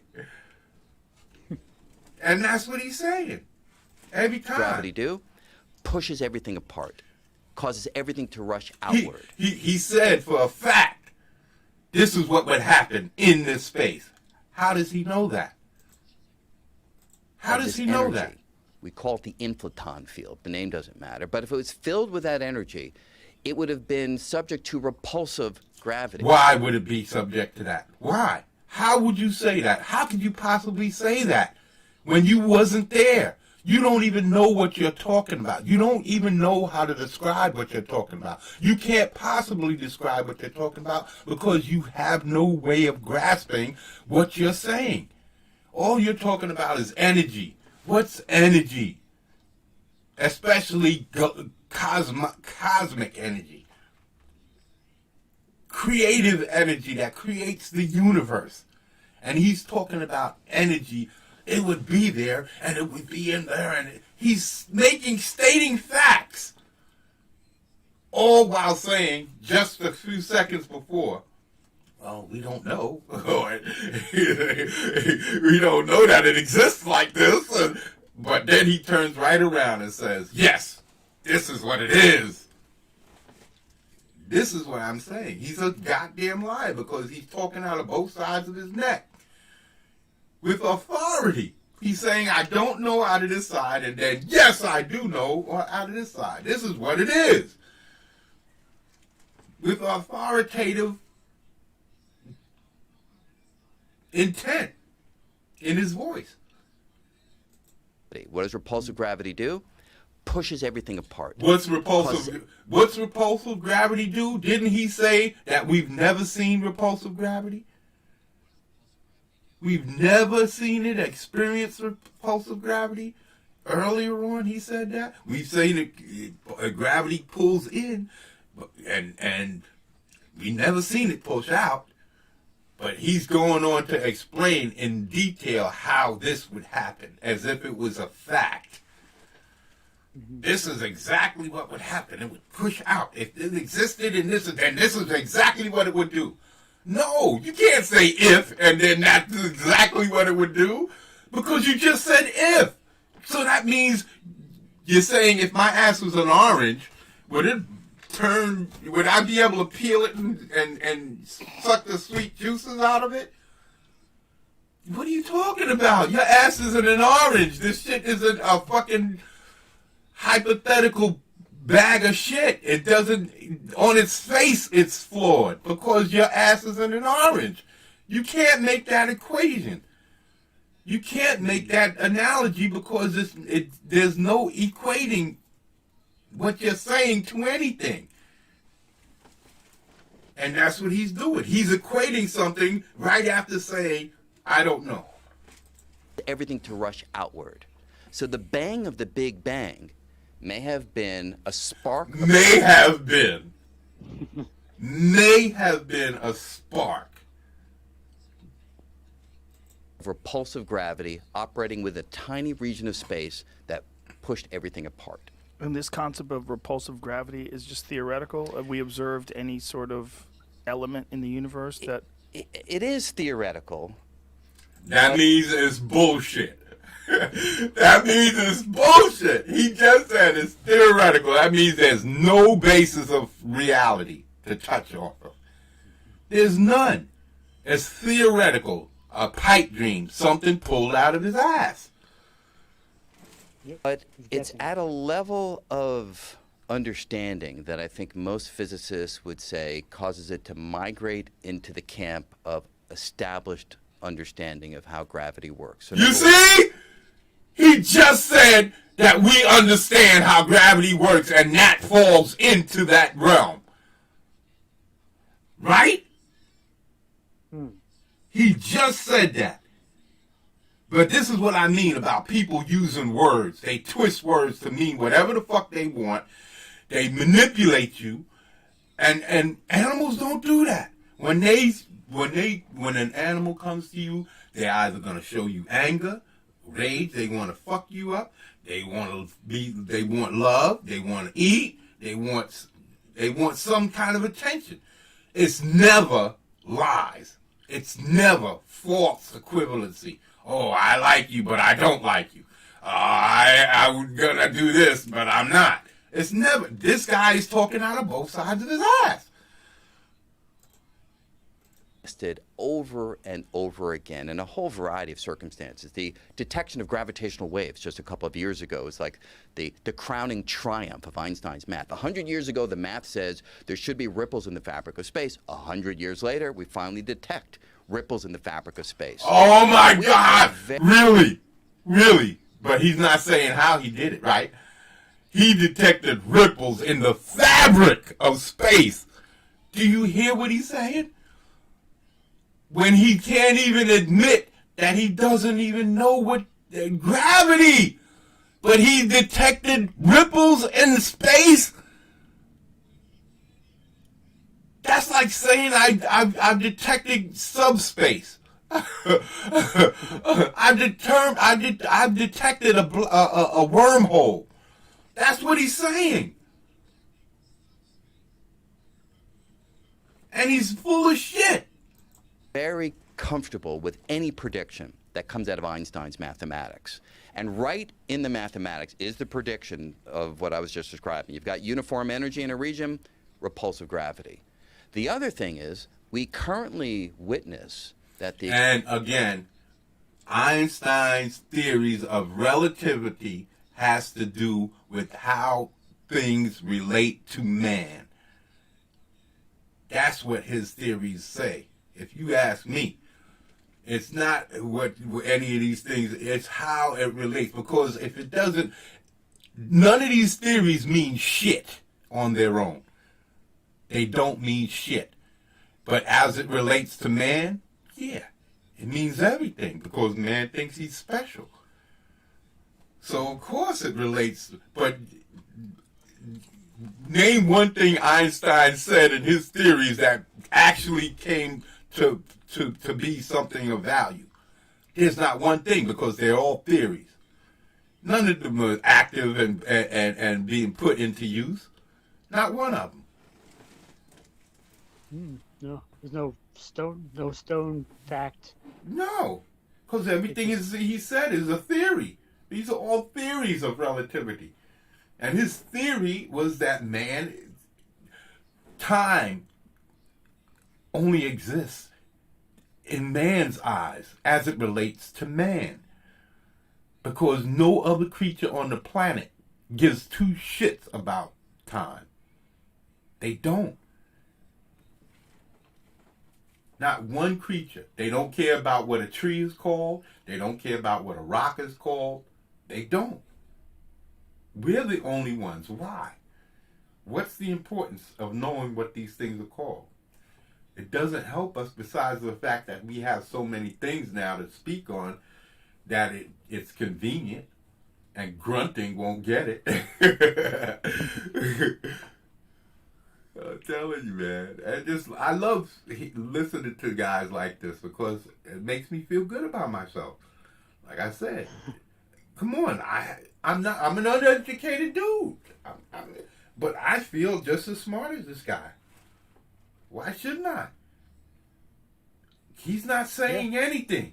He's not saying one word. He's putting it very eloquently, but he's not saying a damn thing. Very eloquently. He's saying a whole lot of dog shit. Very, very nicely. Expansion of the universe. What? Oh, sophistry. It's called sophistry. When you say a bunch of complex, fancy words and it's just gibberish. Gibberish, yeah. Oh. And I was thinking about dolphins are pretty intelligent. Yeah. And if they were trying to, if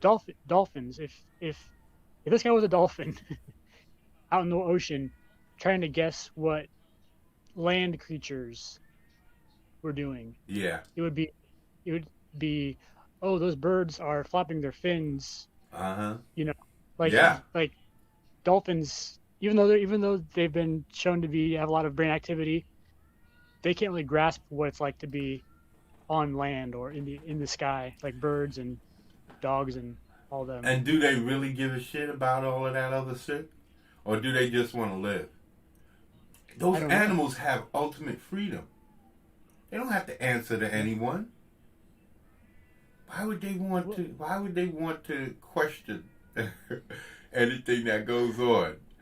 You know, say that dolphins are highly intelligent, just below mankind, right?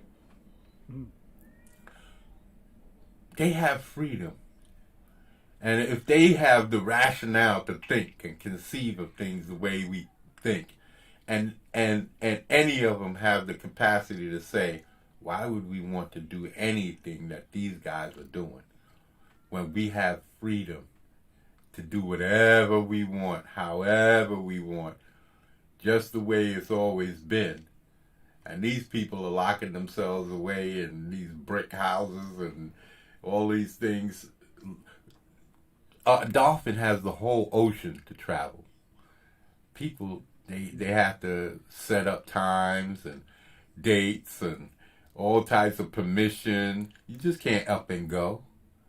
There's no freedom. No freedom, man. What if dolphins have their own? This is a what if, so I don't know. But what if dolphins have their own little game that they play, similar to ours, where they want to one up each other and outsmart each other, and we don't know. And be we curious don't know. about. We don't have no clue. Yeah, we don't know. We have no clue. We don't know what they're doing under the ocean, up underneath the waves. We have no clue. They could be out there having orgies and doing all kinds of freaky deaky stuff. We don't know. I think about the language. How do we know that they don't actually have language? Just because it's not pronunciations and enunciating like we do, that doesn't mean that they don't have some form of communication that's just as valid as what we do. Because, like I say, we, for the most part, talk a lot of nonsense. Half of what we say is not worth anything. The times that we really do say things is very few, far in between. And most, like I said, the important things is I'm hungry, I want to fuck, I need to sleep, I need some shelter, stuff. That's the basics of life. Everything else is bonus, and we don't need it. Everything else is bonus. None of that stuff is necessary. And like I said, if a dog and a cat don't need policing, I don't need policing. Why should I give up my power to other people that have no judge, that have no capability of judging me? Why should they have a right to judge me for something that's legally, by nature's law, legitimate? I should be able to do whatever I want. Because every other animal on the face of the planet has the right to do whatever they want. And they do. Not only animals, but like I say, plant life. Plant life. Murders. All you have to do is look at a Venus flytrap. That's murder, she wrote. Booyaka! For real. That's what they do. They set them up and they kill them. Mm-hmm. So why? I'm not saying that's what I want to do. I'm not saying, I want to run around and kill people randomly just because. No, I'm saying that I have the right as a human, the same rights as any other creature on the planet. Every other creature on the planet has the right to kill to survive. Why can't I? No, we have to have it organized, and we have to kill this way and that way, and the authorities say because. But all it is slavery. We putting ourselves in a situation where we have to answer to each other for something that we shouldn't have no reason to answer to anyone for. And that's all I'm saying. People, get over it. Let's move on. Let's find something better than this. All you have to do is sit back and look at how much the world has collapsed in just a couple of months. A couple of months. Look at how much it collapsed. Imagine if we had done this without Corona.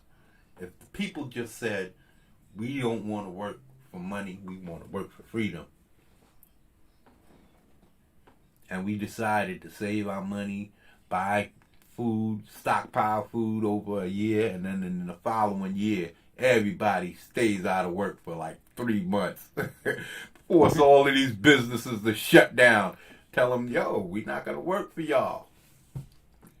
We'll work for freedom. We won't work for money. I bet you any amount. We don't have to uprising. They don't have to kill nobody. You don't have to do none of that. Just sit back and watch them lose money. They have to go under. They have to go under.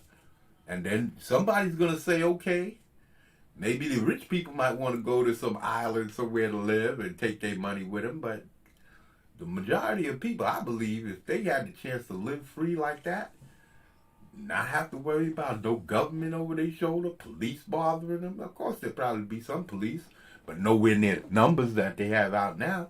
And no way we'll be getting harassed by them the way we do, because we have the right to do what we want. It's like, why should we get ticketed for not wearing a seatbelt? Now, if you're driving a car and you have people in the car with you, yes, those people in the car with you should be wearing a seatbelt because they're under your care. But you, as a driver and an individual, why should the law tell you to protect yourself from harm? That's between me and, again, my God. Why should the law be able to ticket me because I'm not wearing my seatbelt? It's my life. I don't have any right to put anybody else's life in danger. That's why passengers in my car should wear seatbelts. But me in my own car by myself, I should never be pulled over because it's my life. The government shouldn't have no right to tell you what to do with your life. And that's what I'm saying, man. People are giving up our power, man, for no reason whatsoever. This is not necessary to give up our power over fear. The fear's still gonna exist no matter what. There's always gonna be somebody wanting to harm you, no matter what, for whatever the reason. As petty, as silly, we see it on the internet all the time. People calling people out and threatening people over some petty nonsense. Ridiculousness. So, people, I'm going to call it quits for the night. This is my first stream on the MATRIX Doctrine. And, wow, it's almost 5 hours. Okay. Thought I was going to get out of here by 4. But I was running my mouth. Okay, I'm glad I got to get this out here and get this guy on here. I saw this the other day. I was watching Joe Rogan, and I hadn't watched him in a while, but then I heard he was moving to what's his face? What's that? Spotify? I heard he was moving, so I said, let me catch up. I don't know if he's going to be taking down his videos or not, so let me catch up on some of these old stuff. And being that this guy, I don't know who this guy was, but then when he was, I think it was, they had some short clips, and I watched the short clip, and he was talking about space, and I was listening to this thing, so I went in, found the whole thing, and started watching it, and I just couldn't believe the things he was saying, man. So, I hope y'all guys see what I saw. That's all I'm saying. I hope y'all guys see what I saw. And that this guy talks out of both sides of his neck. He says he don't know, and then he turns right around and explains how he knows. And you can't have it both ways. This is an oxymoron. This is what an oxymoron. Two opposite things that can't possibly exist in the same space. But this guy is talking two things on the opposite spectrums and trying to make them exist in the same space. That's an oxymoron. It can't happen. Two things that can't possibly... It's like fire and water. It's an oxymoron. They can't exist the same. Both of those can't be the same thing. So, again, for indigenous monstrosity and my guy Hoff Rebel 86. You want to say goodbye? Sure. Take the red pill. Take the red pill, people. Take the red pill. But if you can't handle the truth, take the blue. You can't handle. You want to live back in your life of obscurity and not knowing. Take the blue pill. But if you want to be educated, man, if you want, just look for yourself. Don't take my word for it. Look for yourself. It's right there. These guys tell you. And it's all over the place. Everything is like that. If you just look, pay attention, it's right there for you to see. All right, now, I guess I'll be out of here, and I'll see you on Friday. Friday night, and then Saturday afternoon. Friday night is going to be my power stream, and it's called The Streaming. And then it's story time on Saturday, and I'm going to be doing some more writing. I want to get that out there as much. I know I've been saying it, but you see, I'm trying to up my game here. So next week we're going to be doing more story. I'm talking about definite story on the Bounty. So check me out on Goddamn Comics, and check me out here at the Pit at Indigenous Monstrosity. And till next time, deuces.